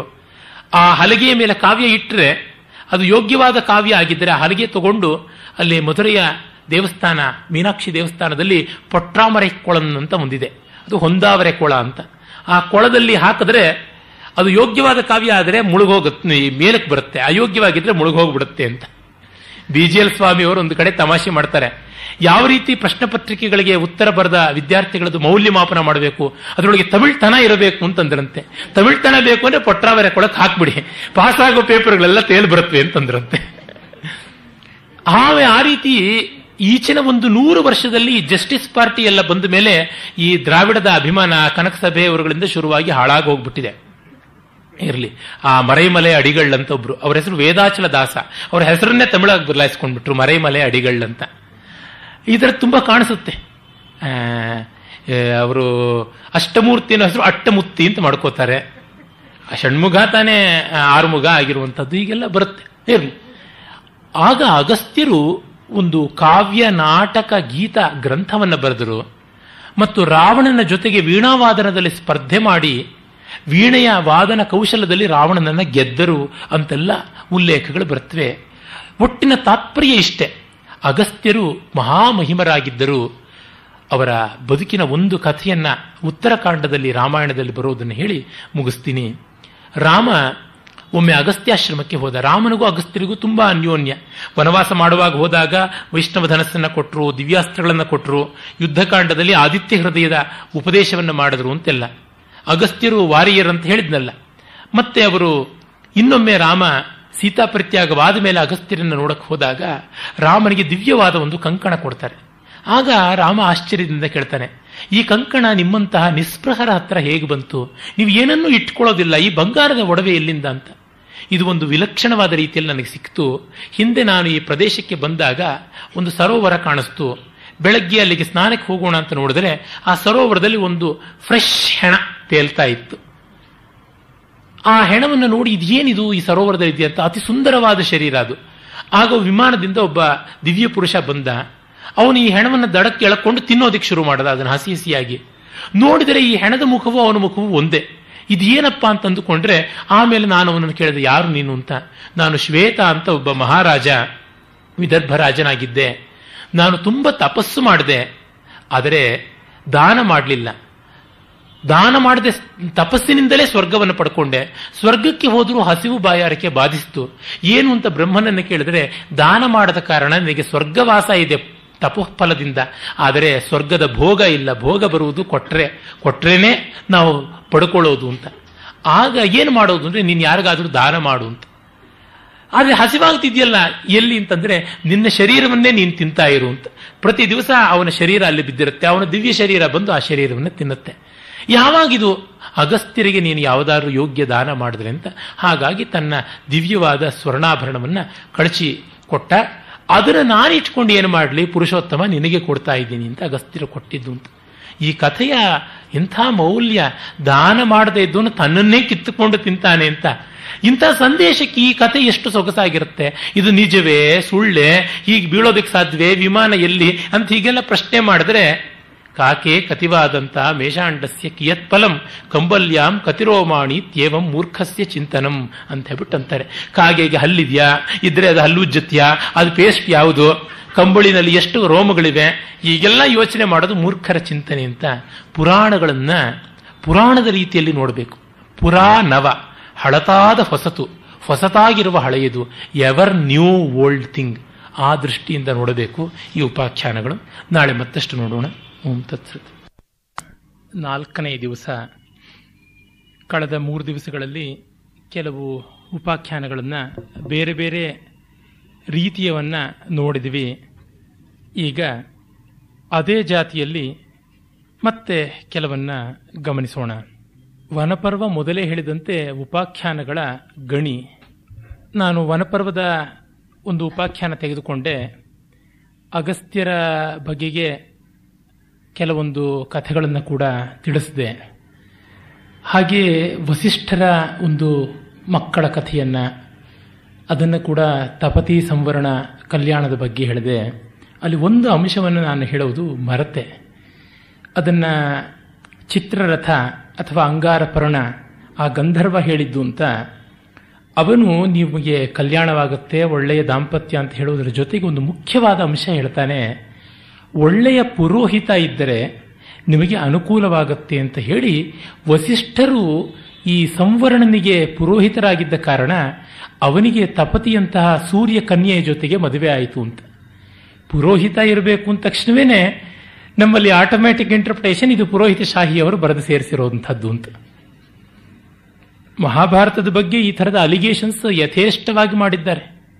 ಓಲ್ಡೆನ್ಬರ್ಗ್ ಬಹಳ ಕೆಟ್ಟದಾಗಿ ಹೇಳಿದ್ದಾನೆ, ದೊಡ್ಡ ವಿದ್ವಾಂಸ ಆಗಿದ್ರು. ವೇಬರ್, ಗೋಲ್ಡ್ ಸ್ಟಕ್ಕರ್, ವೇಬರ್ ಅಂತೂ ಪರಮ ಚಂಡಾಲವಾಗಿ ತಿಳಿಸಿದ್ದಾನೆ. ಹಾಪ್ಕಿನ್ಸ್, ಇವರೆಲ್ಲ 19ನೇ ಶತಮಾನದ ಕಡೆಯಲ್ಲಿ 20ನೇ ಶತಮಾನದ ಆದಿಭಾಗದಲ್ಲಿ ಯಥೇಷ್ಟವಾದ ಅಲಿಗೇಷನ್ಸ್ ಮಾಡಿದ್ರು. ಹೋಮರ್ನ ಕಾವ್ಯದ ಒಂದು ಗ್ರೀಕ್ ಸ್ಟ್ರಕ್ಚರ್ ತರಹ ಅದು ಯಾವ ರೀತಿಯಾದಂತಂದ್ರೆ, ಗ್ರೀಕರ ಶಿಲ್ಪಗಳು ಹೇಗೆ ನಮ್ಮ ಮಿಸ್ಟರ್ ಯೂನಿವರ್ಸ್ಗಳಿದ್ದಂಗೆ ಇರುತ್ತವೆ ಆ ತರಹ ಇದೆ ಹೋಮರ್ನ ಮಹಾಕಾವ್ಯ.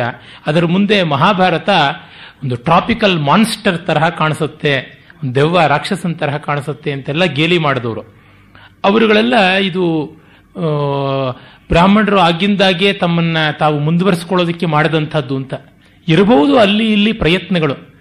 ಈ ರೀತಿಯಾದ ಸಂಶೋಧನೆಯನ್ನ, ವೆಸ್ಟರ್ನ್ ರಿಸರ್ಚ್ ಮೆಥಡಾಲಜಿಯನ್ನು ತಿಳ್ಕೊಳ್ಳೋದಕ್ಕೆ ಅಂತ ಜರ್ಮನಿಯಲ್ಲೇ ಹೋಗಿ ಅಭ್ಯಾಸ ಮಾಡಿದ ವಿಷ್ಣು ಸೀತಾರಾಮ ಸುಖತನ್ಕರ್ ಅವರು ಮಹಾಭಾರತದ ಪರಿಷ್ಕೃತ ಆವೃತ್ತಿಯ ಪ್ರಥಮ ಸಂಪಾದಕರಾಗಿ ಅದರ ಆರಂಭದಲ್ಲಿ ದೊಡ್ಡ ಪೀಠಿಕೆಯನ್ನು ಕೂಡ ಬರೆದರು. ಮತ್ತೆ ಈ ರೀತಿಯಾದಂಥ ವಿಶ್ಲೇಷಣೆಗಳನ್ನು ಸಾಕಷ್ಟು ಓದಿಕೊಂಡು ಮಾಡಿದವರು. ಆದರೆ ಅವರು ಜೀವನದ ಕಡೆಯಲ್ಲಿ ಅವರ ಹಂಸಗೀತೆ ಅಂತ ಹೇಳುವಂಥ ಮಹಾಗ್ರಂಥ, ಗಾತ್ರದಿಂದ ಚಿಕ್ಕದು, ಗುಣದಿಂದ ತುಂಬ ದೊಡ್ಡದು, on the meaning of the Mahabharata, ಅಲ್ಲಿ ಅವರು ಹೇಳ್ತಾರೆ, ಯಾರು ಮಹಾಭಾರತದಲ್ಲಿ ಗೊಂದಲಗಳನ್ನು ಕಾಣ್ತಾರೆ ಅವರು ತಮ್ಮ ಮನಸ್ಸುಗಳನ್ನೇ ಕಾಣ್ತಾ ಇದ್ದಾರೆ. It is the reflection of their own mind ಅಂತ ಹೇಳ್ತಾ, it is not a chaos but it is but cosmos ಅಂತ ಹೇಳ್ಬಿಟ್ಟಂತಾರೆ. ಹಾಗಾಗಿ ಈ ಪುರೋಹಿತ ಶಾಹಿಯ ದೃಷ್ಟಿಯಿಂದ ಬರೆದದ್ದು ಅಂತಲ್ಲ. ಪುರೋಹಿತ ಅಂತಂದ್ರೆ ಮುಂದೆ ನಿಂತವನು ಅಂತ. ಪುರಹ ಅಂದ್ರೆ ಮುಂದೆ, ಹಿತ ಅಂದ್ರೆ ಇಡಲ್ಪಟ್ಟದ್ದು ಅಂತ. ಮತ್ತೆ ಇನ್ನೊಂದರ್ಥ ಮುಂದಿನ ಹಿತ ಅಂತ. ಒಬ್ಬ ವಿದ್ವಾಂಸ ಜ್ಞಾನಿಯಾದವನಿರಬೇಕು. ಅದನ್ನ ಕಾಳಿದಾಸ ಕೂಡ ಹೇಳ್ತಾನೆ. ಪುರೋಧಸ, ಪುರೋಹಿತ ಅಂತಂದ್ರೆ ಮುಂದೆ ನಿಂತು ಒಳಿತನ್ನು ಮಾಡುವವನು ಅಂತ. ಅಗ್ನಿಯನ್ನ ದೇವ ಪುರೋಹಿತ ಅಂತ, ಅಗ್ನಿಮ್ದು ತಂವೃಣಿ ಮಹೆ ಅಂತ ವೇದದಲ್ಲಿ ಬರುವ ಮಾತಾಗಲಿ, ಅಗ್ನಿಮೀಳೆ ಪುರೋಹಿತಂ ಅಂತ ಅನ್ನುವ ಮಾತಾಗಲಿ, ಪುರೋಹಿತ ಅಂತಂದ್ರೆ ಲೀಡರ್ ಅಂತ. ಅವನು ಅಗ್ನಿ ಅನ್ನೋದರ ನಿರ್ವಚನವನ್ನೇ ನಿರುಕ್ತಕಾರರು ಅಗ್ರೇ ನಯತಿ ಇತಿ, ನಮ್ಮನ್ನು ಮುಂದಕ್ಕೆ ಕರೆದುಕೊಂಡು ಹೋಗ್ತಾನೆ ಅನ್ನೋ ದೃಷ್ಟಿಯಿಂದ. ಹಾಗಾಗಿ ಪ್ರೋಗ್ರೆಸ್ಸಿನ ಸಂಕೇತವಾಗಿರುವಂಥವನು. ಆ ಪುರೋಹಿತನ ಲಕ್ಷಣ ಎಂಥದ್ದು ಅಂತ ಧರ್ಮಶಾಸ್ತ್ರಗಳಲ್ಲಿ ಬರುತ್ತೆ. ಅದು ನೋಡಿದರೆ ಇದು ಪುರೋಹಿತ ಶಾಹಿಯದಲ್ಲ ಅಂತ ಗೊತ್ತಾಗುತ್ತೆ. ಮತ್ತೆ ವಸಿಷ್ಠರ ವ್ಯಕ್ತಿತ್ವ ಚಿತ್ರಿತವಾಗಿರುವ ರೀತಿಯನ್ನು ಕೂಡ ನಾವು ನೋಡಿದ್ವಲ್ಲ. ಈ ವಸಿಷ್ಠ ವಿಶ್ವಾಮಿತ್ರರ ಒಂದು ಸಂಘರ್ಷ ಅನೇಕ ಪುರಾಣಗಳಲ್ಲಿ ಬರುತ್ತೆ. ವಿಶೇಷವಾಗಿ ರಾಮಾಯಣದಲ್ಲಿ ಬರುತ್ತೆ, ಬಾಲಕಾಂಡದಲ್ಲಿ, ದೇವಿ ಭಾಗವತ ಪುರಾಣದಲ್ಲಿ ಕೂಡ ಬರುತ್ತೆ, ಆಮೇಲಿಂದ ವಿಷ್ಣು ಪುರಾಣದಲ್ಲಿ ಬರುತ್ತೆ, ಮತ್ತೆ ವಿಷ್ಣು ಧರ್ಮೋತ್ತರದಲ್ಲಿ ಒಂದು ಸ್ವಲ್ಪ ಬರುತ್ತೆ, ಸ್ಕಾಂದದಲ್ಲಿ ಒಂದಿಷ್ಟು ಬರುತ್ತೆ, ಮಹಾಭಾರತದಲ್ಲಿ ಬರುತ್ತೆ. ಒಂದು ಬೆಂಕಿಯನ್ನ ಕೆಣಕೋದಕ್ಕೆ ಹೋದ ಒಂದು ಸೌದೆಯ ತುಂಡು ಕಡೆಗೆ ಬೆಂಕಿಯೇ ಆಗುವ ಹಾಗೆ ವಿಶ್ವಾಮಿತ್ರ ಯಾವ ತರಹ ಮತ್ತೊಬ್ಬ ವಸಿಷ್ಠ ಆದ ಅಂತ. ಈ ಒಂದು ಆರ್ಷ ದರ್ಶನವನ್ನ ನಮ್ಮ ನಾಡಿನಲ್ಲಿ ಕಂಡುಕೊಂಡು ಅದನ್ನ ಅದ್ಭುತವಾಗಿ ಚಿತ್ರಿಸಿದವರು ದೇವರು ನರಸಿಂಹಶಾಸ್ತ್ರಿಗಳು. ಆಸಕ್ತರು ನಿಜವಾಗಿ ಅವರ ಮಹಾಬ್ರಾಹ್ಮಣ ಕಾದಂಬರಿಯನ್ನು ಓದಬೇಕು. ಆಗ ವಸಿಷ್ಠರ ವ್ಯಕ್ತಿತ್ವ, ಅದನ್ನ ಕೆಣಕೋದಿಕ್ಕೆ ಹೋದ ವಿಶ್ವಾಮಿತ್ರ, ಅವನು ವಸಿಷ್ಠರನ್ನ ಸಮೂಲ ನಾಶನ ಮಾಡಬೇಕು ಅಂದವನು ಮತ್ತೊಬ್ಬ ಬ್ರಾಹ್ಮಣೋತ್ತಮ ಆದಂತಹದ್ದು ಹೇಗೆ ಅನ್ನುವುದನ್ನು ಆ ಮಹಾಬ್ರಾಹ್ಮಣ ಕಾದಂಬರಿಯಲ್ಲಿ ಕಾಣ್ತೀವಿ. ಇರಲಿ, ಹಾಗಾಗಿ ಅಲ್ಲಿ ಪುರೋಹಿತರ ಒಂದು ಮಹತ್ವವನ್ನು ಹೇಳೋದಕ್ಕೆ, ಮತ್ತೆ ಪಾಂಡವರು ಆಗ ವ್ಯಾಸರ ಮಾರ್ಗದರ್ಶನದಂತೆ ಧೌಮ್ಯರನ್ನ ಪುರೋಹಿತರನ್ನಾಗಿ ಇಟ್ಟುಕೋತಾರೆ. ಆ ಧೌಮ್ಯರು ಎಷ್ಟು ಒಳ್ಳೆಯ ಪುರೋಹಿತರಾಗಿದ್ದರು ಅಂದರೆ ಕಷ್ಟ ಬಂದಾಗ ದಕ್ಷಿಣೆ ಕೊಡಕ್ಕಾಗೋಲ್ಲ ಅಂದಾಗ ಬಿಟ್ಟು ಹೋಗಲಿಲ್ಲ. ಪಾಂಡವರ ಜೊತೆ ವನವಾಸ ಪೂರ್ತಿ ಮಾಡಿದ್ರು ಧೌಮ್ಯರು. ದ್ರೌಪದಿಯನ್ನ ಧೂರ್ತನಾದ ಜಯದ್ರಥ ಸಿಂಧು ಸವ್ವೀರ ದೇಶ ಅಧಿಪತಿ ಸೈಂಧವ ಅಂತ ಪ್ರಖ್ಯಾತನಾದವನು ಅಥವಾ ಕುಖ್ಯಾತನಾದವನು ಅವನು ಅಪಹರಣ ಮಾಡಿಕೊಂಡು ಹೋಗುವಾಗ ಅವನ ರಥದ ಹಿಂದೆ ಕಾಲು ಸೋಲುವಷ್ಟು ಹೊತ್ತು ಓಡ್ಕೊಂಡು ಬರ್ತಾರೆ. ಆಮೇಲೆ ಪಾಂಡವರು ಬೆನ್ನ ಹತ್ತಿ ಬಂದು ನೀವು ಓಡಬೇಡಿ, ವಿಶ್ರಾಂತಿ ತಗೊಳ್ಳಿ ಅಂತ ಹೇಳಿದ ಮೇಲೆ ನಿಲ್ತಾರೆ. ಹಾಗಾಗಿ ಅವರ ಮನೆಯವರ ಜೊತೆ ಮನೆಯವರಾಗಿ ಬಂದಂಥದ್ದು. ಧೌಮ್ಯರು ಅವರ ಸ್ವರ್ಗಾರೋಹಣದ ಕಾಲದವರೆಗೂ ಕೂಡ ಇರ್ತಾರೆ. ಮತ್ತೆ ಅಜ್ಞಾತವಾಸದಲ್ಲಿ ಮಾತ್ರ ಆ ಅಜ್ಞಾತವಾಸದಲ್ಲಿ ಇವರ ಜೊತೆಗಿದ್ದರೆ ಅವರು ಏನು ಬೇರೆ ವೇಷ ಹಾಕ್ಕೊಳ್ಬೇಕಾಗತ್ತೆ ಅಂತ ಆ ಹೊತ್ತಲ್ಲಿ ಮಾತ್ರ ಅವರು ಕಾಂಪಿಲ್ಯ ನಗರಕ್ಕೆ ಹೋಗ್ತಾರೆ ಅಂತ ಬರುತ್ತೆ. ಹೀಗಾಗಿ ಆ ಪುರೋಹಿತ ಮಹಾತ್ಮ್ಯ ಬಹಳ ಚೆನ್ನಾಗಿ ಬರುವ ಅಂಗವಾಗಿ ಕಥೆ ಬರುತ್ತೆ ಅನ್ನೋದನ್ನು ನೆನಪಿಸಬೇಕಾಗಿತ್ತು. ಮತ್ತೆ ಮಹಾಭಾರತದ ಆದಿಯಲ್ಲಿ ಬರುವಂತಹ ಈ ಧೌಮ್ಯ ಮಹರ್ಷಿಗಳು ಅಂದರೆ ಪಾಂಡವರ ಕುಲಪುರೋಹಿತರಾದಂತಹ ಧೌಮ್ಯರಲ್ಲ, ಬೇರೊಬ್ಬ ಧೌಮ್ಯರು, ಅವರ ಕಥೆಯನ್ನ ಒಂದು ನನಗೆ ಹೇಳಲೇಬೇಕಾದಂಥದ್ದು ಅಂತ ಅನಿಸಿರುವಂಥದ್ದು. ಅದು ಹೇಗೆ ಅವರ ಶಿಷ್ಯರುಗಳು ಉದ್ಧಾರವಾದರು, ಗುರುವಿನಿಗೆ ತಕ್ಕಂಥ ಶಿಷ್ಯರಾದರು ಅಂತ ಅದನ್ನು ಜ್ಞಾಪಿಸಿಕೊಟ್ರೆ ಈ ಉಪಾಖ್ಯಾನಗಳ ಹಲವು ಕಥೆಗಳಲ್ಲಿ ಬೇರೆ ಒಂದು ಮುಖ ಗುರು ಶಿಷ್ಯ ಸಂಬಂಧ ಯಾವ ರೀತಿಯಾದದ್ದು ಅಂತ ಗೊತ್ತಾಗುತ್ತೆ. ಒಬ್ಬ ಶಿಷ್ಯ ಉತ್ತಂಕ, ಇದು ಆಸ್ತಿಕ ಪರ್ವದಲ್ಲಿ ಬರುವಂಥದ್ದು. ಆಸ್ತಿಕ ಪರ್ವದಲ್ಲಿ ಈ ಸರ್ಪಯಾಗ ಸಂಬಂಧಿಯಾಗಿ ಉತ್ತಂಕ ಧೌಮ್ಯರ ಶಿಷ್ಯ ಗುರುವಿಗೆ ಗುರುದಕ್ಷಿಣೆ ಕೊಡಬೇಕು ಅಂದರೆ ಆ ಗುರು ನನಗೇನು ನೀನು ಕೊಡಬೇಕಾಗಿಲ್ಲಪ್ಪ, ನೆಲ್ಲ ಸಂತೋಷಕಾರಿಯಾಗಿದೆ, ನಿನಗೆ ಬೇಕು ಅಂತ ಅನಿಸಿದ್ರೆ ಅಷ್ಟು ಕೊಡಲೇಬೇಕು ಅನಿಸಿದ್ರೆ ಬೇಕಾದರೆ ಗುರುಪತ್ನಿಯನ್ನ ಕೇಳು, ಆಕೆ ಬಯಸಿದ್ರೆ ಆಗುತ್ತೆ ಅಂತ. ಆಗ ಗುರುಪತ್ನಿಯನ್ನು ಹೋಗಿ ಕೇಳ್ತಾನೆ. ಅವಳು ಗುರುಪತ್ನಿ ಪೌಷ ಅಂತ ಒಬ್ಬ ರಾಜ. ಆ ರಾಜನ ಪತ್ನಿಯ ಓಲೆಗಳು ತುಂಬ ಚೆನ್ನಾಗಿವೆಯಂತೆ, ನನಗೆ ಅದರ ಬಯಕೆ ಇದೆ, ಸಾಧ್ಯವಾದರೆ ತಂದು ಕೊಡು ಅಂತ. ಅವನು ಹೋಗ್ತಾನೆ. ಹೋಗುವಾಗ ದಾರಿಯಲ್ಲಿ ಒಬ್ಬ ವಿಚಿತ್ರ ವ್ಯಕ್ತಿ ಒಂದು ಎತ್ತನ್ನು ಹತ್ತುಕೊಂಡು ಬರ್ತಾ ಇರ್ತಾನೆ. ಅವನು ಹೇಳ್ತಾನೆ, ಈ ಎತ್ತಿನ ಮೂತ್ರವನ್ನು ನೀನು ಪಾನ ಮಾಡು, ಒಳ್ಳೆಯದಾಗುತ್ತೆ ಅಂತ. ಅವನು ಆಗಲಿ ಅಂತ ಆ ಗೋಮೂತ್ರ ಪಾನ ಮಾಡಿ ಹೊರಡ್ತಾನೆ ಅರಮನೆಗೆ. ಮಹಾರಾಜನಿಗೆ ಹೋಗಿ ಕೇಳ್ತಾನೆ, ಈ ತರಹ ನಿನ್ನ ಪತ್ನಿಯ ಓಲೆ ಇದ್ದರೆ ನನ್ನ ಗುರುದಕ್ಷಿಣೆಯಾಗಿ ಅದನ್ನು ಕೊಡಬೇಕು ಗುರುಪತ್ನಿಗೆ, ಆಗ ನನಗೆ ವಿದ್ಯಾ ವ್ಯಾಸಂಗದ ಭಾರ ತೀರುತ್ತೆ ಅಂತ. ಅದಕ್ಕೇನಂತೆ, ಹೋಗು ಅಂತಃಪುರಕ್ಕೆ ನೋಡು, ಆಕೆಯನ್ನು ಕೇಳು, ಕೊಡ್ತಾಳೆ, ನಾನು ಹೇಳಿದ್ದೀನಿ ಅಂತ ಹೇಳು. ಅಂದರೆ ಅಂತಃಪುರದಲ್ಲಿ ರಾಣಿ ಕಾಣಿಸೋದೇ ಇಲ್ಲ. ಇದೇನು ಅಂತ ಬಂದರೆ, ನೀನು ಶುದ್ಧನಾಗಿಲ್ಲ ಅನ್ಸತ್ತೆ, ಆಚಮನ ಮಾಡಿಕೊಂಡು ಹೋಗು, ಆಗ ಸರಿಯಾಗತ್ತೆ ಅಂತ. ಯಾಕೆ? ಅವನು ಗೋಮೂತ್ರ ಪಾನ ಮಾಡಿದ ಮೇಲೆ ಆಚಮನ ಮಾಡಿಲ್ಲ. ಅಂದರೆ ನಮ್ಮಲ್ಲಿ ಒಂದು ಉಂಟು, ಯಾವುದನ್ನ ತಿಂದರೂ ಗಂಟ್ಲಿನ ಮೂಲಕ ಹೊಟ್ಟೆಗೆ ಯಾವುದು ಹೋದರೂ ಅಥವಾ ಶರೀರದಿಂದ ಯಾವುದೊಂದು ಹೊರ ಬಂದರೂ ಪದಾರ್ಥ ರೂಪವಾಗಿ ಆಗ ಆಚಮನ ಮಾಡಬೇಕು ಅಂತ. ಆಚಮನದ ತತ್ವವನ್ನು ಬಹಳ ವಿಸ್ತಾರವಾಗಿ ಧರ್ಮಶಾಸ್ತ್ರಕಾರರು ಹೇಳಿದ್ದಾರೆ. ನಿಬಂಧಗಳಲ್ಲಿ ಶ್ರೌತಾಚಮನ, ಸ್ಮಾರ್ತಾಚಮನ, ಪೌರಾಣಿಕಾಚಮನ ಅಂತೆಲ್ಲ ಉಂಟು. ಒಟ್ಟಿನಲ್ಲಿ ಅದರ ತತ್ವ ಇಷ್ಟೇನೆ. ಪದೇ ಪದೇ ಈ ಪ್ರಾಣಕ್ಕೆ ಅಪಾನದಿಂದ ಅಶುದ್ಧಿ ಬರ್ತಾ ಇರುತ್ತೆ.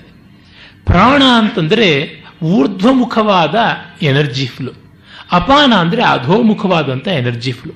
ಇಟ್ಸ್ ಎ ಸ್ಕ್ಯಾವೆಂಜಿಂಗ್ ಸಿಸ್ಟಮ್ ಅಂತ. ಪ್ರಾಣಶಕ್ತಿ ಹ್ರಾಸವಾದರೆ ಅಪಾನ ಶಕ್ತಿ ಜಾಸ್ತಿ ಆಗುತ್ತೆ ಅಂತ. ಪ್ರಾಣ ಹೋಯಿತು ಅಂದರೆ ಏನು? ಶರೀರ ಕೊಳೆಯುತ್ತೆ ಅಂತ. ಕೊಳೆಯುವಿಕೆ ಅಪಾನ ಶಕ್ತಿ ಅಂತ ಹೇಳ್ಬಿಟ್ಟಿದ್ನು. ಆಹಾರವನ್ನ ಹಾಗೆ ಇಟ್ಟುಬಿಟ್ರೆ ಅದು ಹಳಸು ಹೋಗುತ್ತಲ್ಲ. ಆಹಾರ ಬಿಸಿಯಾಗಿದ್ದಷ್ಟು ಹೊತ್ತು ಅದರಲ್ಲಿ ಪ್ರಾಣಶಕ್ತಿ ಇರುತ್ತೆ. ಆಮೇಲೆ ಬಿಸಿ ಹೋಗಿ ಹುಳಿತ ಬರ್ತಾ ಇದ್ದಂತೆ ಅಲ್ಲಿ ಅಪಾನ ಶಕ್ತಿ ಜಾಸ್ತಿ ಆಯಿತು ಅಂತ ಹೇಳ್ಬಿಟ್ಟು. ಅಂದರೆ ಡಿಕಂಪೋಸಿಂಗ್ ಆಗುವಂಥದ್ದು ಅಪಾನ, ಕಂಪೋಸ್ ಆಗುವಂಥದ್ದು ಪ್ರಾಣ ಅನ್ನುವಂಥದ್ದು. ನಮ್ಮಲ್ಲಿ ಇವುಗಳನ್ನ ಈ ಕಾಲದ ಸೈನ್ಸಿಗೆ ಒಗ್ಗುವಂತೆ ಏನು ತಿರ್ಚಬೇಕಾಗಿಲ್ಲ. ಆದರೆ ಅವರುಗಳ ಒಂದು ಜಾರ್ಗಾನ್ ಪರಿಭಾಷೆ ಬೇರೆ, ಈ ಆಧುನಿಕರ ಪರಿಭಾಷೆ ಬೇರೆ. ಆ ಪರಿಭಾಷೆಗಳಲ್ಲಿ ಸಾಮ್ಯ ತರಬೇಕು. ಆದರೆ ಅತಿಯಾದ ಚಾಪಲ್ಯದಿಂದ ಇಲ್ಲದನ್ನು ಆರೋಪ ಮಾಡಬಾರದು. ಕೆಲವೊಮ್ಮೆ ನಾವು ಅದನ್ನ ತಪ್ಪಾಗಿ ಅರ್ಥ ಮಾಡ್ಕೊಂಡು ಬಿಡ್ತೀವಲ್ಲ, ಅದಕ್ಕೆ ಕಾರಣ ನಮ್ಮ ಆಧುನಿಕರ ಅಜ್ಞಾನ. ಈಗ ನಾವು ಪಂಚಭೂತಗಳು ಅಂತಂದ್ರೆ ಪೃಥ್ವಿ ಅಂತಂದ್ರೆ ಭೂಮಿ ಅಂತ ಅಂದುಕೊಳ್ಳೋದು, ಅಪ್ ಅಂದ್ರೆ ನೀರು ಅಂತ ಅಂದುಕೊಳ್ಳೋದು, ವಾಯು ಅಂದ್ರೆ ಗಾಳಿ ಅಂತ ಅಂದುಕೊಳ್ಳೋದು, ಆಕಾಶ ಅಂದ್ರೆ ಈ ಆಕಾಶ ಸ್ಕೈ ಅಂತ ಅಂದುಕೊಳ್ಳುವಂಥದ್ದು. ಇದು ದೊಡ್ಡ ಅವಿವೇಕ. ಇದೇ ವೇದಿಕೆಯಲ್ಲಿ ಆದರಣೀಯರಾದ ಕಣ್ಣನ್ನವರು ಶಾಕುಂತಲದ ಬಗ್ಗೆ ಮಾತನಾಡ್ತಾ ತುಂಬ ಸೊಗಸಾಗಿ ಆ ನಾಂದಿ ಪದ್ಯವನ್ನೇ 2 ದಿವಸ ಹೇಳಿದ್ರು. ಅದು ನಮ್ಮ ಪರಂಪರೆಯಲ್ಲಿರುವುದು. ಪಂಚಭೂತಗಳಲ್ಲಿ ಪೃಥ್ವಿ ಅಂದರೆ ಸಾಲಿಡ್, ಅಪ್ಪಂತಂದರೆ ಲಿಕ್ವಿಡ್, ಮತ್ತು ವಾಯು ಅಂತಂದರೆ ಗೇಷಿಯಸ್ ಅಂತ ಈ 3 ಸಾಲಿಡ್, ಲಿಕ್ವಿಡ್ ಅಂಡ್ ಗ್ಯಾಸ್ ಅಂತ ಪದಾರ್ಥದ ವಸ್ತುವಿನ 3 ಸ್ಥಿತಿಗಳು. ಮತ್ತು ಇವೆಲ್ಲ ಮ್ಯಾಟರ್ನ ವಲಯಕ್ಕೆ ಬರುತ್ತೆ, ದ್ರವ್ಯದ ವಲಯಕ್ಕೆ. ದ್ರವ್ಯ ಎಲ್ಲಿರುತ್ತೆ? ಆಕಾಶ, ಸ್ಪೇಸ್ ಅಲ್ಲಿರುತ್ತೆ. ಹಾಗಾಗಿ ಆಕಾಶ ಅಂತ. ಮತ್ತು ಅಗ್ನಿ ಏನು? ಅದು ಎನರ್ಜಿ. ದ್ರವ್ಯ ಅಂತ ಯಾವುದಿದೆ ಅದು ಊರ್ಜಾ, ಎನರ್ಜಿ ಆಗುತ್ತೆ. ಎನರ್ಜಿ ಏನಿದೆ ಅದು ಮ್ಯಾಟರ್ ಆಗುತ್ತೆ, ದ್ರವ್ಯವಾಗುತ್ತೆ. ಈ ನಮ್ಮ ಇಂಟರ್ಚೇಂಜ್ ಆಗುವಂಥದ್ದು ನಮಗೆ ಗೊತ್ತಿದೆ ಐನ್ಸ್ಟೈನ್ನ ಥಿಯರಿಯ ಮೂಲಕವಾಗಿ. ಇತ್ತೀಚೆಗೆ ಇನ್ನೂ ಒಂದು ಹೊಸ ಅಪ್ರೋಚನ್ನು ನನ್ನ ಪರಿಚಿತರಾದ ಒಬ್ಬ ವಿದ್ವಾಂಸರು ಮಾಡ್ತಾ ಇದ್ದಾರೆ ಅಂತ ಕೇಳಿಬಂತು. ಪ್ರೊಫೆಸರ್ ಕೃಷ್ಣಮೂರ್ತಿಯವರು ನ್ಯೂ ಇಯರ್ ಫಿಸಿಕ್ಸ್ ಅನ್ನುವ ಒಂದು ಅಪ್ರೋಚ್, ಅದು ಮತ್ತೆ ಪ್ರಾಚೀನ ಭಾರತೀಯ ವಿವೇಕದ ಕಡೆಗೆ ಬರುತ್ತೆ. ಫಿಸಿಕ್ಸ್ನ Einstein time, space, matter, energy ಈ 4 ಒಂದು ಮಾಡೋದಕ್ಕೆ ಹೊರಟ್ರೆ, ಒಂದು ಈಕ್ವೇಶನ್ ಅಲ್ಲಿ ಹಾಕೋದಕ್ಕೆ ಹೊರಟ, ಟೈಮ್ ಅಂಡ್ ಸ್ಪೇಸ್ನ ರಿಲೇಟಿವಿಟಿಯನ್ನ ಮತ್ತು ಮ್ಯಾಟರ್ ಅಂಡ್ ಎನರ್ಜಿ ರಿಲೇಟಿವಿಟಿಯನ್ನು ಸಾಧಿಸಿದಂಥದ್ದು ಒಂದು ಮಹಾಸಿದ್ಧಿ. ಆದರೆ ಪ್ರಾಣ ಅಂದರೆ ಜೀವ, ಅಂದರೆ ಯಾವುದನ್ನು ನಾವು ಕಾನ್ಷಿಯಸ್ನೆಸ್ ಅಂತಂತೀವಿ, ಲೈಫ್ ಅಂತ ಕರಿತೀವಿ, ಆ ಲೈಫ್ ಮತ್ತು ವಾಕ್, ಸ್ಪೀಚ್, ಥಾಟ್ ಅದನ್ನೂ ಸೇರಿಸಿದಾಗ ಈ 6 ಸೇರಿ ಒಟ್ಟು ಒಂದು ಮಾಡೆಲ್ ಆಗಬೇಕು. ಅದಷ್ಟಕ್ಕೂ ಒಂದು ಈಕ್ವೇಶನ್ ಸಾಧ್ಯವ ಅನ್ನುವಂಥದ್ದು ಒಂದು ವಿಶೇಷವಾದಂತಹ ಒಂದು ಪ್ರಯತ್ನ.